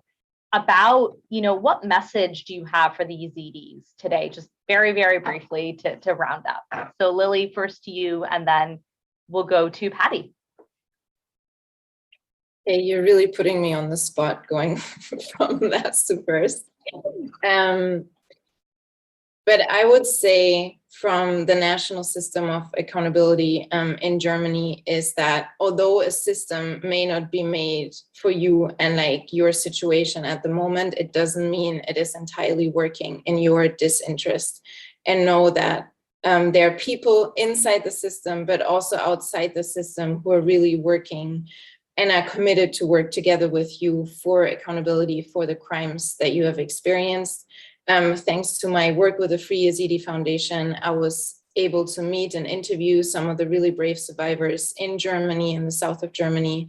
And I can only applaud and have endless respect for their courage to keep fighting, not only in their daily life, but also for accountability and justice and reparations for the harm they experienced. So this will be my message to them. Thank you, Lily. You did a great job for being put on the spot. So Patty, over to you, and then Jocelyn.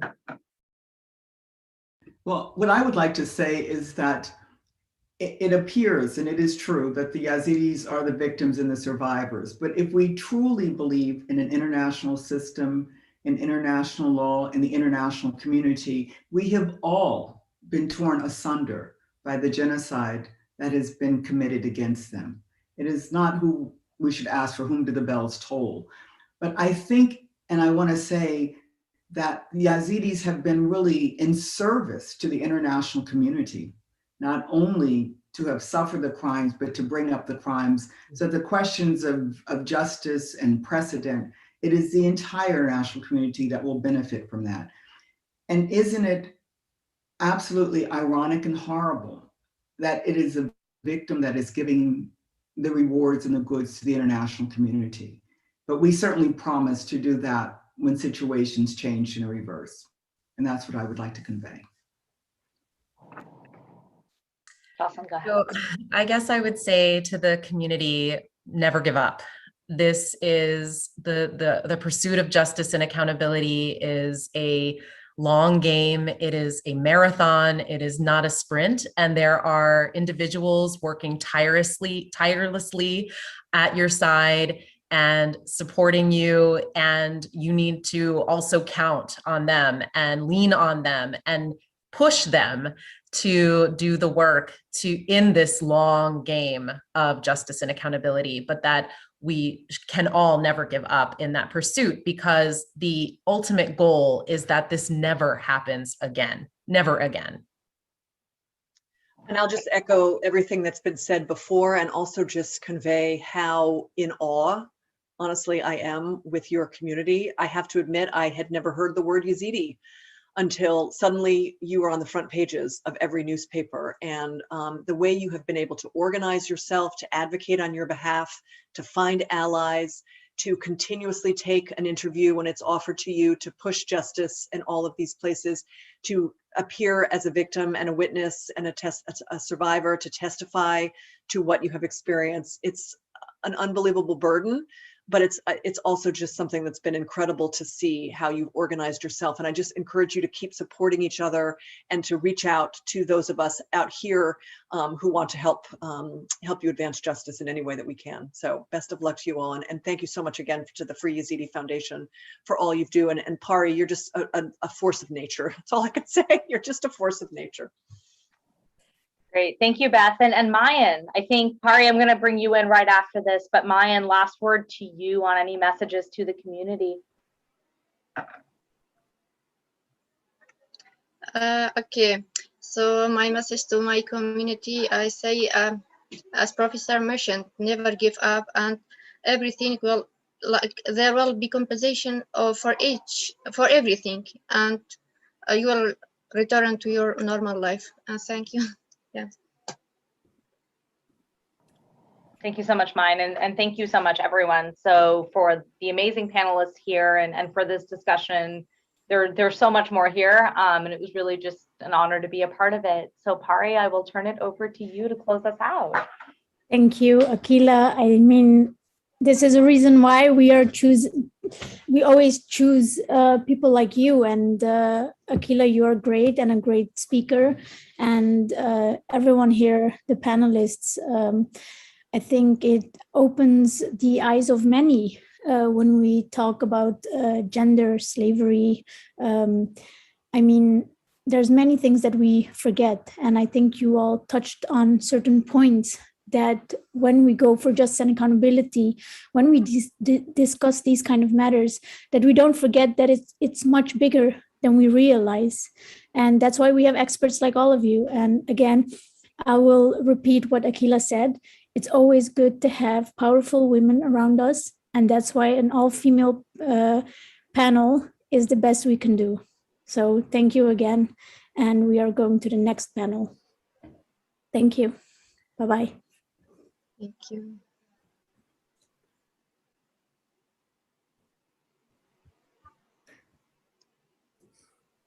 Okay. We are now going to the next panel for the people who just attended. This is the Free Yezidi Foundation commemoration of the Yezidi genocide. In August 2014, the Islamic State came with the intent to destroy the Yezidi community, people living in the northern part of Iraq, specifically from Sinjar. So they came, they wanted to kill the Yazidis, and with the idea of destroying this community. We are heading to a panel that's called The American Perspective. As we take time today to mourn those we have lost, Yazidis are at the same time very thankful to the American government for having come to our rescue in August 2014. Many people and countries around the world were sympathetic to the plight of the Yazidis 7 years ago when our people were under attack. But it was uniquely that the United States that took action, decisive action, to save the lives of Yazidis on Mount Sinjar and target Islamic State militants that were ready to kill and abduct even more of our people. The aftermath of the Yezidi genocide still acutely affects our community. Yazidi youth suffer from hopelessness and unemployment. More than 200,000 Yazidis remain displaced. Sinjar is far from safe or rebuilt for Yazidi families, and security and political complexities present serious challenges. Despite some positive developments, such as the passage of the Yazidi Survivors Law in Iraqi parliament, daily challenges and entrenched marginalization haunt the Yazidi community. Today, we will hear from current and former officials about the reaction of the Yazidi genocide. We wish to understand the American priorities about justice, humanitarian support, security and stability, countering extremism and ISIS resurgence, and of course, the gender dynamics in post-conflict development. The actions of the United States have had enormous impact on Iraqi political and security dynamics, as well as humanitarian aid and reconstruction. Our community values American solidarity and commitment to help support and encourage our safety and defend the prospect of a future for the Yazidis in Iraq. Once again, 7 years later, we Yazidis restate our appreciation for American efforts to help our people during our hour of greatest need. I want to welcome warmly our panelists and thank everyone for taking the time to stand with us today. I will begin by playing a recorded message from the United States White House MENA coordinator, Brett McGurk.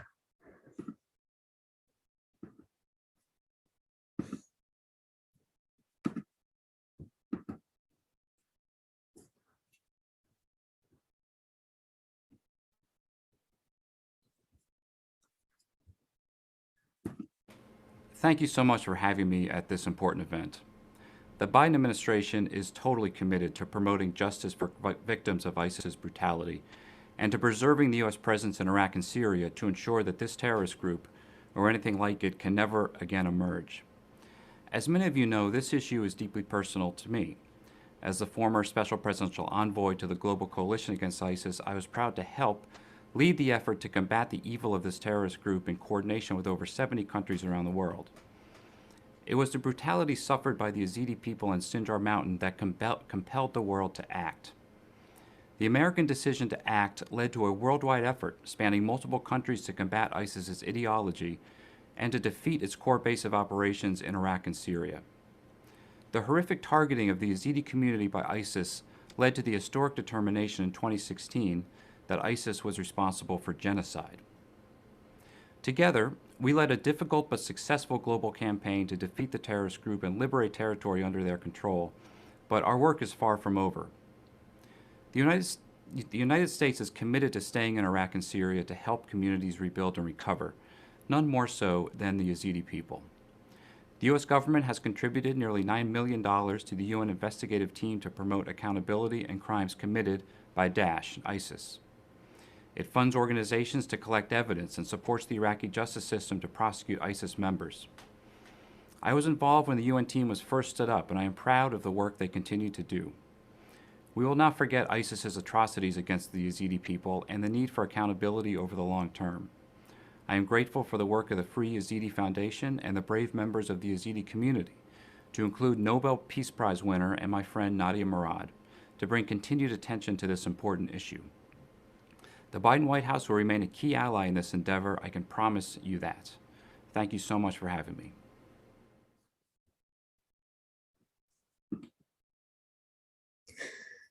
Thank you very much, Coordinator McGurk. As I always say, it is very important that we hear from people in the White House what they think about the future of the Yazidis. This is highly important. We are now going to play a video from Ambassador Mike Kozak, formerly of the State Department's DRL, and now leading the State Department's Office on Global Criminal Justice. And I hope this will work.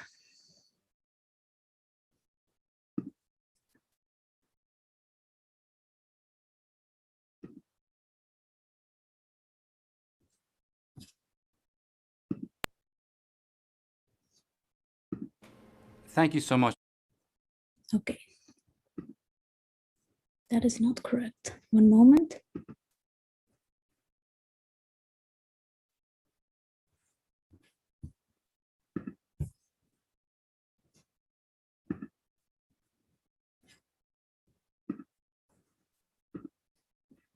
Should be much quicker with this. Yes. Good day, and thank you to the Free Yezidi Foundation for organizing this important event on this important occasion. And thank you for the honor of giving me the opportunity to speak with you today.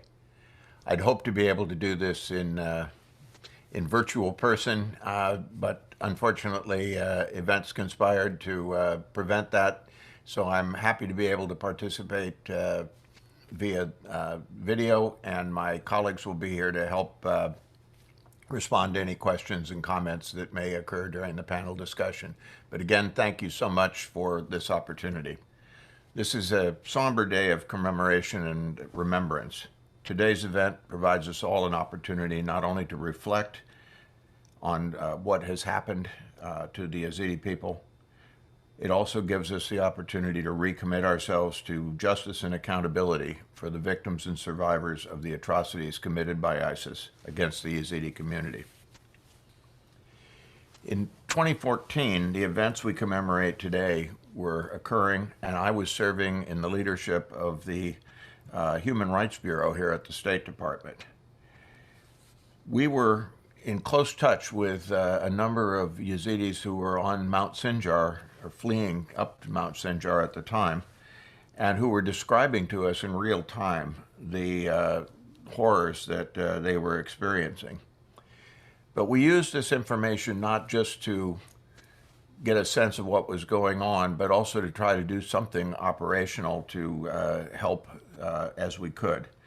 We shared the information we were receiving from Yazidis with the U.S. Department of Defense.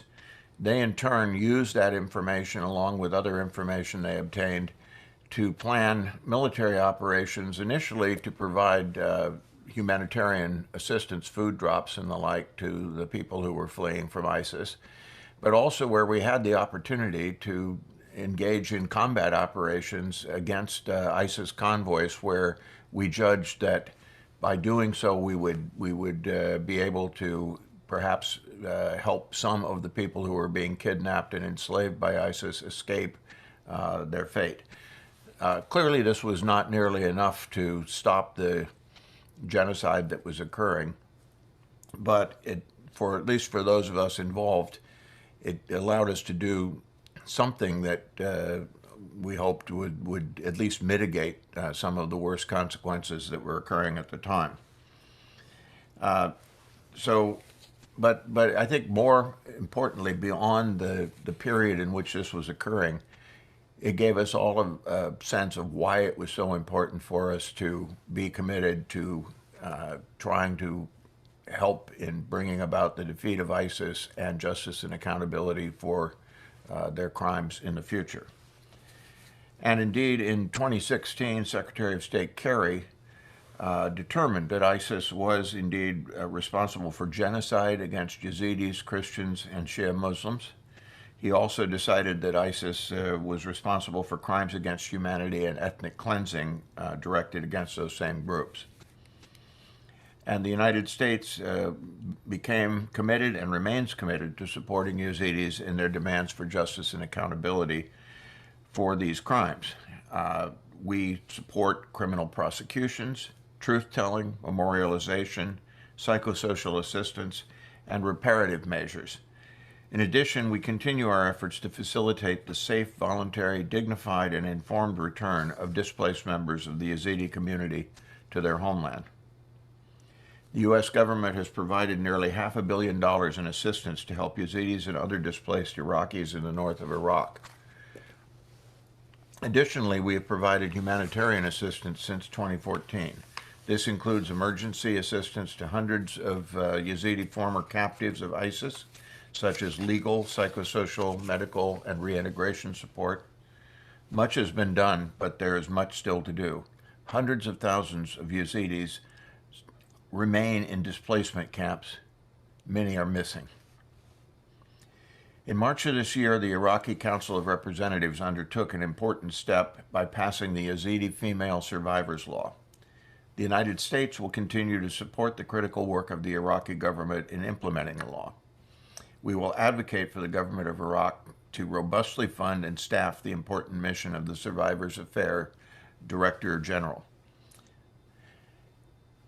In addition to what the Iraqi government is doing, the office that I lead, the Office of Global Criminal Justice, has funded efforts by organizations such as Yezidi to collect and preserve evidence, prepare actionable case files for prosecution, provide legal support to victims, and digitalize case files.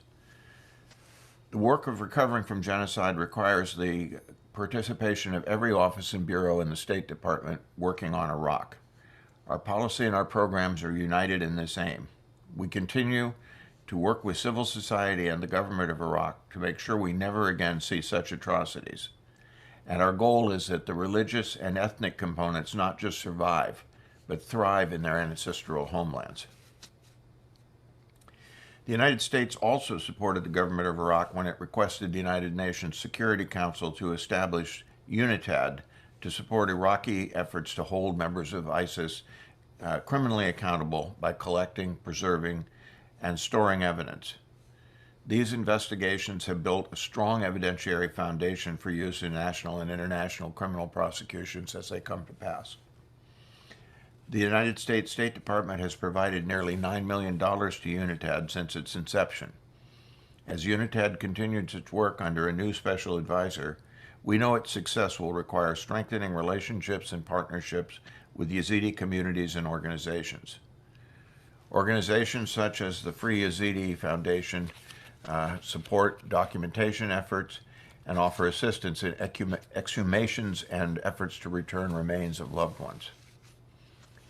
This strong accountability evidentiary foundation must translate into actual accountability. The United States will continue to encourage the government of Iraq to pass national legislation facilitating the prosecution of atrocity crimes.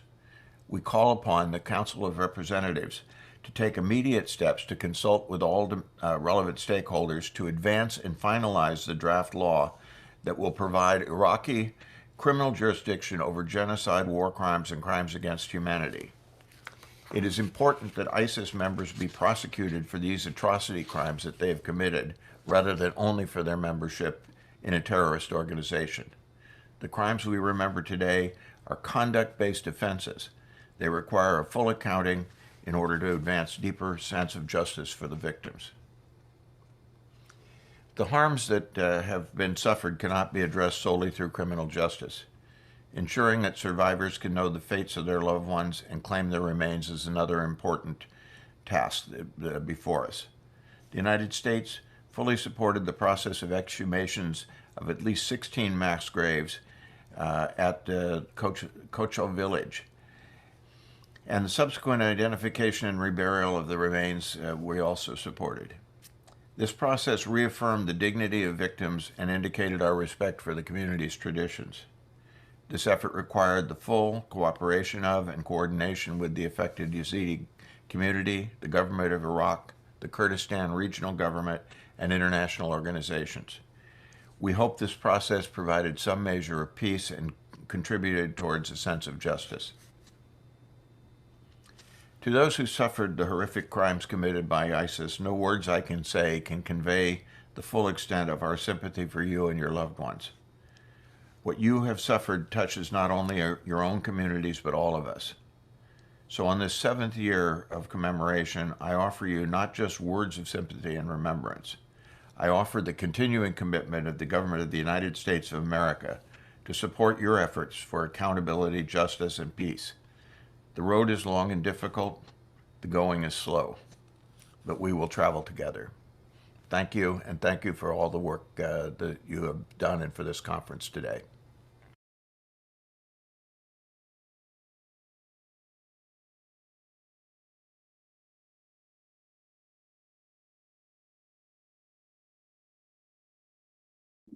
Sorry, I was on mute.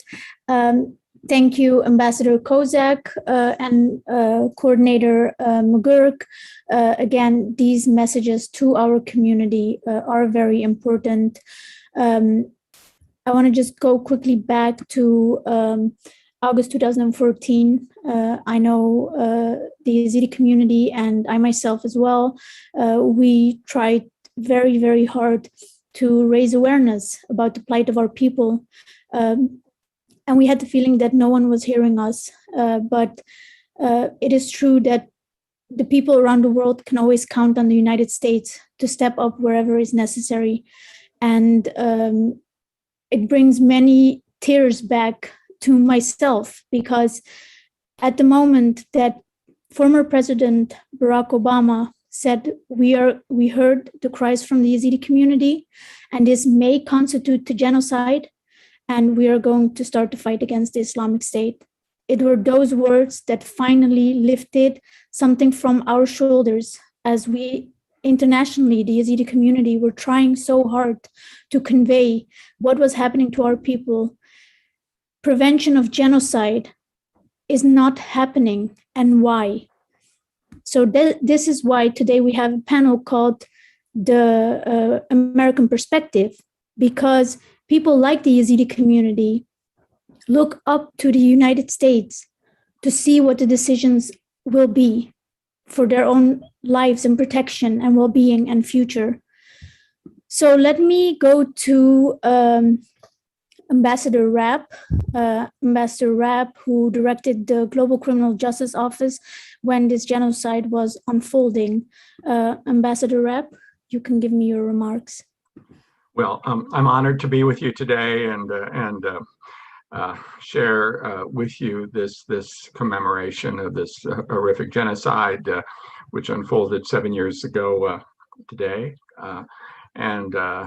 Recall, of course, that it's, as I've known from visiting the region, really the 74th genocide or attempted genocide against the Yezidi people. And we really have to now do what's necessary to prevent this crime from ever occurring again. Since leaving the State Department, I've been a fellow at the U.S. Holocaust Museum, where, of course, we have a Center for the Prevention of Genocide, learning the lessons of the Holocaust and trying in a very difficult world to fulfill a promise of never again. And sadly, that promise is so often broken. But we continue that struggle with you to prevent another genocide. And one of the ways that we prevent recurrence is by holding people to account for the crimes that they've committed.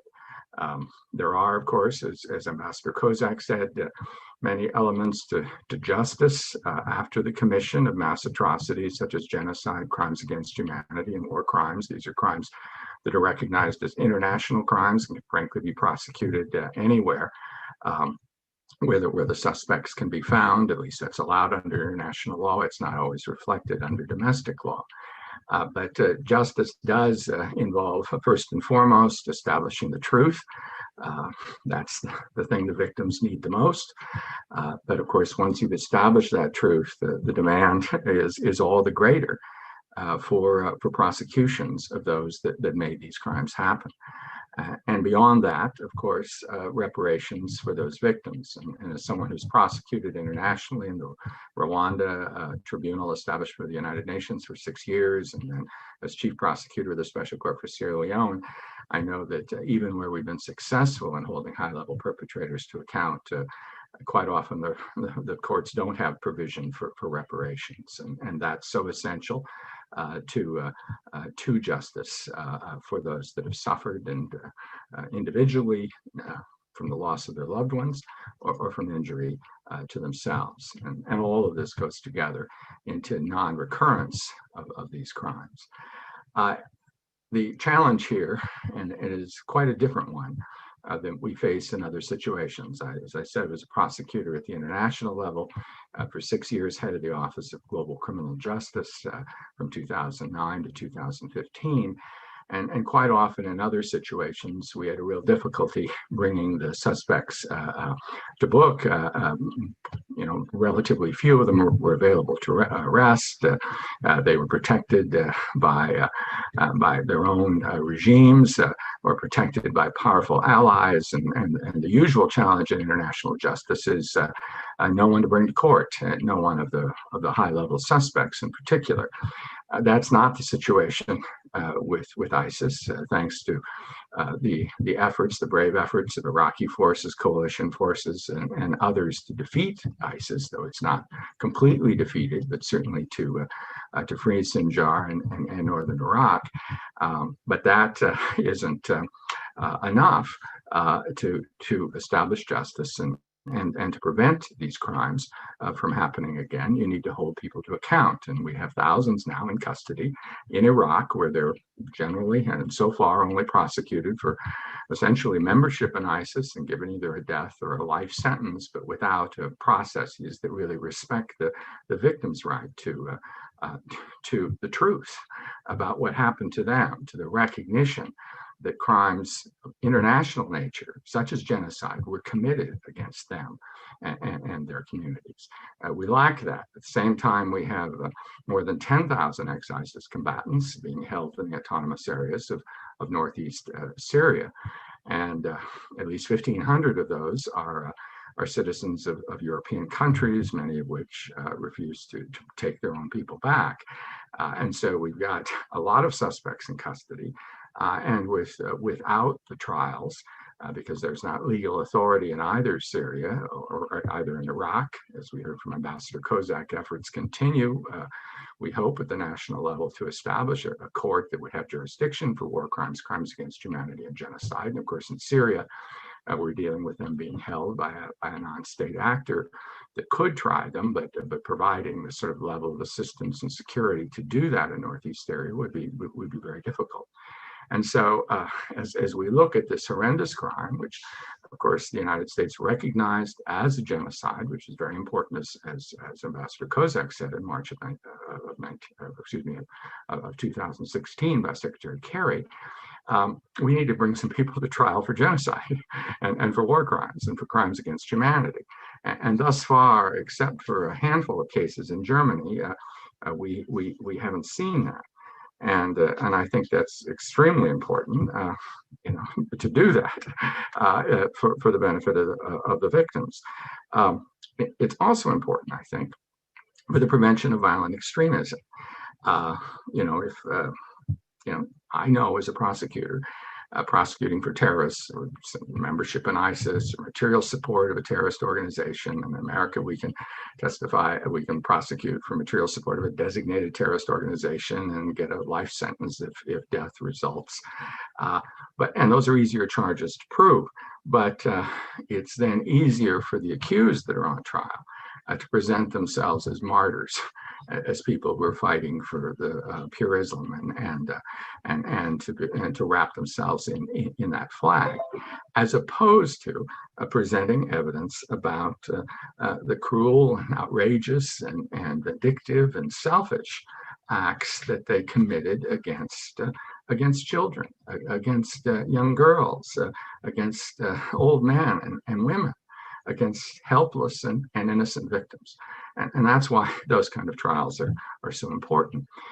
In the United States, we finally are going to have a trial in Eastern Virginia in the U.S. Attorney's Court, the U.S. Federal Court there, for the so-called Beatles case, English, British citizens who've been extradited, sent to the United States, Alexander Cote and El Sheikh, They're specifically implicated in the killing of American James Foley, Stephen Sotloff, Kayla Mueller, and Peter Kasich.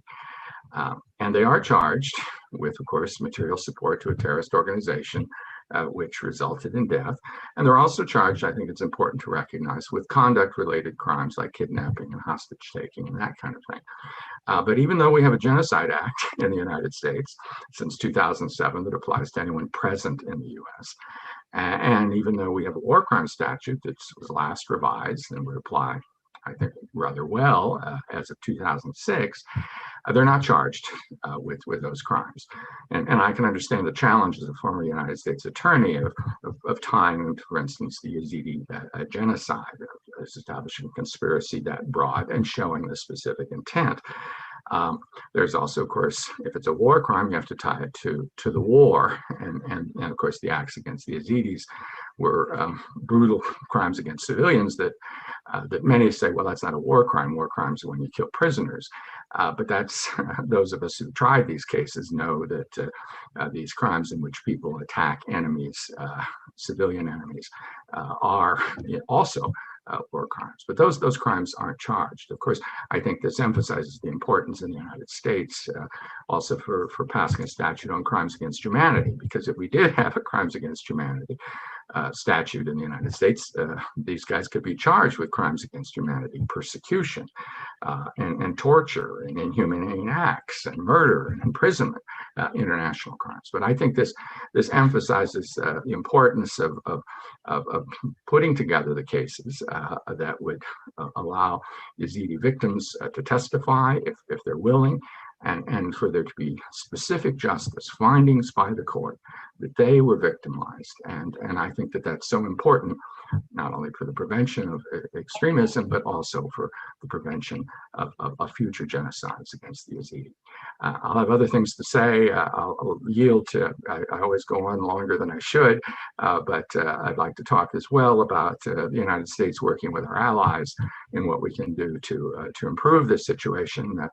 We Americans, however, I should note, both in the Biden administration and in the and in the Trump administration, advocated that countries should bring their own home and prosecute them in their courts, and that if we have some kind of international approach, that's better for those situations in which there are not citizens of countries that are participants in the justice process. But we can talk about the options, but it's been entirely too long, 7 years, not to have seen more specific justice for the mass crimes, the atrocities, the international crimes, the genocide, the war crimes, and crimes against humanity that were committed against the Yazidi people. Thank you, Ambassador Rapp. And I want to also clarify that anyone who has something else to say for someone else's question, you can always let me know by raising your hand, and I will make sure that you're able to speak. I want to go to Acting Assistant Administrator Andrew Plitt from USAID. We've seen a lot of great work from USAID in Iraq. Free Yazidi Foundation's beneficiaries have benefited from this as well. I would like to give you the floor, Acting Assistant Administrator, Mr. Plitt. Go ahead. Thank you, Ms. Ibrahim. It's an honor to be invited here, listening to Ambassador Rapp and Ambassador Kozak. Reminds me of the earlier in my career. One of my early assignments was going into post-genocide Rwanda shortly after the tragedy that took place there, and having to help rebuild and reestablish lives of people after they went through similar horrors as unfortunately befell the Yazidi people 7 years ago. And then reminded of that 7 years ago when I was actually working on the Iraq portfolio, and I can testify to Coordinator Brett McGurk's efforts to activate U.S. engagement in real time as the crimes were taking place. And, admittedly, we were late, but we did eventually help in the response. And I'm hoping that, as Ambassador Rapp was saying, we can do better to people in the future and learn from the horrors that we have experienced and stop and stop these kinds of actions in the future. But let me getting to my remarks, let me just thank you, Ms. Ibrahim, as well as the Free Yezidi Foundation and my fellow panelists for sharing the American perspective on the Yezidi genocide.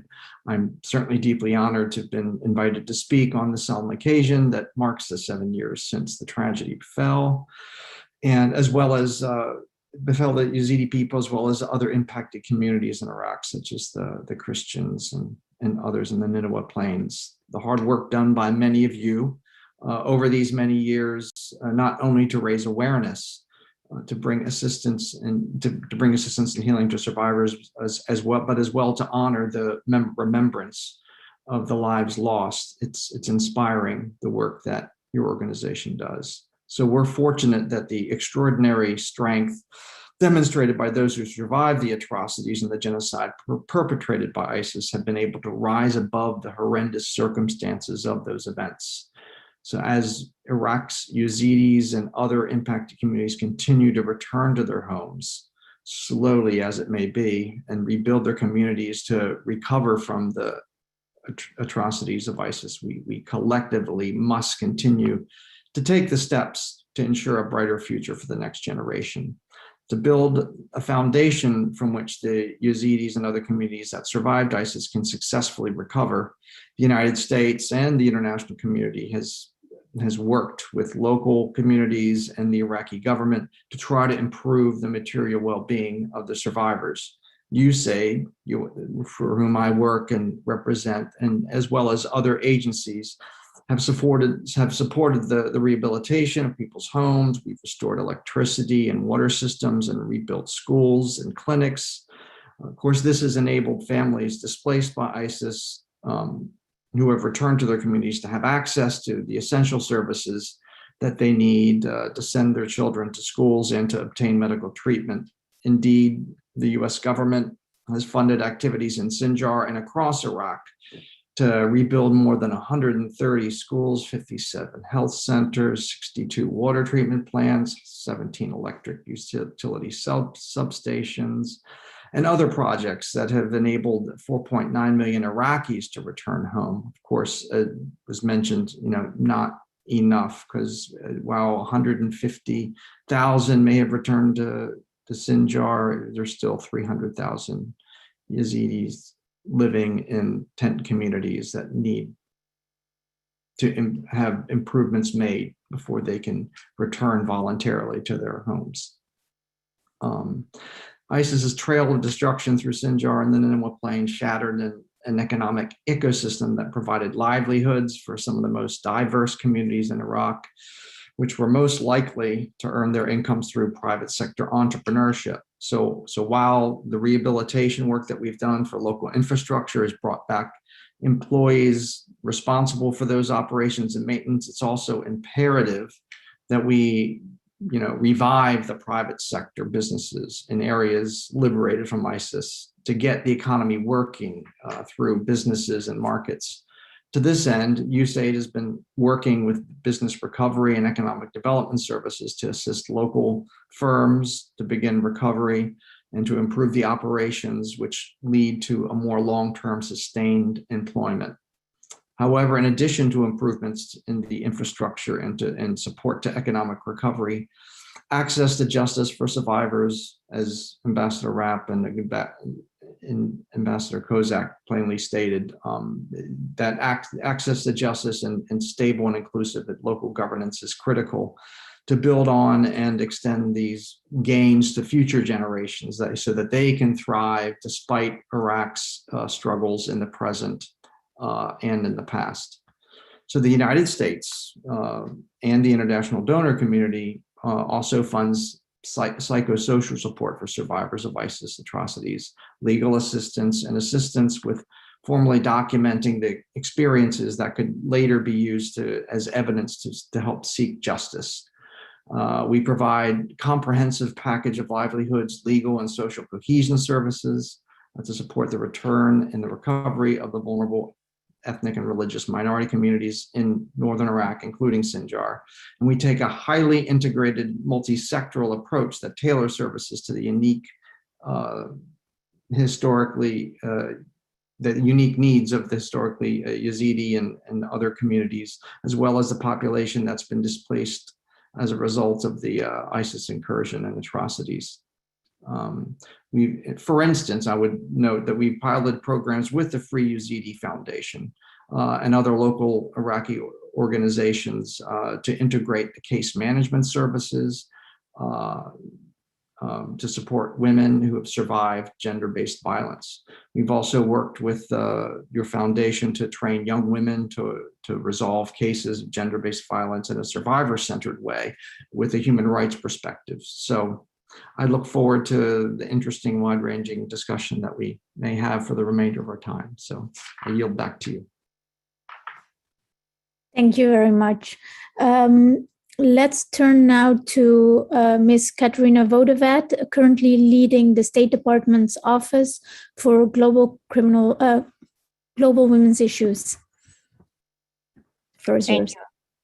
Thank you so much, Ms. Ibrahim, to you and the Free Yezidi Foundation for this opportunity today to speak on this important occasion and for your continued work. I also want to take the opportunity to thank my esteemed colleagues, such as Ambassador Rapp and Mr. Plitt, who have been so committed to supporting the survivors of ISIS atrocities and in seeking justice and accountability. And in particular, I want to recognize the memory of the victims and the strength of the survivors, especially the women and girls impacted by this conflict who will be living with the pain of the trauma they experienced for the rest of their lives. I won't repeat what my colleagues have said so well about what has happened, but emphasize what needs to be done to promote justice, bring healing, and prevent future atrocities. I'd like to focus on how we move forward in concrete ways to deliver justice for the survivors of this conflict. I will reemphasize that it is our position that Iraq and any country cannot move forward and heal without putting the needs of women and children at the center of every decision we make moving forward. We talk a lot about using survivor-centered approaches in my work, but I realize that this approach is still not mainstreamed, and we all have to work to do it meaningfully, to integrate the voices of the survivors into our policies and program effectively. So what is a survivor-centered approach? The United Nations definition focuses on empowering the survivor by respecting and supporting their rights, their needs, their wishes, not our needs, not our wishes, but theirs. We are committed to listening to survivors and prioritizing their integration needs. This will not only help them individually, but will help the community and country more broadly. We know that when women are meaningfully engaged in their communities and countries, those communities and countries are much better off. They are more stable and more prosperous. There's data to support that. We have so much evidence demonstrating that when women are meaningfully included from the start of a peace process and participate in the development of those settlement terms, the peace agreement will be more sustainable and endurable. These lessons should be applied to the reconciliation process that is needed to sustain the territorial defeat of ISIS. So we will be continuing to work with women, including those who are survivors, to make sure they are in every room where these discussions and decisions are being made. They belong in these spaces and their voices matter. We have been so privileged to talk to survivors and those supporting these brave women. We are inspired by women like Pari, who responded to the crisis with their whole hearts and their talents. We want to continue supporting that work, both politically and through targeted programming that includes relevant psychosocial support needed in order for survivors to rebuild their lives. To that end, I know this process has been hard on the entire community and is incredibly complex to navigate. That said, I would not be doing my job if I did not respect the agency of these women and their wishes for their future. We encourage the Yazidi community to work with us in the US government to pave a way for Yazidi women and children to decide their futures, including the option to return home and receive the care and support they need, not only for themselves, but also in order to contribute meaningfully to their communities and the future of Iraq. When these women were taken, many were children, but now they are not children anymore. They were forced to grow up way too fast and in ways we cannot even imagine. We must continue to be mindful of that in every decision we make moving forward and to not forget to put them first. Thank you again for your time. We are with you in this solemn occasion and in the recognition of the atrocities and the memory of those lost. And we wish you all peace. Thank you so much. Thank you very much. I now have Acting Deputy Coordinator, Mr. Irfan Saeed from the State Department's Bureau of Counterterrorism. I look forward to what you have to say because we all want to know what's happening with ISIS. Well, I hope I don't disappoint, but let me first also echo the thanks to the Free Yezidi Foundation, to you, Pari, in particular, for all the great work in putting us all together on this very important day, on this somber day as well. And of course, it's great to share the virtual stage with so many esteemed colleagues and partners to talk about this again, very important issue. I think it was already discussed related to what happened 7 years ago. So again, I won't go into some of the details, but I think it was clear back then that the United States was definitely driven to act to protect the Yezidi community in Iraq from the genocide that was being committed by ISIS in Sinjar in particular. But along with the dozens of other members of the global coalition to defeat ISIS, the U.S. At that time and now determined to help the people of Iraq heal from ISIS's crimes and to ensure that such atrocities never happen again. And I think that's a theme that we've heard over and over, is never again. And that's one of the things that we in the CT Bureau try to do, especially when it comes to ISIS, but to all terrorist groups who share that sort of same warped and violent ideology, that we do whatever we can to ensure that this happens again, never again. So as the Deputy Coordinator for Counterterrorism, I would like to share with you just a few things that the United States is doing to counter and reduce the ability of ISIS, their affiliates and adherents that are working to radicalize, recruit, mobilize, and inspire individuals to carry out acts of violence, just as they did in 2014. One of our core policy priorities is to counter that underlying terrorist ideology. And even though the so-called ISIS caliphate was physically destroyed, we all know that that destructive ideology that helped facilitate and give rise to ISIS in the first place, the same ideology that drove a lot of terrorist groups in the past and will further radicalize, recruit, mobilize, and inspire future terrorist groups.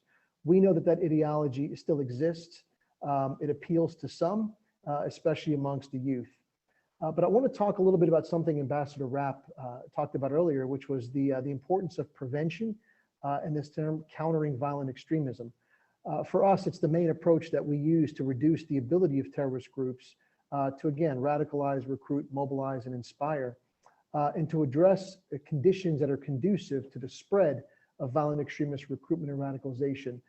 And we have to look at it both offline and online, because we're seeing, I think, an immense focus on these groups and how they're using the internet and misusing the internet. But CVE, I should note, is just one component of a comprehensive and sustainable counterterrorism strategy that I know my colleagues and predecessors have talked about at this virtual panel. But what is CVE? It's a question we get a lot. So let me just take a few seconds to address what we mean by CVE and to sort of outline those efforts that we attempt to use to break the life cycle of radicalization to violence. You know, CVE requires a comprehensive rule of law based and human rights respecting approach that involves national and local governments, religious leaders, civil society, educators, women, youth, private sector, and of course, all those affected communities. So one way that we do counter the appeal of that terrorist ideology, especially amongst youth, is by promoting and supporting efforts that counter their messaging and their propaganda. We've seen the iterations of terrorist groups early on spreading that ideology and spreading that content through violent extremist narratives. Terrorist groups such as ISIS propagate these ideologies through a coordinated messaging campaign, often targeted at vulnerable youth. And we've seen early on how they can create slick, persuasive, and resonant propaganda and use social media for rapid dissemination. So to counter a lot of that work that ISIS is doing, it's important for us as governments to work together to develop and operationalize these innovative and preemptive counter-ISIS communications and messaging strategies to reduce ISIS support. Governments must also partner with youth and women in particular within their own communities to listen to those that are sort of coming under this sphere of radicalization, and then to target those individuals for those counter-radicalization efforts.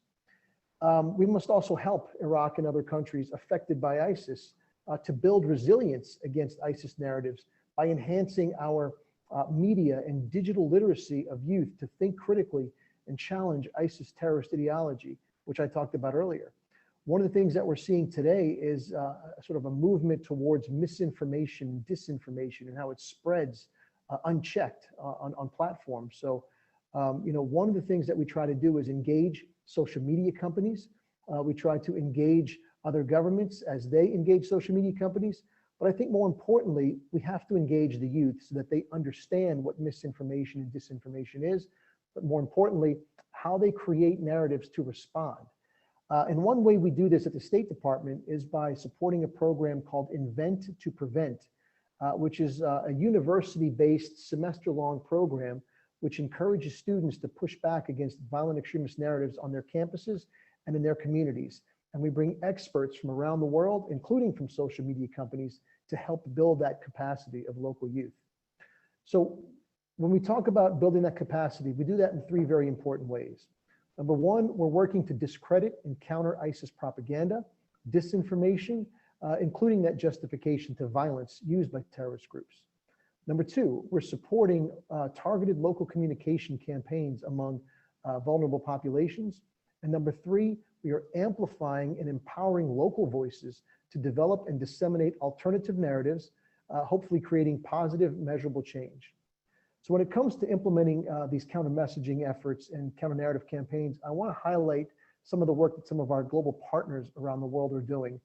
One partner is Hidayah, which is the International CVE Center of Excellence based in Abu Dhabi, which has conducted thousands and thousands of training of government officials, of community leaders, of NGOs, law enforcement, and other relevant practitioners on these types of CVE skills.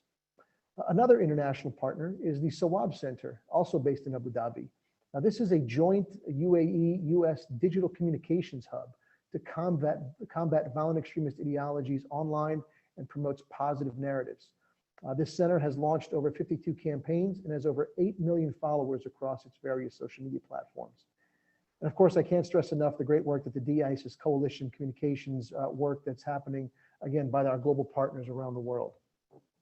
So in closing, let me just also mention one more thing that we have to do in addition to sort of the online work that we're doing, is that we have to continue to engage communities. We have to increase our efforts on community engagement, because we all know that even in the era of social media and a pandemic that we're living in now, the local face-to-face prevention efforts remain critical. And one important example is our strong partnership with Women Without Borders.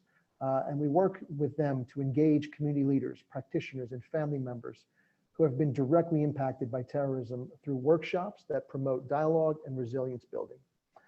So let me stop there and thank you again for letting me speak today and sharing some of the policy efforts that we're doing in the United States to counter the spread of ISIS terrorist ideology and narratives, and that will hopefully prevent ISIS and other groups like ISIS from carrying out these horrific attacks and horrible acts just like they did against the Yezidis in Iraq. Pari, back over to you, and I look forward to an interesting discussion. Thank you. Thank you very much. It's very clear from all the panelists that after 7 years, the Yezidis are not forgotten. I would like to go to Mr. David Mandel Anthony, who is here from Ambassador Kozak's office. One of the general questions about justice and accountability and the Yazidi genocide that I have is, in the case of ISIS, there are tens of thousands of perpetrators, many who are allegedly guilty of both terrorism crimes and also human rights violations, in some cases, including the genocide against our people. How can the world, including the United States and the State Department's GCJ office, deal with this? What are realistic solutions in your view? Well, thank you, Pari, and thank you for inviting me to participate in this panel. Ambassador Kozak, as you heard, sends his regards, and I'm here to answer some of these questions myself. I think it's a very tough question that you ask. The situation following the commission of mass atrocities often leads to one where the justice system or the justice options that are available are overwhelmed by the number of perpetrators, the number of victims, the weakness of local institutions to address these. And so I think one approach that we have found in the field of international criminal justice is to really try all avenues. Ambassador Rapp knows this certainly from his time prosecuting those responsible for the Rwandan genocide. And Mr. Plitt spoke about that as well, where there was a situation where there were simply too many perpetrators to be dealt with by any existing justice system. And so there needed to be an all of the above approach. And I think here, the State Department, especially GCJ and our colleagues in the Human Rights Bureau, have been and continue to fund documentation efforts, especially by victims and survivors themselves, which is very important. And these documentation efforts are useful because they create a trial-ready evidentiary foundation that can be used in different judicial fora. Now, those judicial forum could be foreign courts that have jurisdiction, as Ambassador Rapp also spoke about.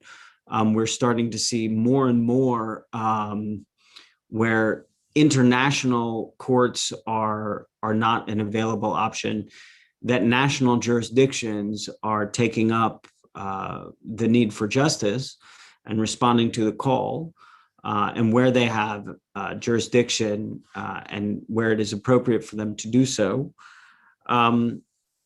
I think also one lesson we learned from other mass atrocities around the world is the need for different transitional justice approaches. Quite frankly, it is very difficult to envision all perpetrators being prosecuted in a criminal court.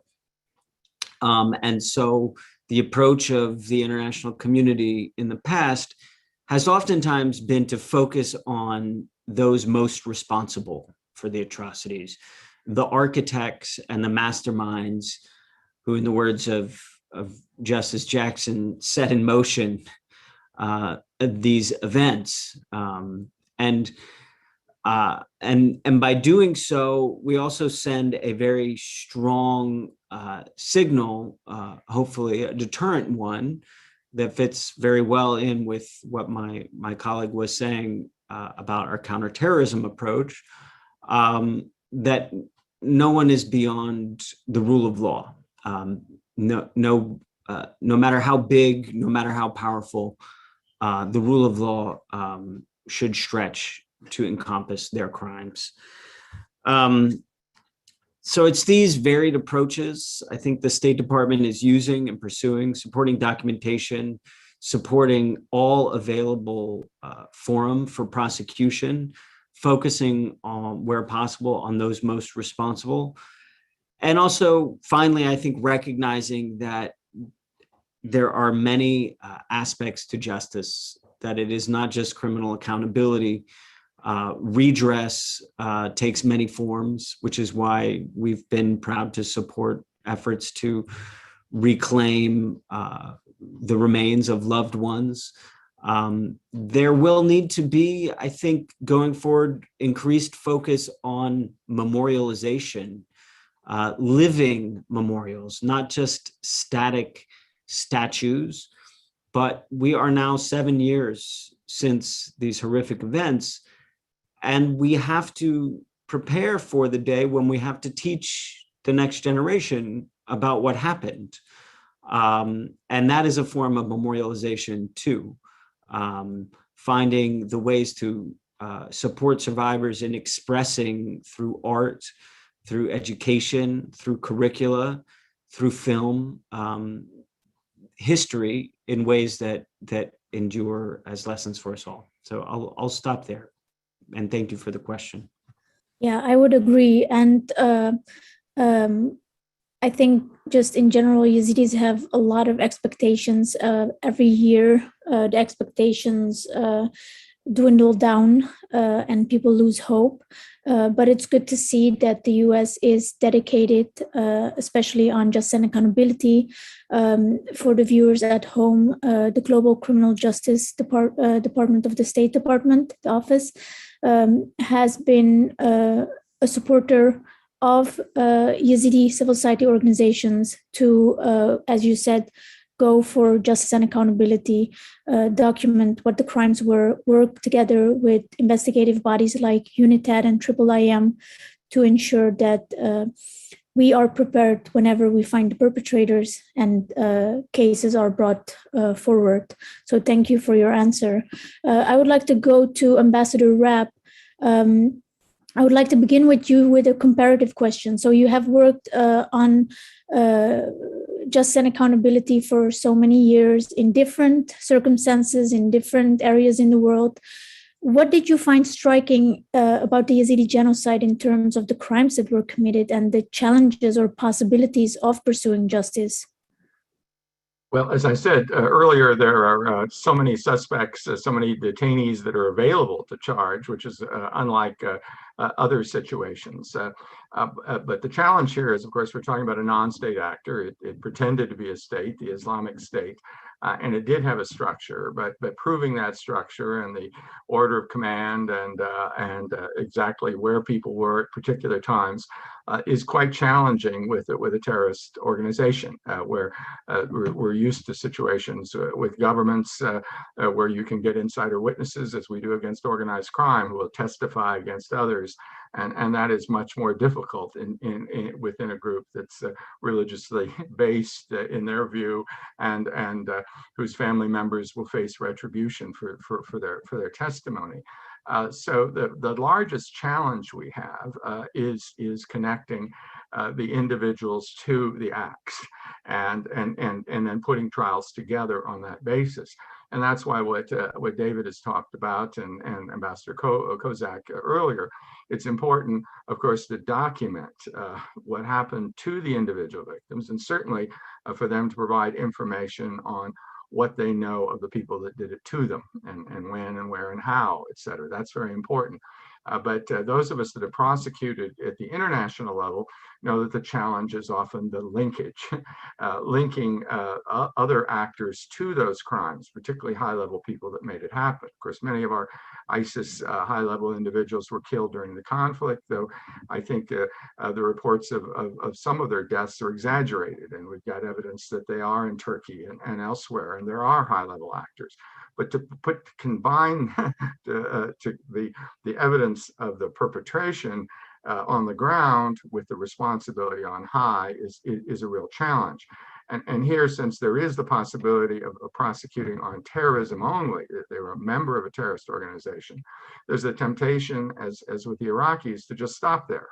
And particularly if the penalties are very severe for that, then there isn't a substantial incentive to develop that conduct-related evidence, which in my view is so important if we're going to be effective. On the other hand, in European courts, the penalties for being a member of ISIS can be maybe only 2 years in jail. The case in Austria, the young Austrian who was prosecuted got out after 4 months, and I was in Austria on November 2nd when he went out and shot students in near the university campus.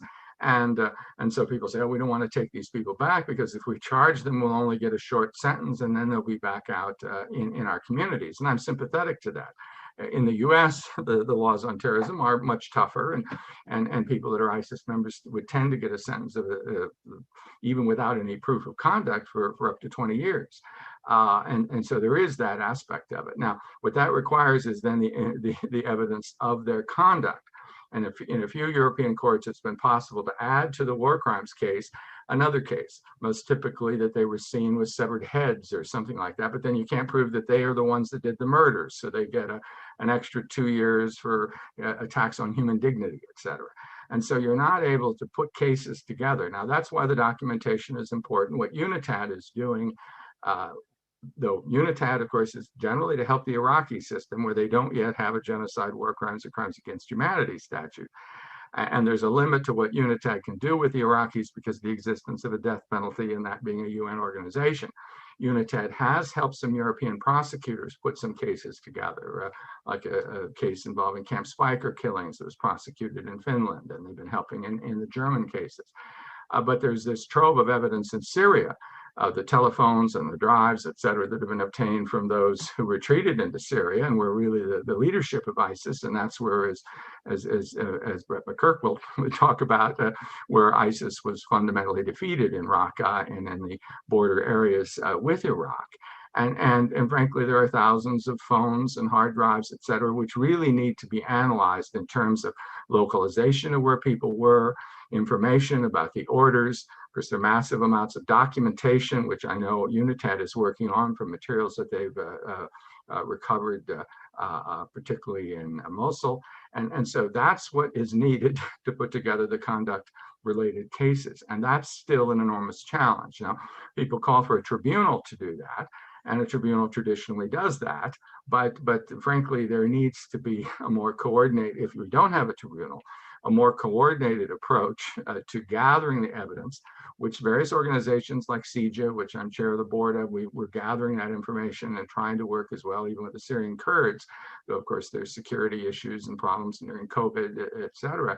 But you have the need to put this all together and then to have the kind of cases that will convict people for murder, for rape as ordinary crimes, if you have jurisdiction, for international crimes, for those as war crimes or crimes against humanity, and hopefully of genocide.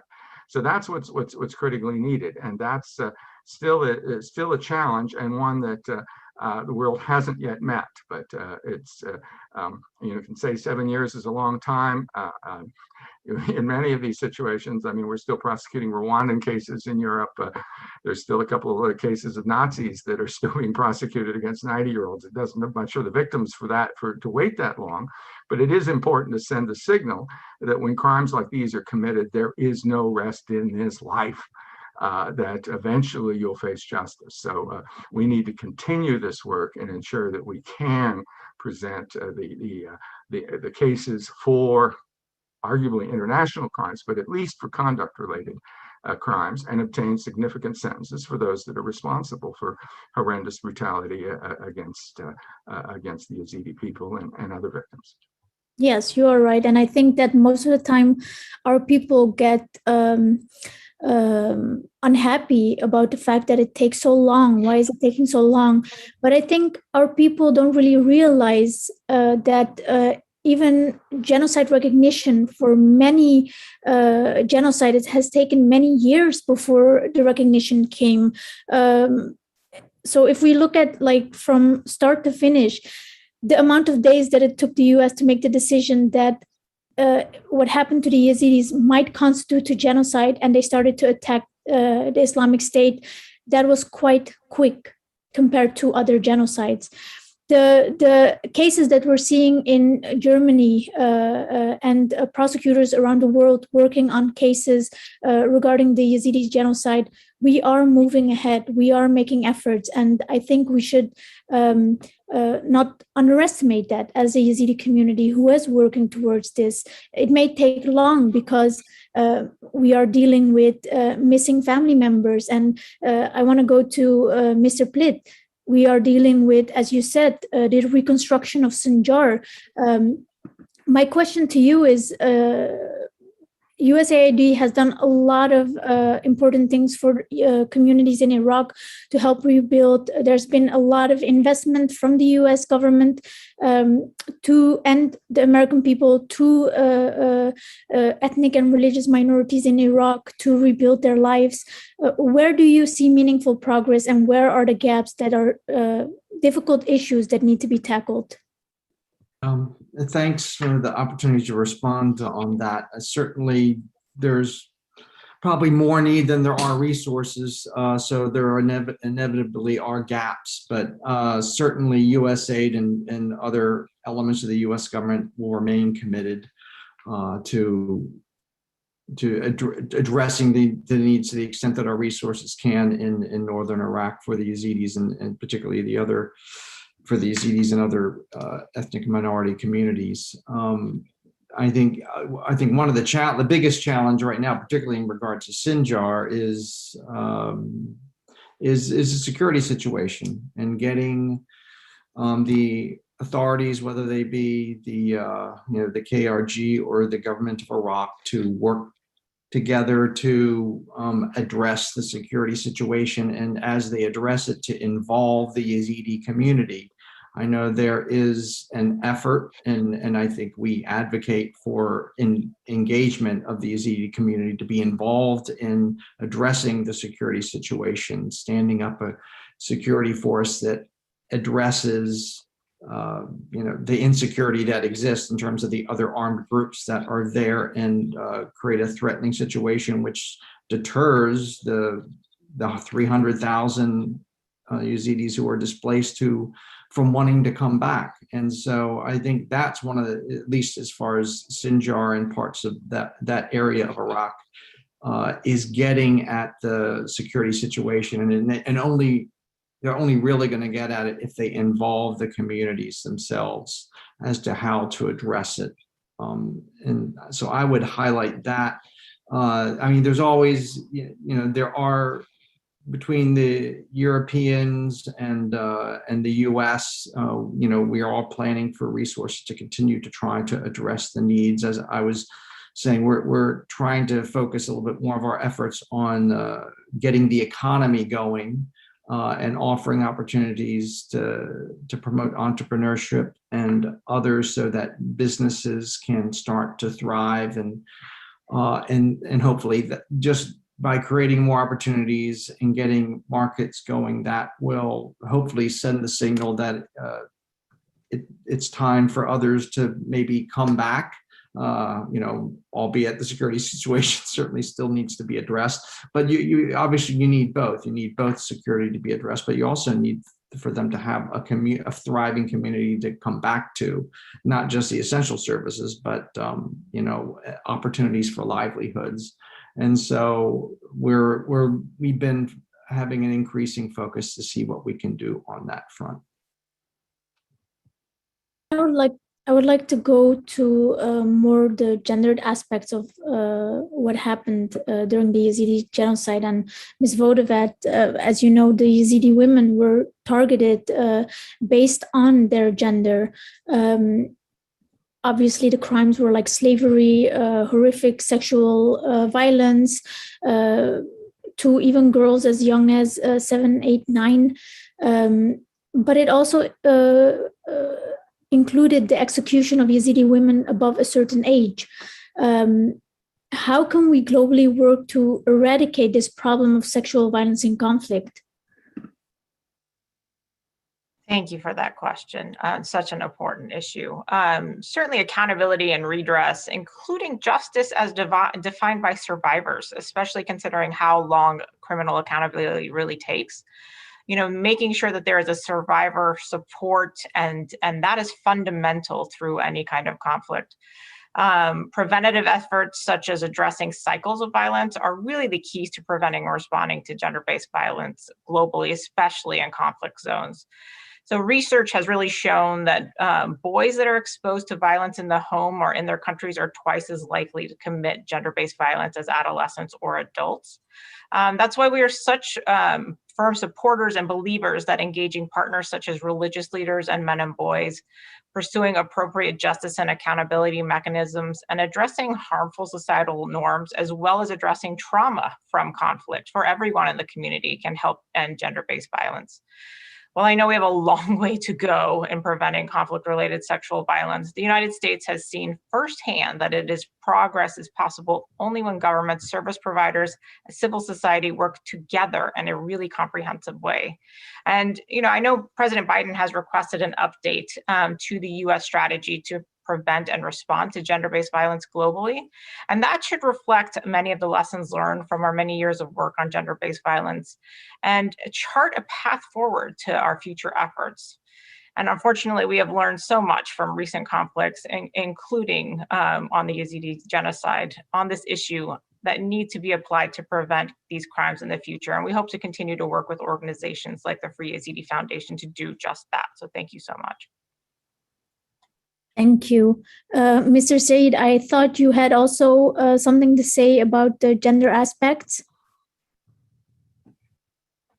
Actually, no, my hand was raised after Ambassador Rapp's great intervention, so I'm happy to just add a couple of seconds to that, because we couldn't agree more with everything he outlined in terms of prosecution. And I wanted to just note that we have not forgotten about prosecution, and we're doing everything we can to build the capacity of our global partners in both prosecution, law enforcement, criminal defense, judges, so that they understand that accountability needs to take place.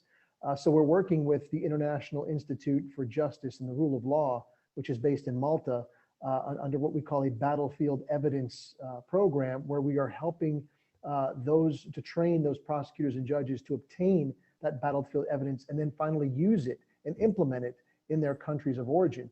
And that's why when we talk about this issue of tribunals as well, the United States' position has always been that a tribunal in Iraq or Syria would not have the same efficacy or efficiency or product as actually prosecuting those individuals in their source countries. And that's where a lot of our focus will be. So thanks for allowing me for that couple seconds for Ambassador Rapp's great intervention.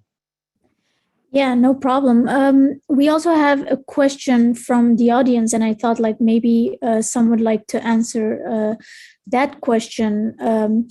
As many of you know, and viewers from yesterday, and I did a number wrong, but 2,868 Yazidi women and children are still missing. What is the US doing to help to coordinate and find the missing Yazidis? Are there some efforts, especially since we've seen in the last couple of weeks and months that there were Yazidis found in Deir ez-Zor, Baghdad? We hear stories of Yazidis found in Turkey.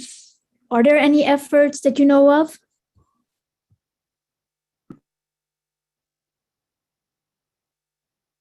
Just let us know who the question will be addressed to. You can answer whatever you want. Again, my response has always been about focusing on the reaction and the prosecution and then maybe the prevention side of it, but I'll defer to my colleagues and any answers they may have to that particular question. Mr. Mandel Anthony? I wish I knew the answer to that question. I have to imagine that the US is assisting in these efforts. I would think that it would come from our colleagues who work primarily in the humanitarian space, population, refugees, and migration. When my office has worked on efforts to search for the disappeared from periods of conflict and mass atrocities in other situations, it's generally over many, many years in the past, if these are ongoing efforts. So I would be more than happy to take that back and give you an answer on what exactly the US government is doing, because I hate to leave the impression that we're not. I just unfortunately don't have that specific information with me. And we should ask our friend Kate Baumberger of the International Commission on Missing Persons that the U.S. actively supports in this area. And of course, many times that involves dealing with the mass graves and sadly the information that will indicate that someone is dead and has passed, and then being able to restore those remains to their family for burial under their traditions. But we have other efforts to triangulate information, to reach out to survivors, to develop ways to reach out to some of the perpetrators through social media, the kind of crowdsourcing ways that this can be done. That are implemented, but it is important to reduce that list. And I'm not in government now, but that effort to find living survivors, which may have gone elsewhere, people were in fear and they haven't, and they've been afraid to communicate. There were obviously aspects of shame and stigma that accompany these crimes of sexual violence, et cetera. So that there's hope that perhaps people are alive and free. Of course, there's also the concern of those that may still be held as sex slaves, that were bartered onward, that are in locked compounds, and I'm sure there are dozens of cases like that. So we just can't rest until we've checked through this whole list, and it's an important part of what I know our friends of ICMP did, that our friend Ambassador Kozak helped set up in the 1990s, and it's important to continue. It's now an international organization headquartered in the Netherlands with the latest techniques and technology to support those efforts. And I hope that the U.S. government will be and continue to be a major contributor to it. Thank you, Ambassador Rapp. I see that Ms. Vodovat's hand is raised. Yeah, I'm just confirming what Ambassador Rapp just said, but we do support ICMP in Iraq on identifying the missing, and additionally, this is supported by our Bureau of Democracy, Human Rights, and Labor. So just wanted to verify and second that. So thank you so much. Thank you very much. I think also just in general, the Yezidi community wants to know what the international community is doing to help us on this. I see Mr. Plitt, you also have your hand raised. No, and I just wanted to add that, that with the State Department's efforts on that front, when the the victims are returned into their home communities, a lot of we have efforts underway through our humanitarian assistance to offer psychosocial support to them as they return, whether it's to their families in camps or to their home communities. Thank you. Yeah, I'm glad that you're pointing that out as well. Because Mr. Plitt, you were talking about the safety and security situation in Sinjar, that USAID is doing different projects. But then, Mr. Saeed, could you tell us more about, without giving too much details and information that you cannot share because of confidentiality reasons, can you give us more information about the safety and security situation regarding ISIS? How do you assess the situation? Yeah, it's a great question, because a lot of people assume that with the military defeat of ISIS from a few years ago that, we've won and we must, move on. And that's not the case at all. The fight is by no means over. I talked earlier about the sort of warped and violent ideology that exists, and it perpetuates, and we know it perpetuates. What we need to do is ensure that the continued radicalization that we're seeing around the world, that we're putting all of our programs and initiatives against it so that we can counter that radicalization where it exists. But more importantly, and one of the things I think Ambassador Rapp also talked about, was we have to focus on those individuals who are still there. There are people in IDP camps, internally displaced person camps. There are people still in custody who need to be dealt with. And again, as Ambassador Rapp noted, a lot of our international partners have sort of left them there and have not taken responsibility. So we understand that leaving them there is not the best solution to this. And what we also understand is that leaving them there creates enhanced radicalization of those women and children in those camps, but it also creates a narrative that these women and children were left there purposefully, and that this is the type of reaction that global partners will have to individuals who want to be a part of a so-called a caliphate. So one of the things that we're doing from a policy perspective is working with all of our international partners who have citizens in these camps to ensure that they get their people out, to either prosecute them when they return home or put in strong rehabilitation and reintegration programs in those source countries so that when they are returned back home, that they can go through a process where they're rehabilitated, reintegrated so that the recidivism of terrorism stays low. In our minds, that's the only way we're going to ensure that groups like ISIS, and ISIS in particular, does not reconstitute.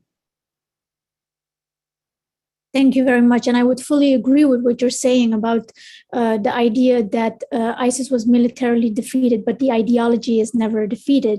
I think it will take many years to ensure that the ideology is gone for good. We see the same thing with perpetrators, whether they're male or female or suspects, whatever you want to call them, that they do actually believe in the caliphate, that they believe in the Islamic State, that they believe what they were doing was okay and good, and according to their own laws and regulations. So there's definitely much more work to do in Iraq. We have a couple of more minutes left. I want to give each panelist the time to speak to the Yazidi audience from your own office, your support, whatever you want to relate to the Yazidi community. You have 2 minutes each to say that to the Yazidi community. Let me start with Mr. Plit. Thanks, Perry. I guess I would just like to echo the message that was conveyed by our administrator, Samantha Power, because she's made 2 interventions with regards to the commemoration of the Yezidi genocide. So one can sometimes feel paralyzed by the prevalence of injustice in the world, but we owe it to posterity not to be overwhelmed, but to be motivated by the enormity of these challenges and to recognize the dignity of the communities and the individuals most impacted by these events 7 years ago and 7 years hence. So having endured persecution and violence for centuries, we have come to know the Yazidi story as one of determined, stubborn resilience. Though many have sought to wound these communities, to cast them out, to silence them, to quiet their voices, these communities refuse to be silenced. That is why we gather today to acknowledge the evils of the Yezidi genocide and to work to deliver support and dignity for the survivors who are entitled to nothing less. Thank you for your time. Beautiful words, and they give us strength and belief that there are friends other than the mountains, as we discussed this morning with other panels. Let's go to Mr. Mandel Anthony. I can't hear you. Can you hear me now? Yes. Thank you, Pari. I would just say that far too often the discussions about justice can seem very technocratic, very technical and legalistic, talk about mechanisms and institutions and frameworks. I would just say on behalf of the office that I've worked in for 9 years, which focuses on accountability for mass atrocities across the world, that at the heart of it is a belief that justice is an imperative. It is not just good policy. It is not just something we do in certain places. It is an imperative that propels us forward. And when things are difficult, when things seem blocked, the desire for justice is like water. It finds a way. And we will find the right outlet, we will find the right expression, and we will support that desire for justice in a continuous way. And thank you for having us again. Thank you very much. Ms. Vodevat. Well, again, I want to thank you so much for taking the time to have us here today, and again recognize the memories of the victims and the strength of the survivors. I think it's important for events such as this to keep continuing to bring up the atrocities that have happened and to serve as examples to making sure that those don't happen in the future. And again, you know, our office serves as the gender focal point for foreign policy across the department and in general for the US government. And it's important for us to be the voice of the people in the countries that we work with. So at any point, if there are opportunities to continue to help bring your voices to the forefront of any of the work that we are doing, please know that we stand with you, we honor you, and we look forward to working with you for a future that is better for the Yazidi people. Thank you so much. Thank you very much. Ambassador Rapp. Well, let me just say to the Yazidi victims that are listening and watching, you are not forgotten. I can speak for myself in saying that for as long as I draw breath, I will continue to push to find avenues and pathways to justice for the horrendous crimes that you suffered in 2014 and continue to suffer, and to prevent this from ever happening again. I certainly speak on behalf of my colleagues at the U.S. Holocaust Museum and the Simon Scott Center for the Prevention of Genocide. I know the director, Naomi Kikoler, is on the call and is participating actively. And as you know, Pari, we're in calls with you and discussions about various justice tribunals and proposals on a constant basis. And even while new and horrendous crimes occur in Myanmar or in Ethiopia or elsewhere, that commitment will not flag. And I know I speak on behalf of my former partners in the U.S. government on these issues of their commitment that they continue to work with those outside of government and in the Yazidi community and within the government in all of the councils and decisions that are occurring and continue to occur. This is an unbreakable commitment. A key part of it is developing the evidence, developing the connections between the perpetrators and these crimes. I appreciate what Irfan said earlier about the good work of the IIJ. I was just in Malta 2 weeks ago meeting with them and thrilled that they're getting back out into the field. They're, you know, what you can do virtually in this area is limited, and so they're trying to break out and continue, particularly these initiatives on battlefield collection of evidence. And I want to emphasize in terms of the work of the coalition, the collection of evidence that did occur against ISIS during the conflict, which was unprecedented, led by our former colleague in government, Rafi Gregorian, and the Gallant Phoenix program, which shared information with Interpol, which is going into the European court system. That kind of thing really needs to continue.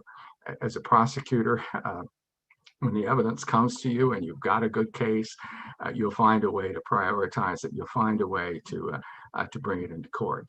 And that's what my basic commitment is. And a lot of what we're doing in the Center for the Prevention of Genocide is working with civil society, working with other actors to develop that strong evidence, and working with policymakers to get the legislation and the task forces appointed and the groups organized and the UNITADs or the IIMs, et cetera, so that we've got the ability to prosecute these cases.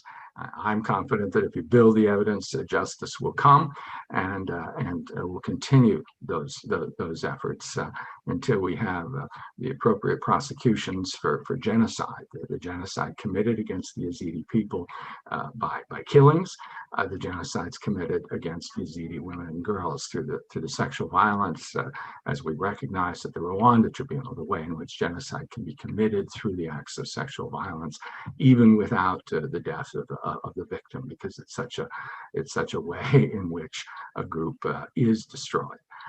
We don't want the Yazidis destroyed. We want the community to thrive. We want it to be protected, and that's a commitment of mine, and I know everyone on this call, and it will continue for as long as we live. Thank you very much, Ambassador Rapp. And I always say, like, when I speak to you about justice and accountability, I really feel that injustice to you, it matters that Yazidis will get justice in court one day. And to have friends like you in the US matters a lot for the Yazidis.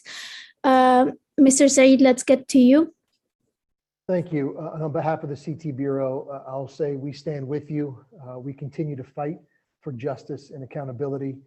We are working very hard to ensure that what happened to the Yazidi community does not happen again. And in our never-ending fight, all of our efforts will be put towards ensuring that we defeat ISIS and their violent ideology. You know, Secretary Blinken and President Biden have both said that you know, the fight against intolerance and hate globally is a priority for them, and it will be a priority for us going forward. I'll reiterate the mantra, never again. It's what we live by. It's what we try to do with all of our work. And it's an absolute personal honor and privilege to be with you all here today. Thank you. Thank you very much. I want to end this panel again by saying the Yazidis and other ethnic religious minorities look at the United States for answering many of the difficult questions.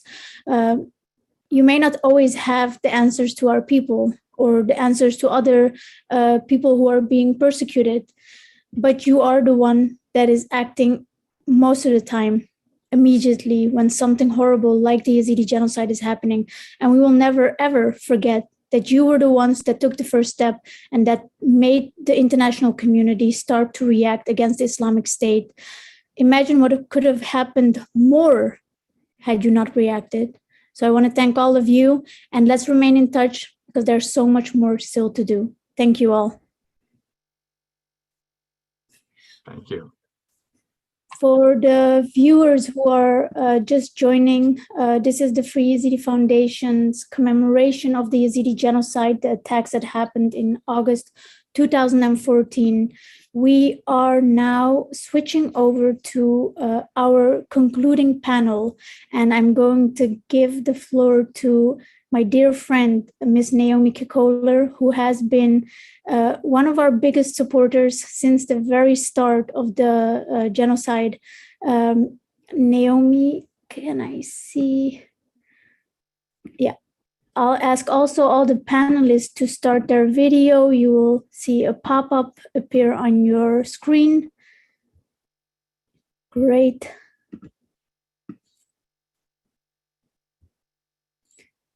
Yes. We are a little bit early. I see the UN SRSG, Ms. Pramila Patton. Thank you for joining us. You're a great voice for the Yazidi survivors, have been from the very beginning. Our own Hewan Omar, country director of the Free Yazidi Foundation, is here as well. We welcome the Secretary General, Ms. Agnes Kellermart from Amnesty International as well. As I said, this is a great concluding panel, and I am very happy to have all of them here today. We are a little bit early, so if some of the viewers want to go on a little break, that is okay. We're still waiting for a couple of people to join us.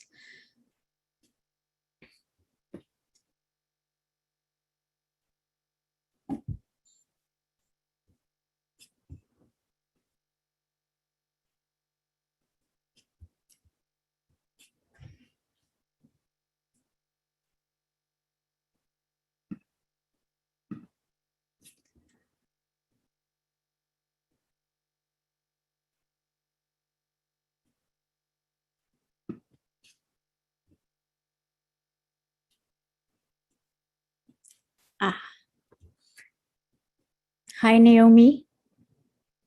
Hi, can you hear me? Okay, you're on mute. You are now visible live.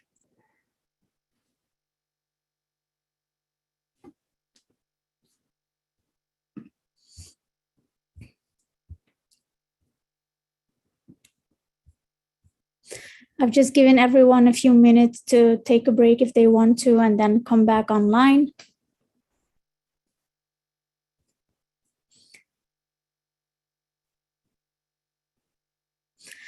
Also, for the viewers at home, I can see who is watching right now. And I want to say that I'm very grateful that you've been here. Some of you have been here since 2 days. Thank you so much for watching from the beginning till the end. Naomi, can I hand it over to you?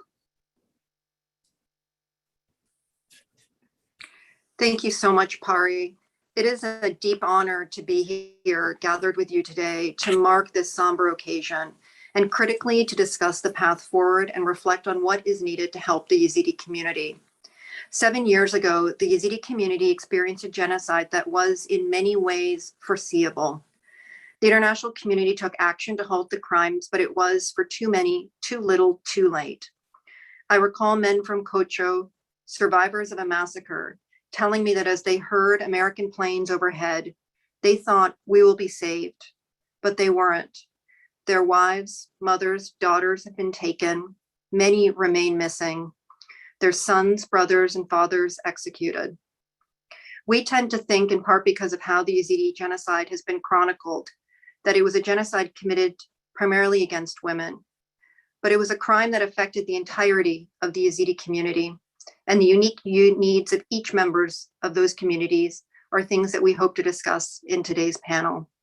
You could not escape if you were old, able-bodied, young, infirm, all faced the same threat of genocide.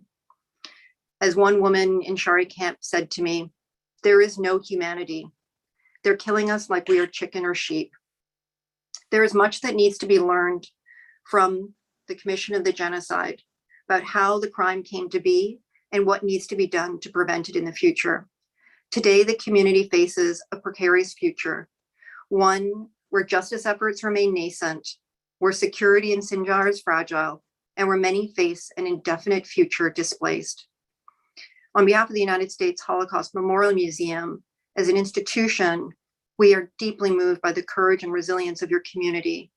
We're also intimately aware of the pain that many of you are experiencing, and we endeavor to remain partners with you and work in solidarity with you to advance future justice efforts and the protection of your community so that you'll never, hopefully, experience genocide again. It is my profound honor to introduce the speakers for today's event. We are honored to be joined by the United Nations Special Representative, the Secretary General, Pramila Patten, UN Women Executive Director, Humulise Mbalo Nguka, UN Special Advisor on the Prevention of Genocide, Alice Indiritu, and Amnesty International Secretary General, and Agnes Kalamard, as well as the Free Yezidi Foundation's Country Director, Huan Omer. We'll start with statements and reflections from each of the speakers and then move into a discussion. I'd like to, at this point, to introduce the United Nations Special Representative on Sexual Violence for the Secretary General, Pramila Patten. Thank you, Naomi. Excellencies, ladies and gentlemen. This is a day to express our deepest solidarity with the Yezidi people who 7 years ago faced a genocide by Daesh. The attacks that began on 3rd of August 2014 resulted in thousands being killed. Yezidi men who refused to convert to Islam were executed and dumped in mass graves. Many boys were forced to become child soldiers. An estimated 7,000 Yezidi women and girls, some as young as 9, were enslaved and forcibly transferred to locations in Iraq and eastern Syria. Held in sexual slavery, survivors were repeatedly sold, gifted, or passed around among Daesh fighters. So many Yazidis went missing that the enslavement of women did not immediately come to international attention. More than 3,000 women are missing to this day. Today, we remember the individuals lost to that genocide, those who remain missing, and all those who have experienced the most profound trauma imaginable. I thank the Free Yezidi Foundation for this invitation and commend their important work in advocating on behalf of the Yezidi community and supporting those who are most in need. Today, like us, many are pausing to remember what happened 7 years ago and to recommit to never again. But while remembrance is critically important, it is not enough. Yazidis deserve more than remembrance. 7 years after the genocide, hundreds of thousands of Yazidis are still displaced and living in harsh conditions. The trauma of genocide is continuously compounded by poverty. The COVID-19 pandemic has made matters worse. As countries focus domestically on the pandemic, those on the periphery of protection, the displaced, conflict affected, and survivors of sexual violence are pushed further into the margins. The impact manifests in increased vulnerability to contracting COVID and a sharp decline in mental health. It is reported that in the first 16 days of 2021, 11 young Yazidis took their own lives. And we all know that clustered cases of suicide have been surfacing in IDP camps since the 2014 genocide. At the same time, every Yazidi survivor I have met with over many years have articulated very clearly what they need. What they want most is justice and reparations, for courts to prosecute ISIS perpetrators and hold them accountable for their crimes of sexual violence and genocide. They unanimously highlighted the criticality of livelihood support and underlined that psychological therapy is not a remedy for lack of income, clean water, education, and healthcare. Many stress how livelihood opportunities would generate hope and replace the despair that has settled in their hearts. And they also demand peace, to return to their homes and to live in safety and dignity, as well as the reunification of families. Security Council Resolution 2467, adopted in 2019, emphasized that to restore peace and security in the aftermath of sexual violence crimes, there must be holistic, survivor-centered justice and reparation. After 7 years, we must forcefully call on the government of Iraq to design and implement a comprehensive and survivor-centered transitional justice strategy with the full support of the United Nations and international community. This transitional justice strategy must uphold the rights of survivors of Daesh sexual violence under Iraqi and international law, to participate in political processes of the Iraqi federal and Kurdistan regional government, especially matters that directly impact their future, to save dignified and voluntary returns to their homelands with economic livelihoods as a paramount consideration, to know the truth of what happened to each survivor individually and collectively to their families and communities. The government of Iraq, the Kurdistan region of Iraq, and the international community must commit to locating the thousands that remain missing from the Yezidi and other communities with dedicated resources and ensuring unification whenever possible, to criminal accountability for the crimes committed against the Yezidi community and other Iraqi components for sexual offenses. Although there has been absolutely no shortage of evidence, in Iraq there has not been a single conviction of a member of Daesh for sexual violence crimes. The recent and fourth conviction by a German court of ISIS members for crimes against humanity against Yezidi is one such step in the right direction, but more needs to be done in Iraq, where impunity reigns and most of those responsible for the atrocities still walk free. As part of accountability, we must engage in a broader program of legal reform. The provisions of the Iraqi Criminal Code on rape and other forms of sexual violence are now over half a century old. Legal reform on sexual violence is necessary to ensure that sexual violence will not be tolerated against any individual in Iraq as a guarantee of non-repetition for these offenses. Further, survivors must have the right to reparation and other forms of victims' assistance. The Yezidi Survivors Law, enacted in March 2021, which provides support to those impacted by Daesh crimes from the Yezidi, Turkmen, Shia, Shabak, and Christian communities is a landmark piece of legislation whose bylaws are currently being drafted. My mandate continues to stress to the Iraqi government that these bylaws need to be as flexible as possible to reach the largest number of beneficiaries from these communities, given the scale and sensitivity of the crimes involved. Furthermore, the international community must support Iraq in effectively implementing this law, both from a technical and financial perspective, as a vital part of Iraq's reconstruction. And finally, survivors must be able to live free of shame and stigma. While the Yezidi Spiritual Council has accepted the return in the community of survivors of sexual violence, the children born to Yezidi mothers from the rape by Daesh members are not welcome as part of the Yezidi community. And I remain very concerned about the plight of both the children and their mothers.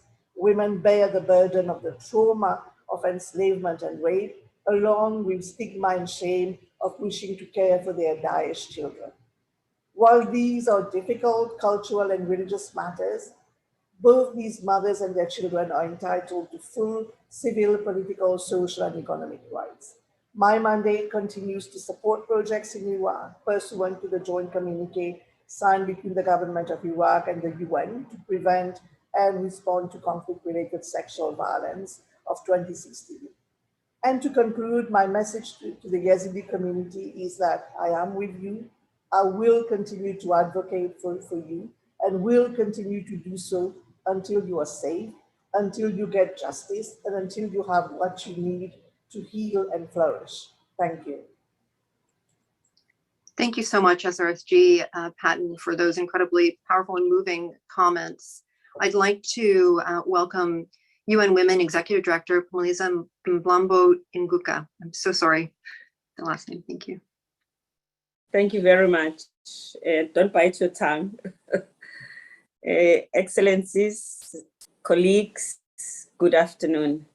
Thank you to the Free Yezidi Foundation for the invitation to join you in this commemoration, where we pause to remember the Yezidi women, girls, boys, men who were massacred during the August 2014 siege of northern Iraq. We also remember the 2,800 Yazidis who are missing or remain in captivity and living in displaced camps only hours away from their homeland. The United Nations has declared that there is a clear and compelling evidence that Islamic State extremists committed genocide in 2014. Sexual and gender-based violence was at the heart of that genocide, aiming to destroy the community by violating the rights of women and girls. The Yazidi communities will only fully recover when the gendered nature of the violence they experience is addressed. The brunt of sexual and gender-based violence fell on the women and girls, many of whom continue to experience the stigma, the shame that is related to these experiences. The stories of women and girls who had children as a result of sexual violence are especially heartbreaking.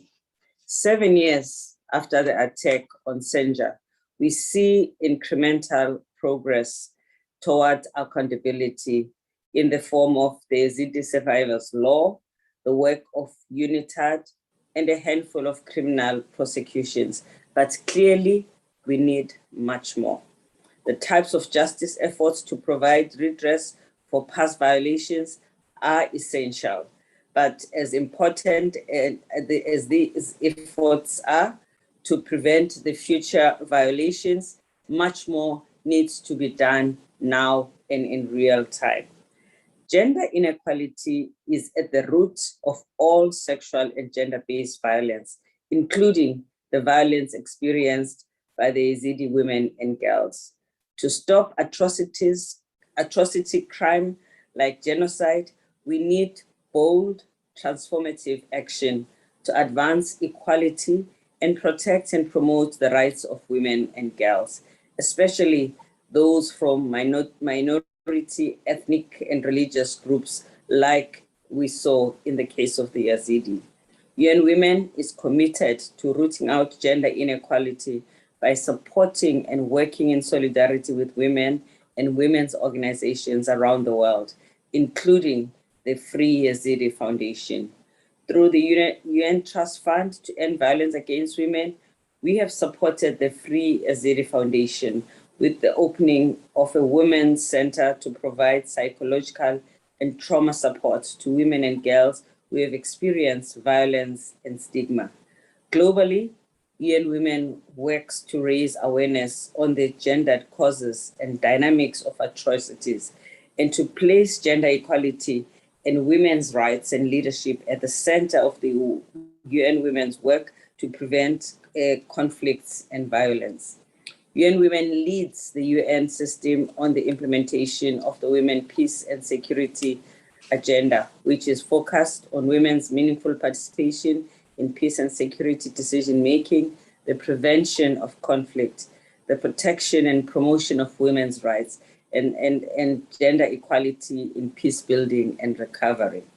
Together with the special representatives of the Secretary General for Sexual Violence and Conflict, the Advisor on Prevention and Genocide, and our civil society partners, like some of them who are here today, such as Amnesty International, we join you, brothers and sisters, in commemorating this painful day.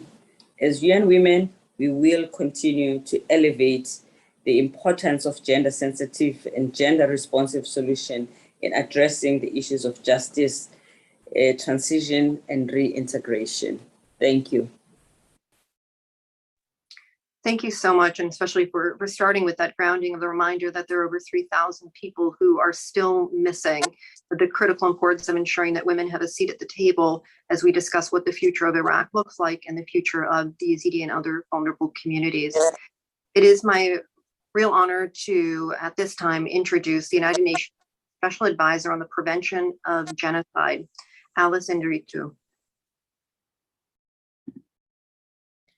Thank you very much. And I must begin by appreciating the Free Yezidi Foundation for the work they've done in bringing all of us together today. And it is indeed an honor for me to participate in this ceremony. It is the first time I do so, having been entrusted with the responsibility of serving as special advisor to the United Nations Secretary General just last December. However, I participate in this commemoration building upon the engagement of work previously done by my office in the cause of the Yezidi and of other vulnerable religious minority communities in Iraq. So let me therefore use my initial words to express my commitment to visit you and meet you in person, to hear about your concerns directly, and to do my utmost to support efforts to address them and advocate for your rights. So today is a day of sadness for the lives that were lost, and of commemoration and honor to all those who perished, to the survivors, and to their friends and families. We know that genocidal violence was ushered upon them.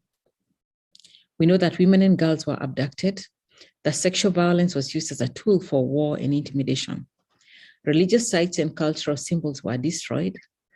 Yet justice is paramount. There must be accountability for the crimes that have been committed. So this is not only essential for the sake of justice itself, because without justice for the terrible crimes that were committed against your people, often because of who they are, because of their identity, there is little to convince you that there is a future for your communities in Iraq. So this is a point which I make and which I will emphasize when I have the opportunity of visiting Iraq. Peace and collective ability to move forward together needs to come hand in hand with accountability for past crimes. There is a big responsibility in government to make this happen, from ensuring that there is a proper legal framework for the prosecution of genocide, war crimes, and crimes against humanity, to facilitating the processes that allow the courts to collect evidence and do their work. At the same time, moving forward together is also in the hands of each and every one of Iraq's citizens. It has to come from the bottom up in each community and village. Everyone must work together in promoting messages of peace and trust building. Building a future to which everyone belongs requires reknitting the social fabric of the country, from the highest levels in the government buildings in Baghdad or Erbil to the smallest villages at the heart of the country. This is in the hands of each and every one of Iraq's citizens. It has to come from the bottom up, and it requires the involvement of each and all communities. By virtue of my past work in peace and security, which I continue through this position of special advice on the prevention of genocide, it has been very apparent from my engagement on a number of issues that communities that have experienced the gravest of crimes suffer from many needs.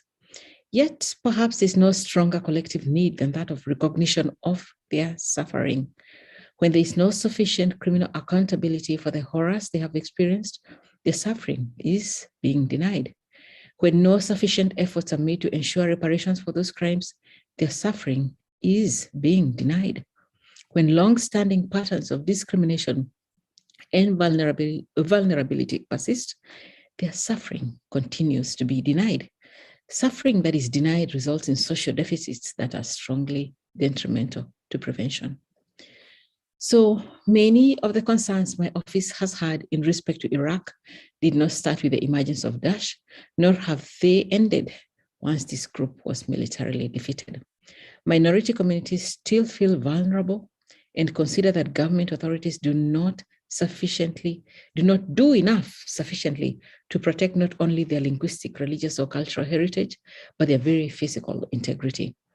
So political disputes are detrimental to advancing common agendas that are essential for the well-being of the people of Iraq.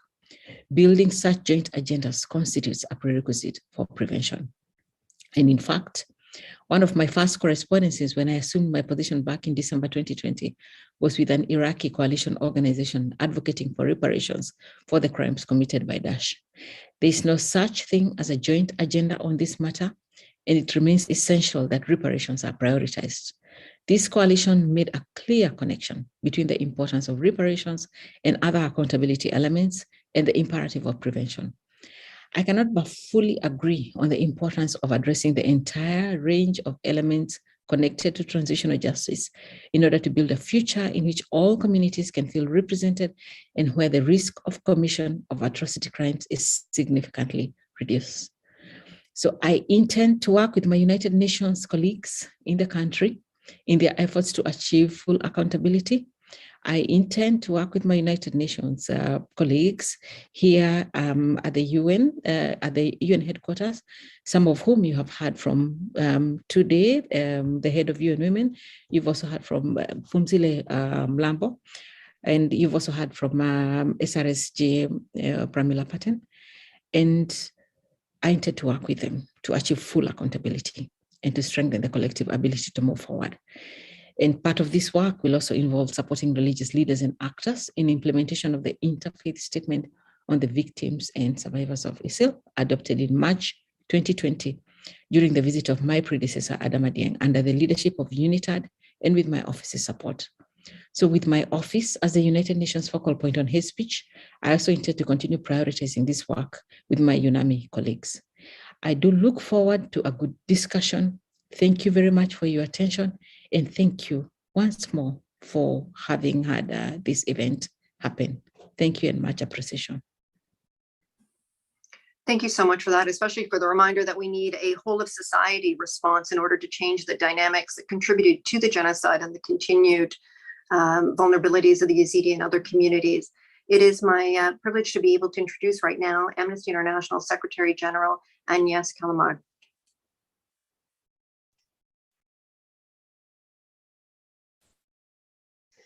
Thank you very much. It's a pleasure to be joining you and a deep honor. Thank you for the invitation.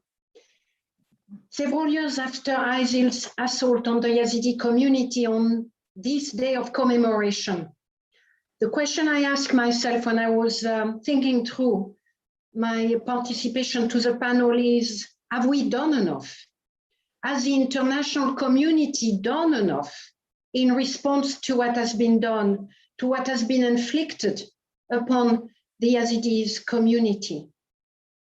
My point of departure for this interrogation is actually what a child told Amnesty International last year when my colleagues were undertaking research on Yazidi child survivors.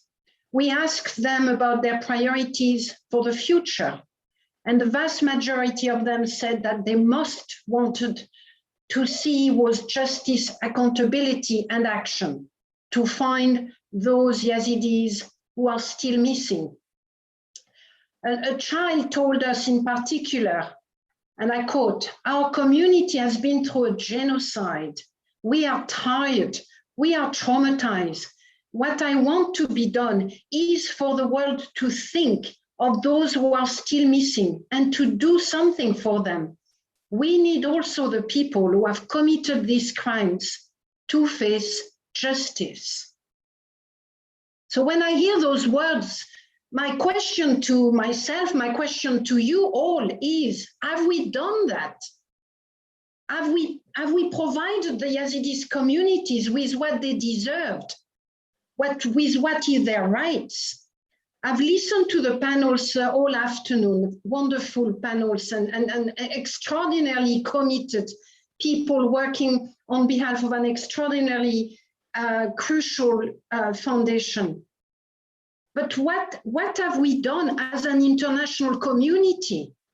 We've had a couple of cases brought in court, and they have been mentioned just now, one of them. Nothing in Iraq for the Yazidis victims, no reparation. And I'm talking about a range of reparation that should have been provided to them. There are so many people working tirelessly from within the Yazidi community to bring justice, to look for the missing Yazidi men, women, and children.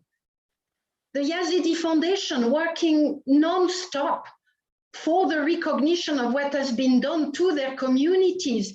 Some lawyers, some judges, doing legal gymnastics in Germany, in France, in Sweden, to bring a couple of genociders to account.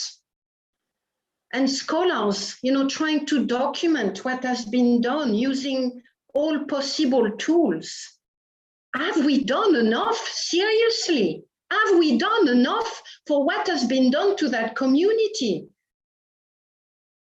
And I'm sorry to be, that emotional maybe, but I don't think we have done enough. We have done so little. This was the test for us. That has been the genocide of the decade. What have we delivered to the victims? What have we done together for the victims? Where are the funds for the reparation? Where is the political will to come up with a post-conflict vision for Syria and Iraq? There is no post-conflict vision for Syria and Iraq on the part of the international community who has fought coalition. They still are working on the basis of a military vision. We think of ISIL as terrorists. We do not think of ISIL as genociders, as criminals, war criminals. So what have we done as an international community?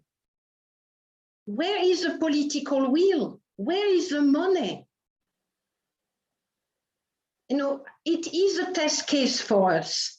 It is a test case for our international community.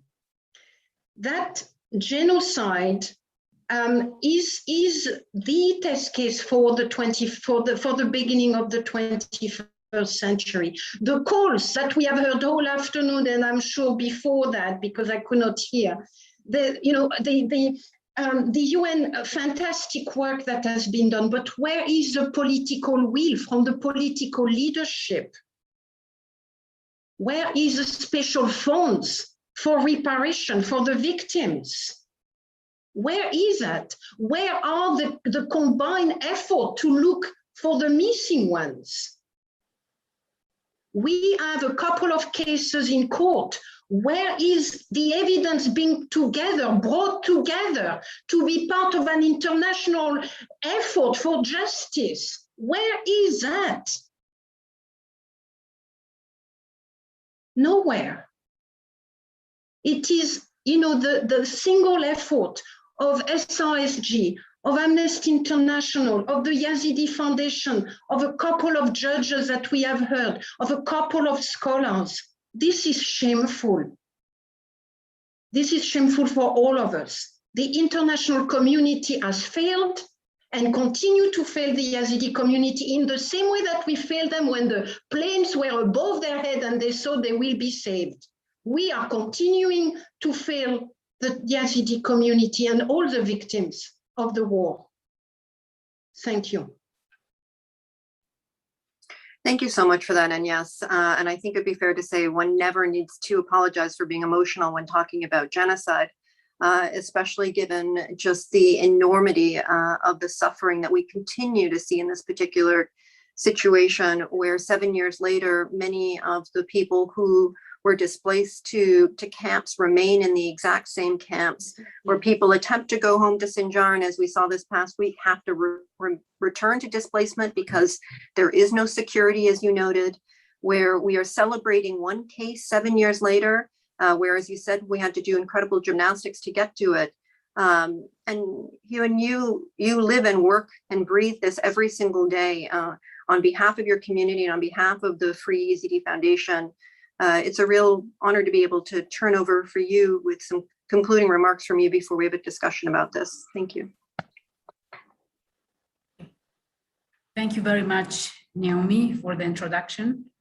And a very big thank to the Free Yezidi Foundation for organizing such this important event and always bring it back to life so that the case of Yezidi is not forgotten and bringing to the more international and something to be done in this regard.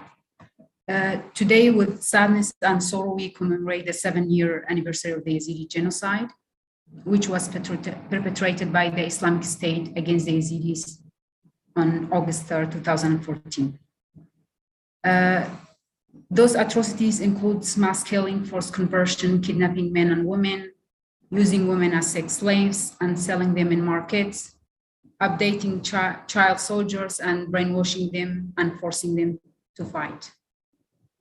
The genocide led to the killing of 1,293 civilians in the first 2 days, displacement of more than 300,000 Yazidis, kidnapping of more than 6,000 people, mostly women and children, in addition to the destruction of 68 Yazidi religious shrines, and approximately of discovering 82 mass graves.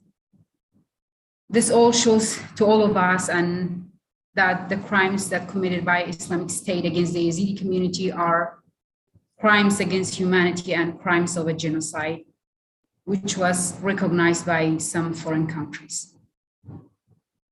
And today, talking about the genocide and recovery after 7 years since, we are talking about what has been done and what has not been done. And we as a Yazidi community, we don't know from where to start because there's no serious actions or tangible solution that has been done for the community after facing the last genocide, which is out of 74 genocide in the homeland, in the own country, and what the government has been done and what the international community.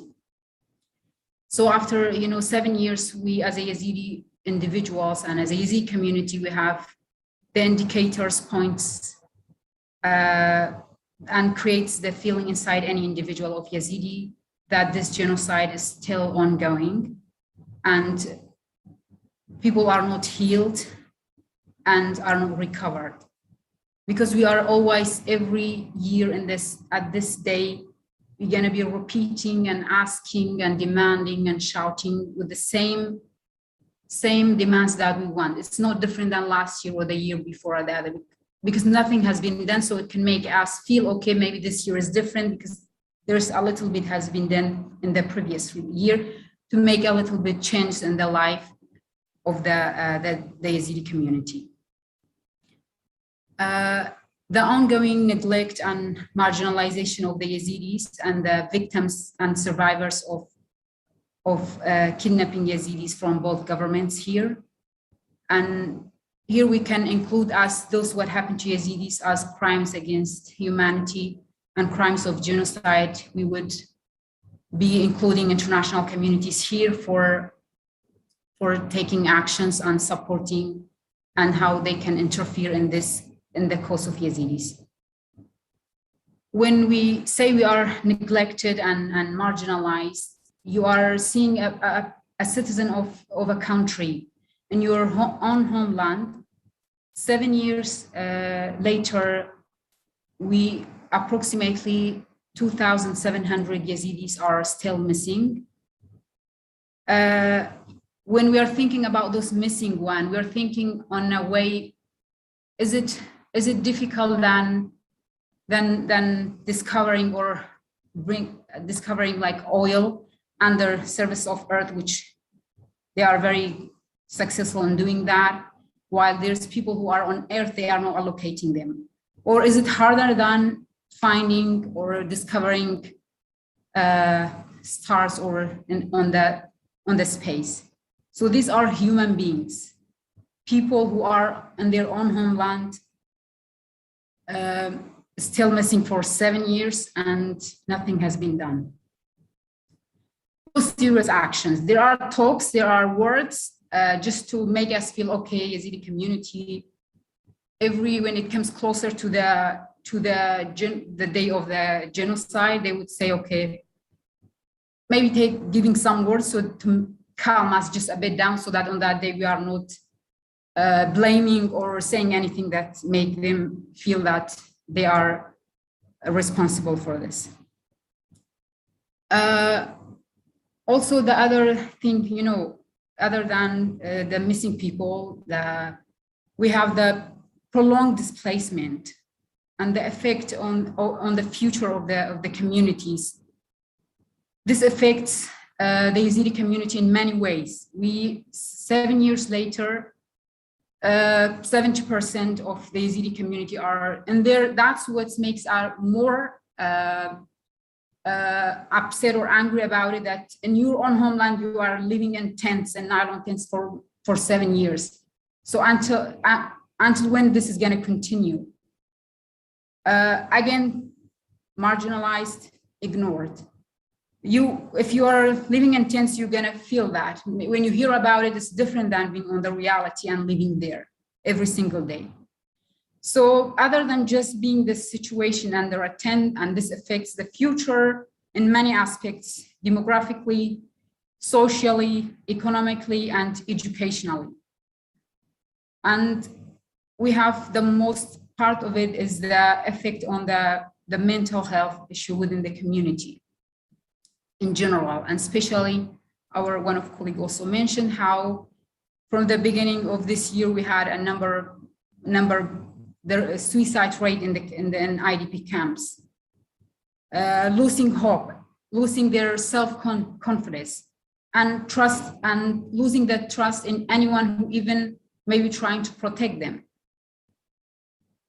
We must all, I think we request from all, both local governments, as they are the first, since we are a citizen of this country, to take this responsibility and to find solutions as a moral duty and obligation to find solutions and prevent the people from living in such a hard situation. For 7 years, Yazidi survivors, Yazidi organizations, community leaders have been trying and raising their demands, this community, to local and international governments, hoping that they will be hearing a response to implement even some of them to stop the suffering of this community and obtain their rights as human beings in their own homeland, that's what's the most hurts us, just being here. If we are a refugee in different place, we say we do in a different country, but being in your own homeland and for 7 years living the same situation, and it's getting worse. It's not getting better at all. And as I said, only when you are on the ground and you are on the reality, you're gonna feel all of this and see it. We have the case of the mass graves. So 7 years, we have out of 82, there's 17 of them has been exhumed.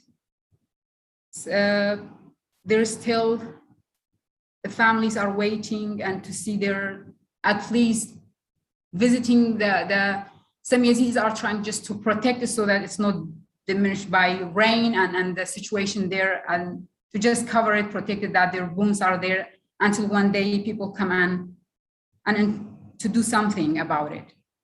And people are waiting to see if their loved ones are alive, or they just want to bury them in a dignified way.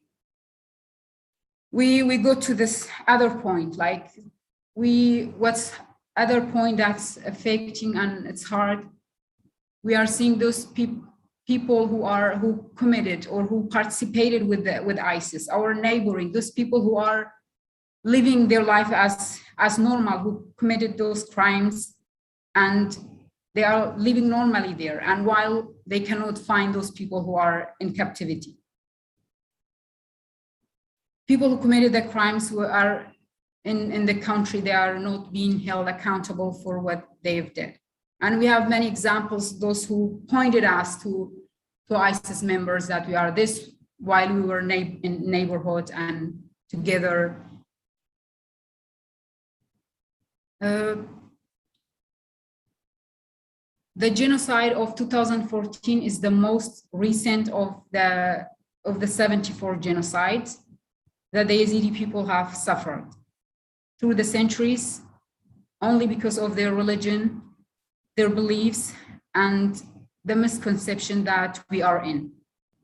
We know that it's not only the Yazidi community that suffer. We know that in all the country, and this is happening elsewhere. It's not something just new, but as a minority, as a religious group facing all of this, as a peaceful religion who did not hurt an insect, like just wanting to live in peace, and all of this happening for you and no action is taking place.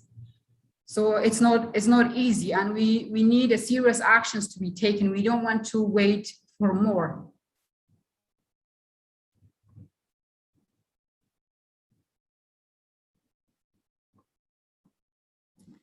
The crimes that ISIS committed damaged our people in many ways. Yazidis must now work very hard to recover individually, as families and as a community, since we are demanding, and all the world, at least, we are repeating the same thing every single year.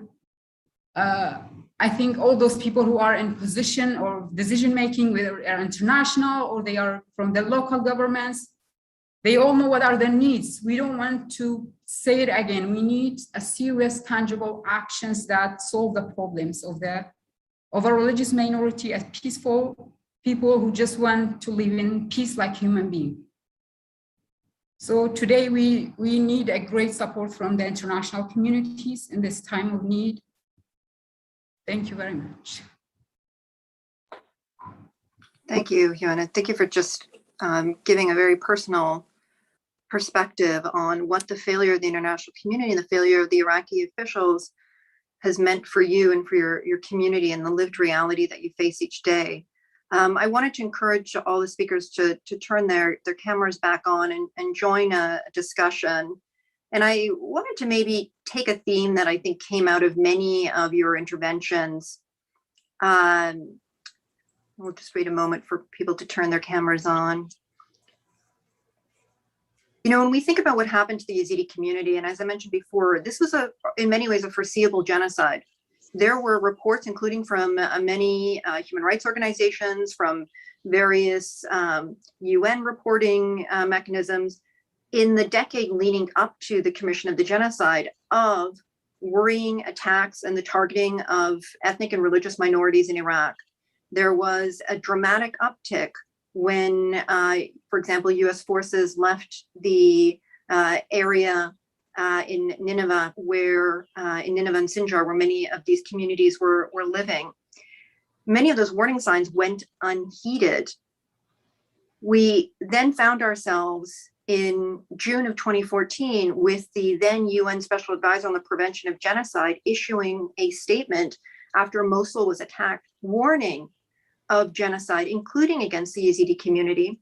And we fast forward to August 3rd, when we saw tragically the self-proclaimed Islamic State putting in motion the exact fears that many had had would happen. And here we have a situation where we have a genocide, as Anya said, being committed, the first of this century, by a non-state actor that has no state allies, really, no advocates that are going to take to the Security Council to block action.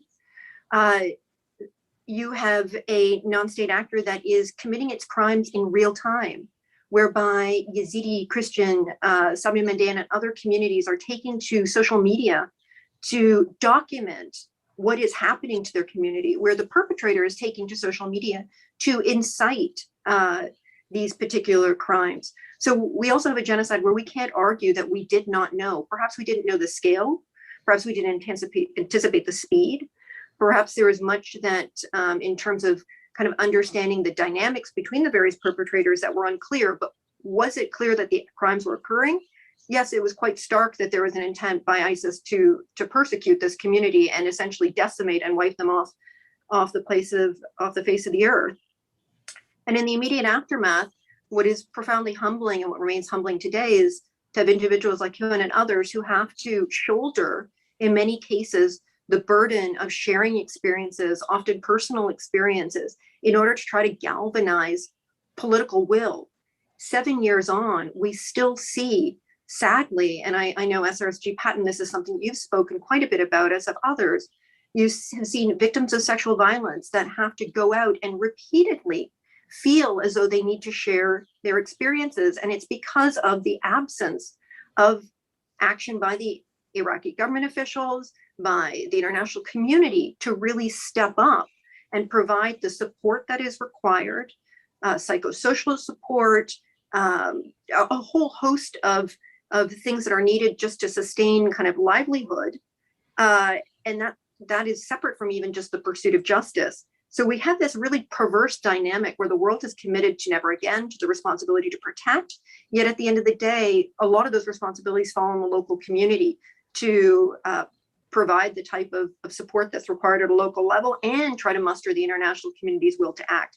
And so I just wonder, in that regard, so many of you have been involved really from when the genocide was committed up until this day, in trying to foster an international conversation. I think there's two different questions I have for you. One is around the Iraqi government, but just starting with the international community, I was wondering if you could share your perspectives on some of the dynamics that have impeded the type of collection that we would have hoped to see, given, as I said at the beginning, we're talking about a perpetrator that is vilified by everyone, that doesn't have the type of shield that so often occurs.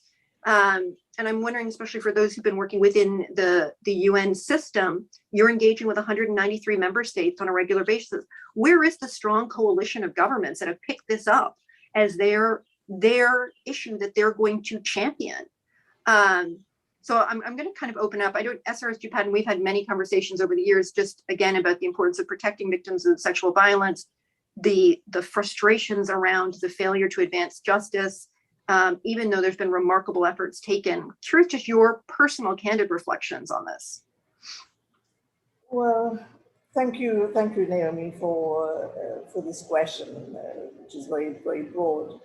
I must say I share the same frustration and almost exasperation expressed by the Secretary General of Amnesty International in terms of the failure of the international community in doing enough, and also in terms of the political will of the Iraqi government.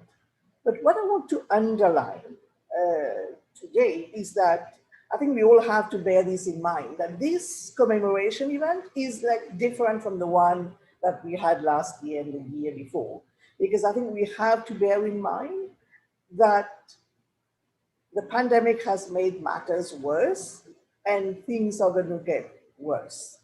And that in terms of how do we engage with the international community, but also with the Iraqi government, we have to bear this in mind because the situation is getting dire.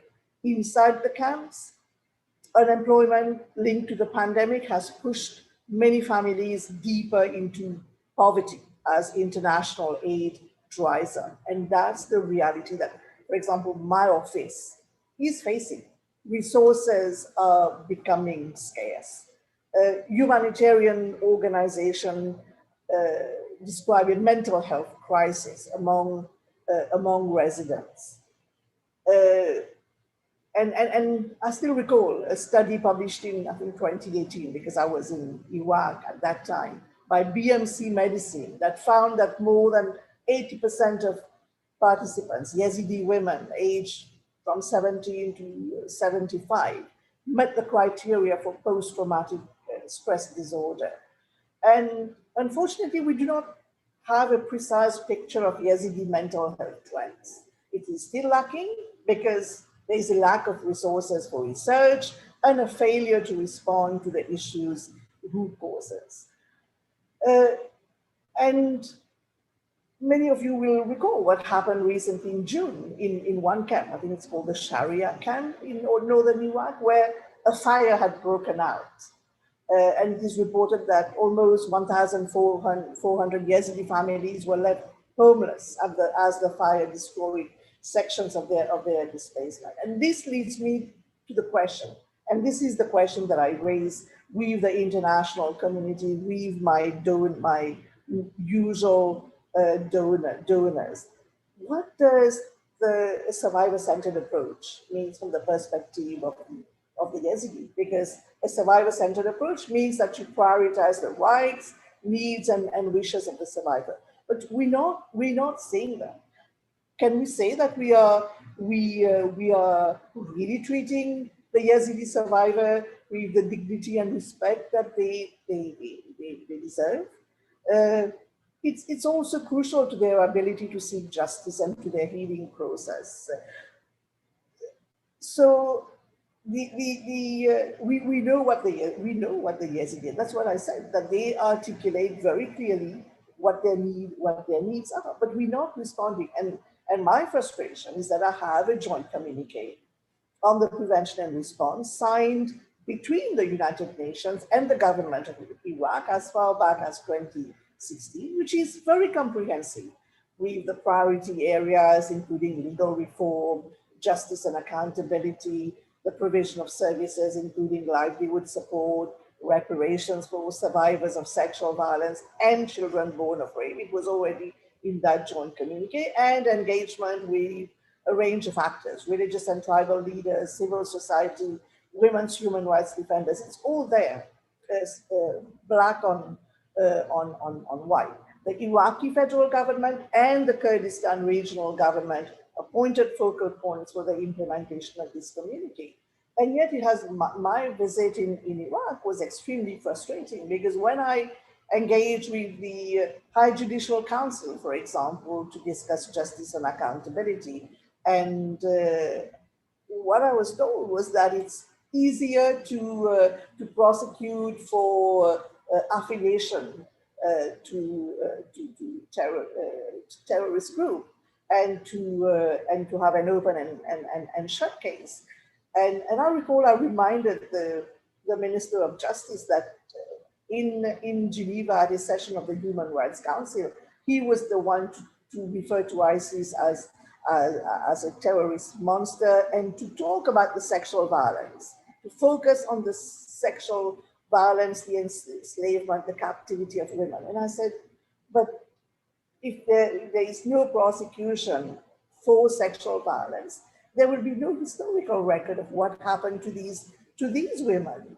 And I shared with him what the chief of the equivalent of a chief justice, chief of the Judicial Council, was saying. It's easier to prosecute. It's easier to prosecute for under the terrorist legislation.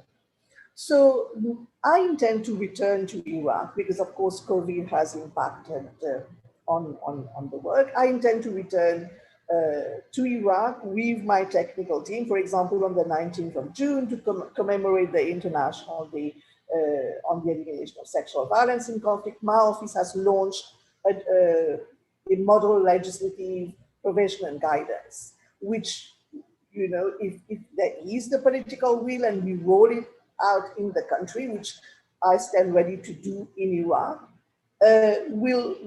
Iraq will end up with the state-of-the-art legislation on sexual violence. So that will be a test on the political will of the government to have an appropriate legislative framework. My office, through my team of experts on the rule of law, since my visit in 2018, we have been discussing with the government of Iraq on test cases in Iraq. I was in Germany. I met with survivors of sexual violence who, because they are in a safety zone like Germany, they have benefited from the special quota project. They were very willing to participate in that pilot project, but it did not get anywhere. So this is what I want to revive, and I intend to return to Iraq hopefully this year.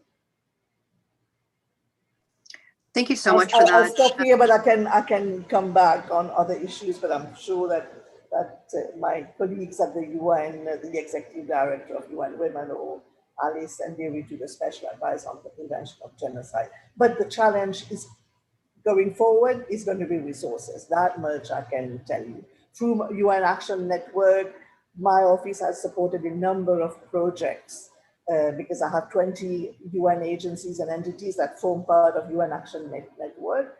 But if there are no resources, these are projects that I fund through my multi-partner trust fund. If we do not have resources, I cannot support these projects in country. I have in the past. Now more than ever before, we need to pursue these projects. But I would like to return on the question of reparations and the implementation of the law, if I get the opportunity. Thank you. Yeah, thank you so much for that very candid also kind of discussion about the challenges of engaging with the government of Iraq and the communique, actually seeing the enforcement of it. I think where many of us have also run into real challenges is one in trying to get the government of Iraq to do some of the things that it has committed to do to protect these communities, but also in engaging other governments to provide critical support to various UN offices like yours that is doing the important work on the ground, and to local civil society organizations. As you said, match the rhetoric with the actual commitment, and then in the high-level meetings that they're doing with senior Iraqi officials, raise these issues to help create the space and momentum and political will to advance the work that you are taking forward. I wanted to turn to the Executive Director of UN Women for your perspective on some of the challenges in terms of engaging political will on this particular issue, but also just to reflect a little on some of the work that UN Women has been doing in Iraq.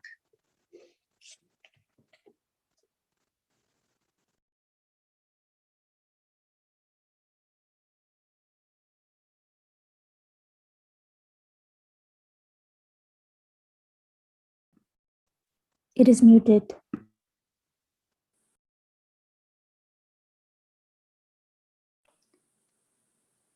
I think, Alice, I might turn to you. I think we might have lost the Executive Director just ever so briefly. You have done an immense amount of work in a number of different countries, including your own country, Kenya, on addressing a lot of the issues that you talked about, including building a bottom-up response. And I was hoping that you would be able to share a little bit your office's experience and your own experience on some of the lessons that you've drawn from other communities and how they apply in this particular context.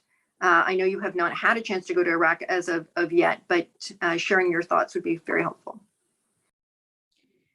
Thank you. I haven't had a chance to go to Iraq yet, and it's not for lack of trying. I've tried, but as SRSG Pramila says, I mean, it's been quite tough with the pandemic and everything, and of course our offices, ourselves and the USG Pramila, We have these offices with a global mandate, so there's always quite a bit on our plate, but that doesn't mean that we haven't, that we've stepped down on engagement on the Yezidi issues. And I would say that one of the key priorities when I came into office was actually the issue of the Yezidi. I had been following the issues of the Yezidi community even before I joined this office. And when I came on board, I had a meeting with Karim Khan, who was then special advisor of the team that was working on the Yezidi. And shortly after that, he addressed the Security Council, and I was there as he spoke about having finalized his initial case briefs on attacks against the Yezidi community, specifically in the Sinjar region in northern Iraq. And also he talked about the mass killing of military personnel at the Air Academy in Tikrit in June 2014. And he said that based upon independent and impartial investigations, that he, in regard to complying with international standards and UN-based practice, that he had clear and convincing evidence that the crimes against the Yezidi people clearly constituted genocide. So in our office doesn't have judicial or quasi-judicial powers. So we're usually not in a position to determine whether specific situations, whether they are ongoing or from the past, legally qualify as international crimes of genocide or crimes against humanity or war crimes. So we make assessments as to whether there is risk of any of these crimes occurring with the objective of preventing or halting these crimes in case they are suspected to be already occurring, which is the reason why we speak so much about the Yezidi. We speak a lot about them. And I would like to say that our statements have always acknowledged the suffering of the Yezidi. And we have said that the Yezidi were targeted in a terror campaign that had all the signs of genocide. And we also say that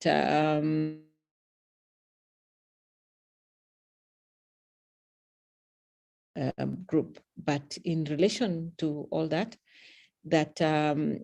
we have to rely on a legal mechanism to define what happened to the Yezidi as genocide. And that's the way that it's structured, that's the law. And so what we have done is keep participating, keep raising advocacy, keep speaking about the Yezidi everywhere. And we participate in commemorations, virtually when we couldn't come physically anymore.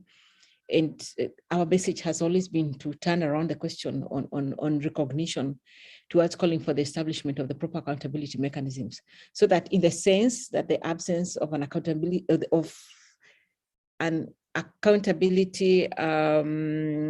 venue is detrimental, not just to justice, but also to prevention. So just to work around the fact that though Iraq has not domesticated international crimes, that it's very pertinent that we keep then speaking about these issues. And Mr. Khan, in one of the meetings we had, mentioned a law that was to be passed domesticating the crime of genocide. Yet we knew that because it was targeting only the crimes committed by ISIL, then it could be positive, but at the same time, it could bring its own complications, but really it was a very good first step. So speaking about the places that I have worked in, I've worked in situations in many places around the world, in which we consistently quote the advocacy of the Yezidi people, because there seems to be very clear recognition among many actors, both at the international, regional, and national levels, that genocide is a crime that is solved by governments. That's what seems to be the general recognition. That's what people keep expecting. People keep saying, but why is the government to do this, And what that then means is that in many cases, many communities then do not see the direct, what's happening to them as a genocide, which is then why what has happened to the Yezidi, the advocacy coming out from the Yezidi community is so powerful and so necessary and so good as an example in terms of other communities we are working in around the world.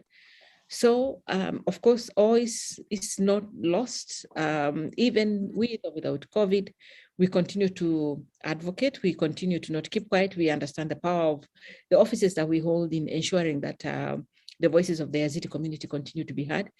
And we will eventually then get to that point. And it helps quite a bit that Mr. Khan is now the prosecutor at the ICC.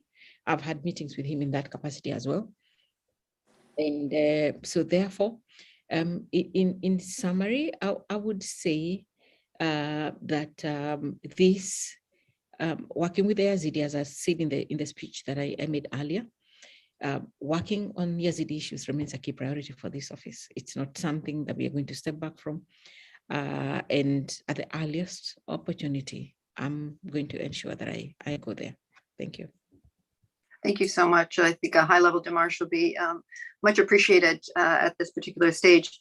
Agnes, I wanted to turn to you to comment and reflect a little on some of the challenges that you have experienced as Amnesty in trying to help mobilize the political will. And I can imagine that there has also been a change perhaps in some of even your advocacy strategies and engagement strategies as a result of this particular case. I was wondering if you could reflect on that. Thank you.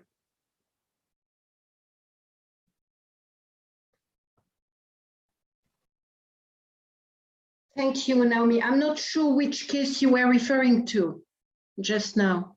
Sorry, I don't mean a case. I mean in the experience of the Yazidi community more broadly. Your organization has remarkable fact-finding, risk assessments, kind of documenting, and have been trying to raise these issues at the highest levels now for over 7 years, with incredible. Look, I think one of the, I wanted to react earlier because the UNSRSG did really put the finger on what I believe is one of the problems we're confronting right now, which is for the international community and for Iraq, the usefulness of ISOL is as a bunch of terrorists. They don't find it interesting to define them as genociders or war criminal. And you know, the fact that so far international criminal law has yet to be fully and well domesticated under Iraqi law is a major impediment. You know, they are being tried, those people, but they are being tried without their victim. They are being tried, first of all, after torture, most of them. They are being tried in the context of unfair trial. That's just the opposite of justice. And why? They're doing that under the cover of counterterrorism. They are not doing that to deliver justice to the victims. Counterterrorism, anti-terrorism, terrorism has been wrapping up. You know, it's like the paper wrapping up everything related to Iraq and genocide and what happened in Iraq and Syria.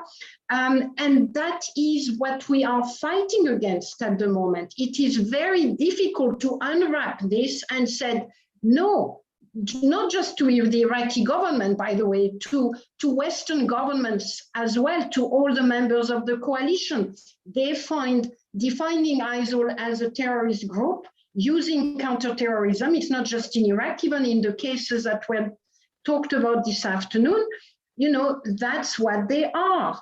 And what we, you know, are trying to do, what the Yazidi Foundation is trying to do, what the victims are trying to say is, this is not a terrorism act against a state. It is an act of terror. It is an act of genocide. It is a war crime. It is a crime against the humanity of the Yazidis. And that has not yet, you know, penetrated the political bodies that make up the international community. So that is, in my view, the major problem.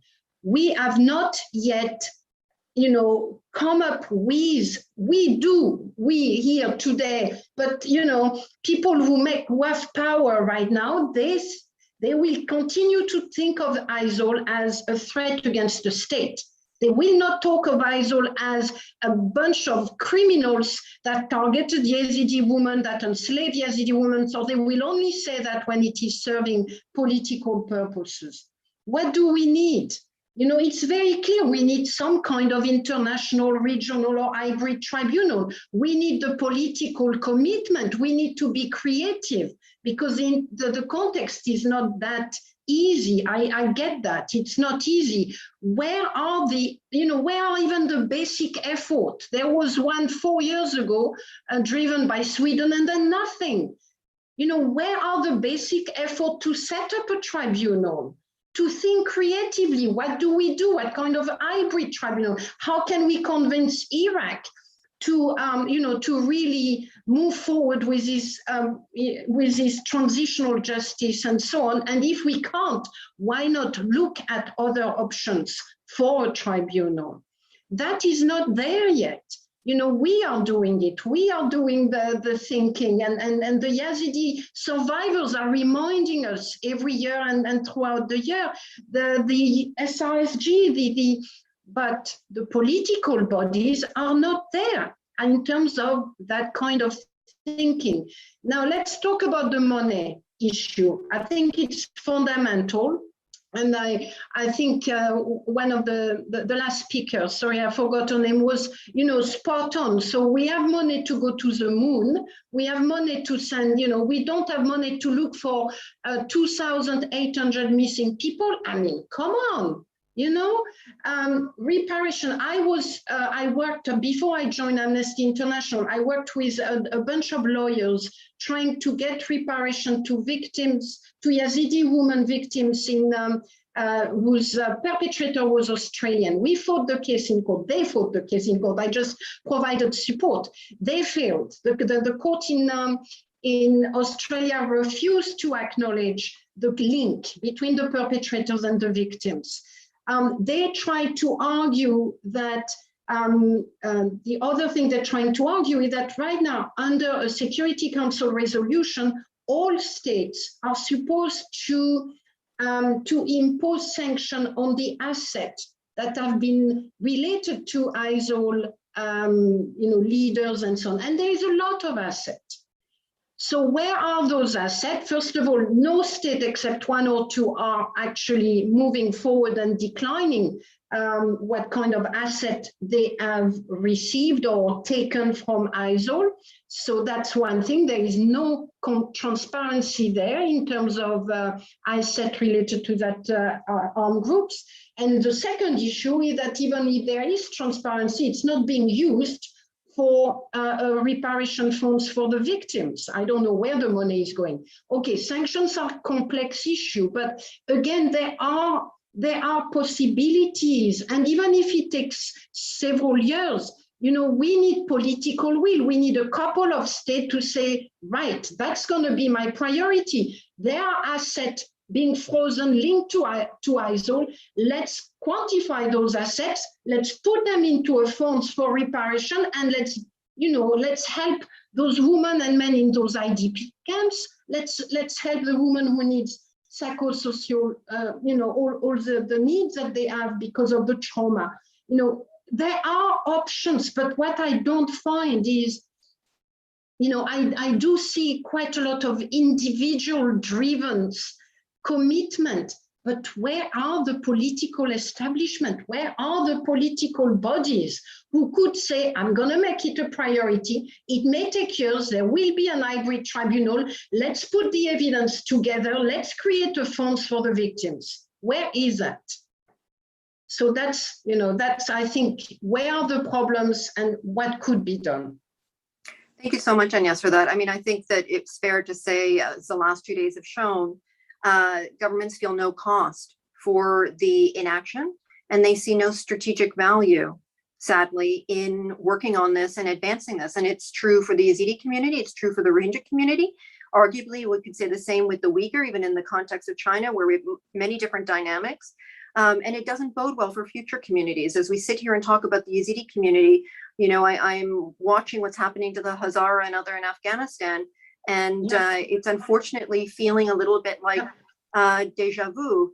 And I think that is a real sad indictment. 80 years after the Holocaust, when the world said never again, we are really showing that our rhetoric is empty, And what I think is particularly profound, and you gave an incredibly powerful articulation of this, is the expectation of affected communities are high because as an international community, we have stated our commitment to preserving basic human rights, to preventing genocide, to acting in the face of these types of crimes. And yet in one of the most egregious cases with an actor that has no state backing, we have shown that it remains really an uphill battle. It's like climbing Mount Everest, and those that have to climb are the affected communities. And that is, I think, particularly horrific at this particular stage. SRSG Patton, you noted that you had some reflections on reparations, and I know you've been doing a lot of work in that area as well. I wanted to turn it back over to you. Thank you, Naomi. I mean, like I said earlier, I think the joint communique is a tool that survivors of sexual violence, more importantly, civil society, should use in their discussion with the government, the UN, and the international community, because these are commitments that all agreed to live up to, and we have to hold them accountable. Yes, I really wanted to stress that the survivors, the Yezidi survivors law is adopted on the 1st of March by the UAPI Council of Representatives is a welcome development.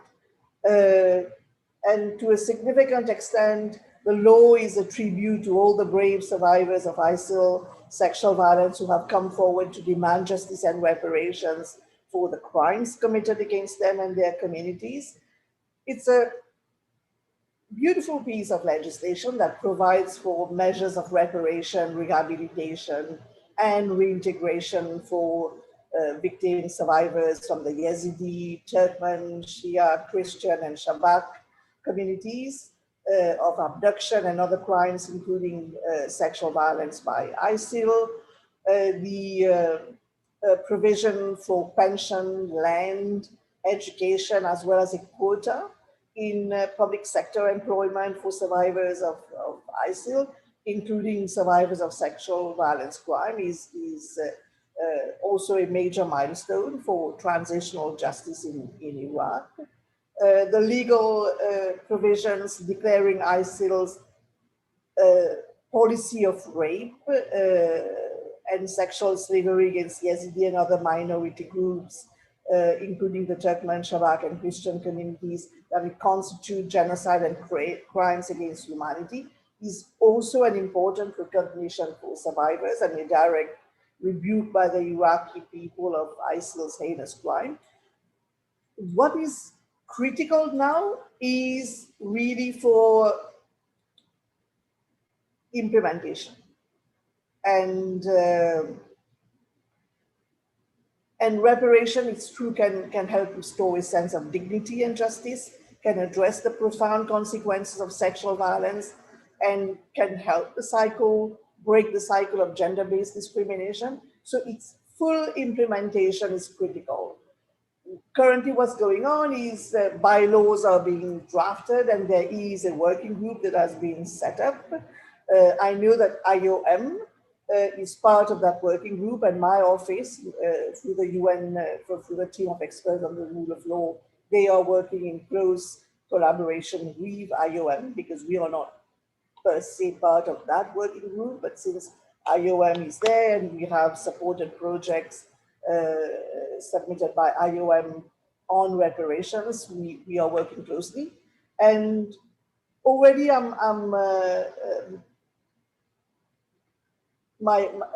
am really advocating for the application of the law and the award of reparation to be accessible to all survivors of sexual violence. It's, I think, critical, and I say this for civil society that will be working, that need to work with the government of Iraq, with the working group, with parliamentarians, to ensure that reparations and other programs reach out to a greater number of victims, that the process of receiving all these benefits that are set out under the law is not overly cumbersome, burdensome, and that those benefits are delivered promptly. And I think it's critical that I don't know about the composition of the working group, whether civil society organizations are part of this working group, whether survivors, but I think it's critical that reparations program be designed with the participation of survivors and relevant civil society actors and groups, because their views are crucial to ensure that reparations are accessible, equitable, and effective. And participation is also important to strengthen agency and empower victims, as well as to strengthen awareness of rights. I don't know much about the budgetary resources dedicated to the implementation of the law from the government. And I think there should be also more transparency, and I think civil society organizations should hold government to be more transparent. But I think that international donor support will also be critical, because after all, if this law is effective, it will be a landmark not only in Iraq, but globally for all survivors. That's the point that I wanted to make, Naomi, with regard to reparations. But I also hope, and I say this because in the joint communique, children born of rape is there, that I hope that the bylaws will also ensure that survivors, that the children born of rape also are included, because and that's a very, very difficult subject. You know, I have come across Yezidi women who have chosen to leave their children behind and return to the Yezidi community. I have also met Yezidi mothers who chose to remain behind and protect their children, and who have faced with me the serious challenges.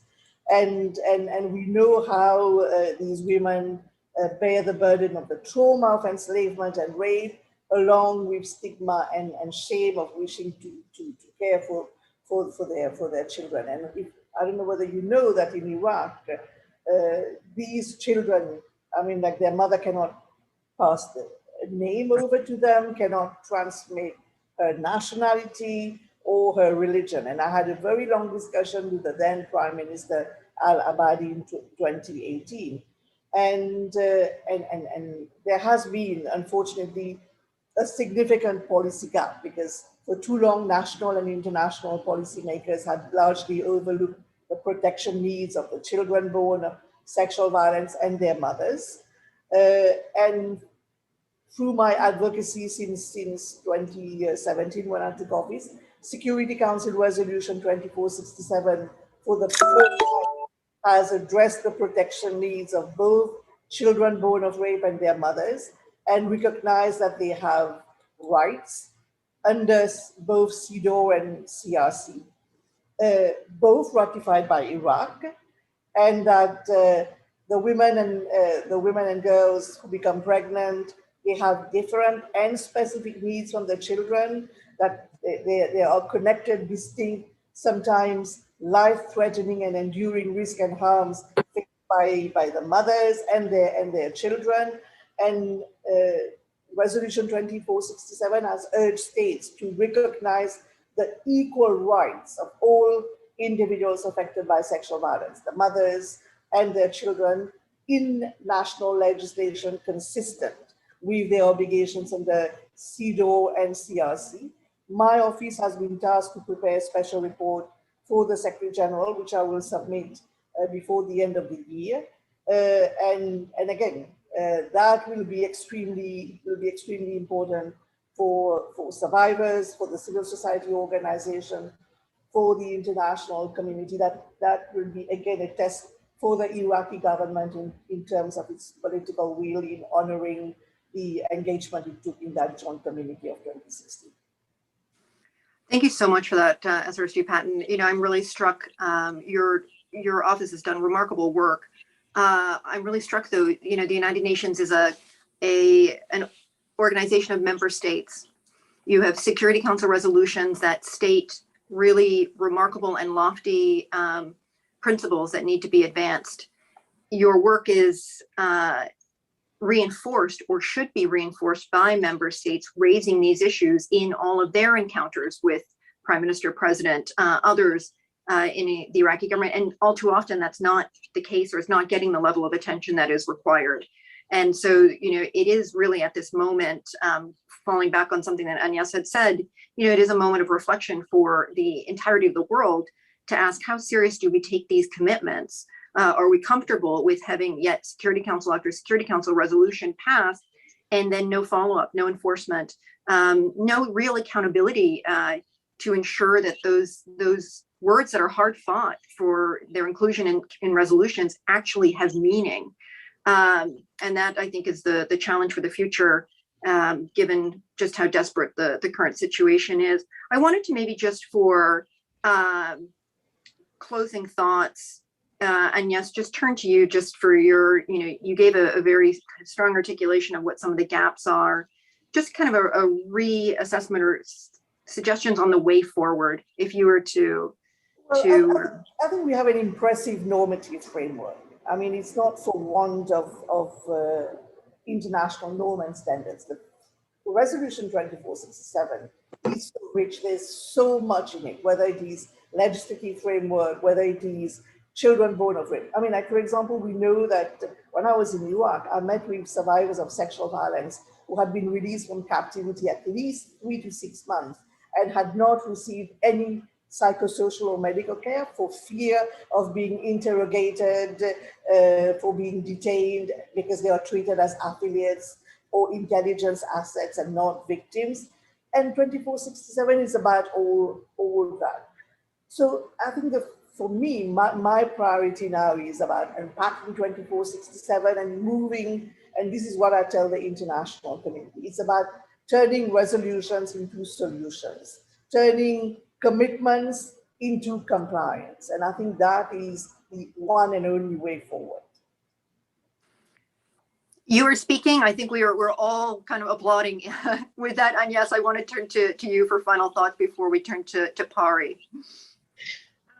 Yes, thank you. I mean, I fully agree with what you and SRSG just said. I think I've already mentioned, in my view, what's the way forward. Within Iraq, colleagues are fighting every day to get the government to move, to be at a place where it can implement its stated commitment and what he owes the victims. The law, the Yazidi survivor law is certainly could be a model for many other places. So it's got to be saluted. But the key things, as Pramila said, is implementation. The key things, I think, is going to be international support, technical support, financial support, an implementation that is survivor-centered, that do not re-traumatize, that is accessible to all. I think it's going to be the next year is going to be key, and the commitment of the international community, because here we do have a law, which is a great law. So we can work with it. The international community can work with it. Let's see what it is able, or whether it is capable to do so. I think within Iraq, there are so much more that needs to be done in terms of the integration of international criminal law within the domestic system, trials, fair trials measures. We can see that happening incrementally. And there have been progress. It's not as if there has been absolutely no progress over the last 7 years. No, there has been, there are certain courts that are doing better than others. So again, the international community should do far more to support fair trial, to support judicial processes within Iraq that are in keeping with the standard, that integrate the victims into the process, that allows them to get their case in court, which forces the government to provide actual evidence of crimes being committed, not just rely on a very broad anti-terrorist law which has no place for the victims. It's not impossible. It won't happen overnight. But what worries me is that, that I have seen very little interest on the part of the international community to invest into the justice system in Iraq, to support fair trial measures, to in fact say no to torture. And they don't say that because in fact some of those countries send their own people to be tried in Iraq. I know that, I've documented it. So, so that's one thing that can be done. I've already mentioned we need the international community to think creatively of the kind of hybrid or regional tribunal that could play a role. There won't be just one form of justice. There won't be just one space for the delivery of justice. There will be several, and that is one of them. And that, I get so worried when I see so little thinking on the part of governments going into that kind of steps. I know scholars are reflecting upon it. NGOs like Amnesty, maybe yours, Naomi, is thinking about it. We need to see a couple of states saying, right, it's complex. Iraq is not too keen on it. Then we have northern Syria. Then we have, it's all bloody complex. I'm not saying it's not. But we need to see effort. We need to see, let's have a conference. Let's debate it. Let's see how we work with the limitations and what can we do. That has not happened yet. And that's what I would like to see happening. In the rest of, in Western Europe, there are really great energy towards using universal jurisdiction, and we need to keep exploring that and pushing for it. Germany has done some fantastic things. Corporate accountability is the next zone, and that too can happen. But those kind of delivery of justice is very piecemeal. That's why we need to have a bigger gesture around the tribunal. That's why we need a bigger commitment on the part of Iraq. That to me is, it will signal something to the Yazidi community. But one thing that they can count on, I don't know if they can count on all those political bodies, but they can count on us. They can count on us. They can count on SRSG and UN Women. They can count on all of us. We're not going to go away.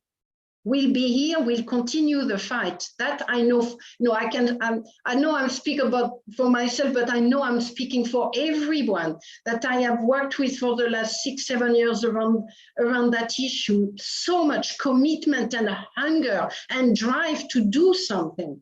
So I think we'll get somewhere. But I'm so sorry, and I'm beyond words of sorry for this community, for the survivors who are languishing in camps, who can't take care of their kids because otherwise because they are the product of rapes and all of that. Our responsibility is enormous, and we have not worked, we have not delivered to the extent that we should have as an international community at all. We have not. But let's, for us, we just need to keep fighting. We need to keep fighting. Thank you. And yeah, that's a remarkable call to action. And I think all of us who've had the deep privilege to be able to work with the Yezidi community have been so incredibly moved and touched by the experience, and it has left a mark that has changed many of our lives.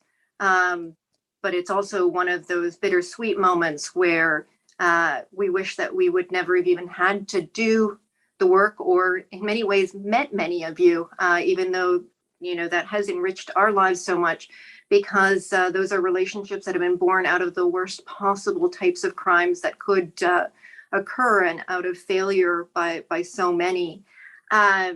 I wanted to kind of, in closing, just kind of reflect a little bit.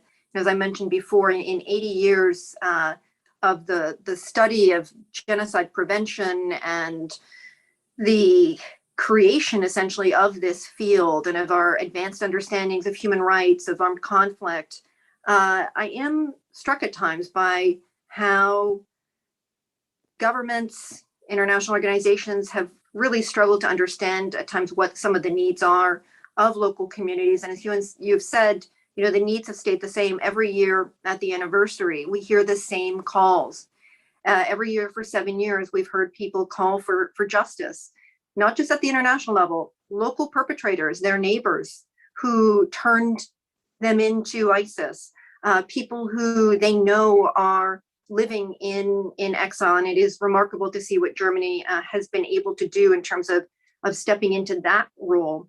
But where we have seen true innovation and creativity, I think, has been in civil society, especially in Yezidi civil society. When you think that a decade ago, there were not the incredibly robust and strong organizations that exist today, when you think about the work that the Free Yezidi Foundation is doing and how multidimensional it is, service provider on the ground, training the next generation of Yezidi leaders, especially female leaders, engaging with the community to help negotiate a transition in a way when we think about cultural values that normally take decades, but in the aftermath of the genocide has had to be accelerated quite dramatically, including issues around the place of women, the place of LGBTQ members of the Yezidi community, issues of social stigma around sexual violence for women and men. There are so many issues, even just the right to higher education that the Free Yezidi Foundation and others have been working to try to address, in addition to the remarkable international advocacy, as the last 2 days have shown, the casework on advancing legal work. I think it is truly remarkable just to see what the Yezidi community has been able to do in the last 7 years. And, organizations like the Free Yezidi Foundation are going to form the future of protecting your community, but also I think we all hope in building a pluralistic Iraq and one in which your communities are able to thrive, so that we're not gathered here to talk about a 75th and 76th genocide against your communities. So it's a real honor to be able to join all of you. I think we are all committed to working with you in the years to come. And I want to thank you and thank the panelists for convening this important conversation. Thank you, Naomi. And this is the concluding panel. So I would like to end this by saying to thank all the panelists for joining this panel today.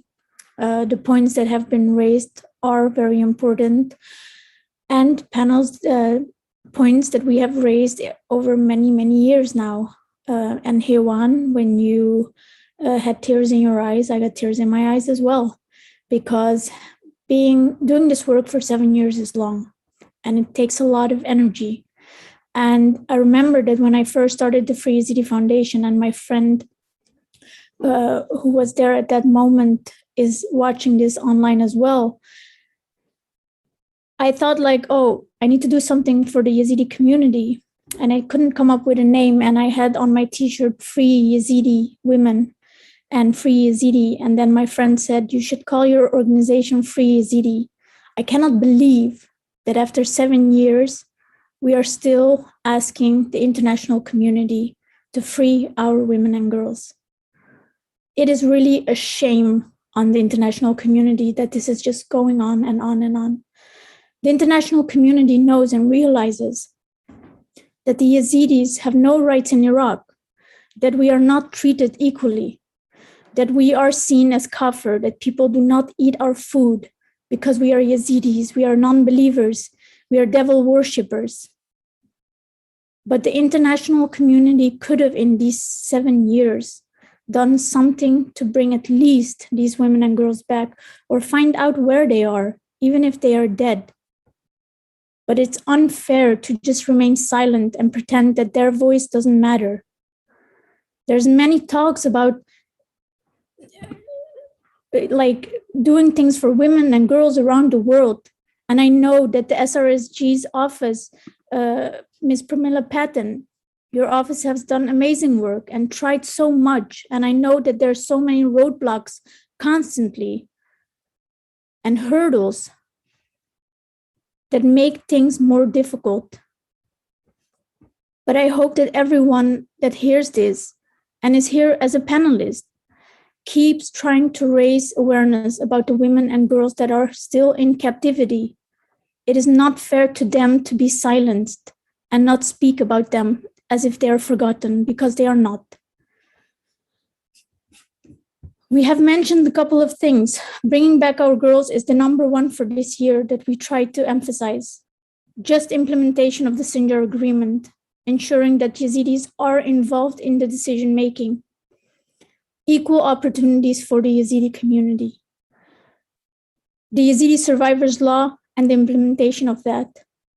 Better conditions for our people in IDP camps after 7 years. Maybe it is time to change the tents. And of course, justice and accountability. We want to see the cases in court. I see that a couple of my own staff has been behind the scenes trying to raise awareness in the chat. Show your face if you want to. It's good for the people to know that there are strong Yazidi women who have a voice and have something to say. And I would like to thank all the strong Yazidi women who are working with the Free Yazidi Foundation, because without you, this would all not be possible. Together, we are much stronger, and together we can do much more for our community.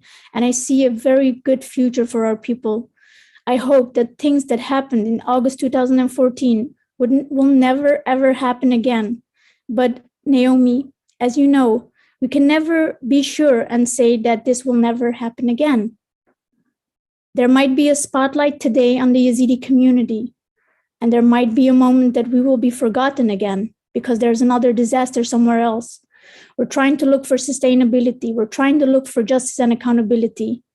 And one day, maybe we will have that by making our own community stronger while we have the opportunities and chance, and of course, the funding to create that for our people. I want to thank the SRSG, Pramila Patton. I want to thank the Secretary General of Amnesty International, Agnes Calamart. I want to thank the SASG, who isn't here unfortunately anymore, for her remarks, and Executive Director of UN Women as well. And of course, our dear Hewan as well. And Naomi, you've been a friend from the beginning. Thank you very much. Sorry, if just I can add, I sent in the chat, but I think maybe Naomi didn't see it. So I just want to add something on the Yazidi female survivor law, which is very important. If I was not seeing that video, I wouldn't share it. So we know it's very important what voting on this law for all survivors who faced in Iraq, like Turkmen, Yazidi, and Shabak. So it's very good step, but with the implementation of it and how they did it, we don't want a step to be done and then a destruction behind it. So after the law was voted, and then 2 or 3 months ago, it's mentioned how they can also, those who committed these crimes, for taking held accountable, whatever. And after that few months, they have, the Iraqi government decided to bring back those from Al-Hol camp. And then the videos online, like everyone can see it. Those who, as you know, the female ISIS member, what they did to the Yazidi survivor was worse than what the male did. So, she was in the transport bus from Al-Hol camp to the place Al-Jat'a, whatever the camp that they are allocating them in. So she herself was saying in video and just publicly, as if it's nothing, we are proud that to be from ISIS, and that we are remaining, and that she mentioned how her husband take Sabiya Yazidi as her wife. So we don't want something to be done to make us as if, okay, this is something that has been done, which is good, providing me a plot of land or accessing me to education, whatever. And then on the second day, you are, how I'm gonna heal in this way? You are giving me something, and then you are bringing back this person who committed these crimes to the same place.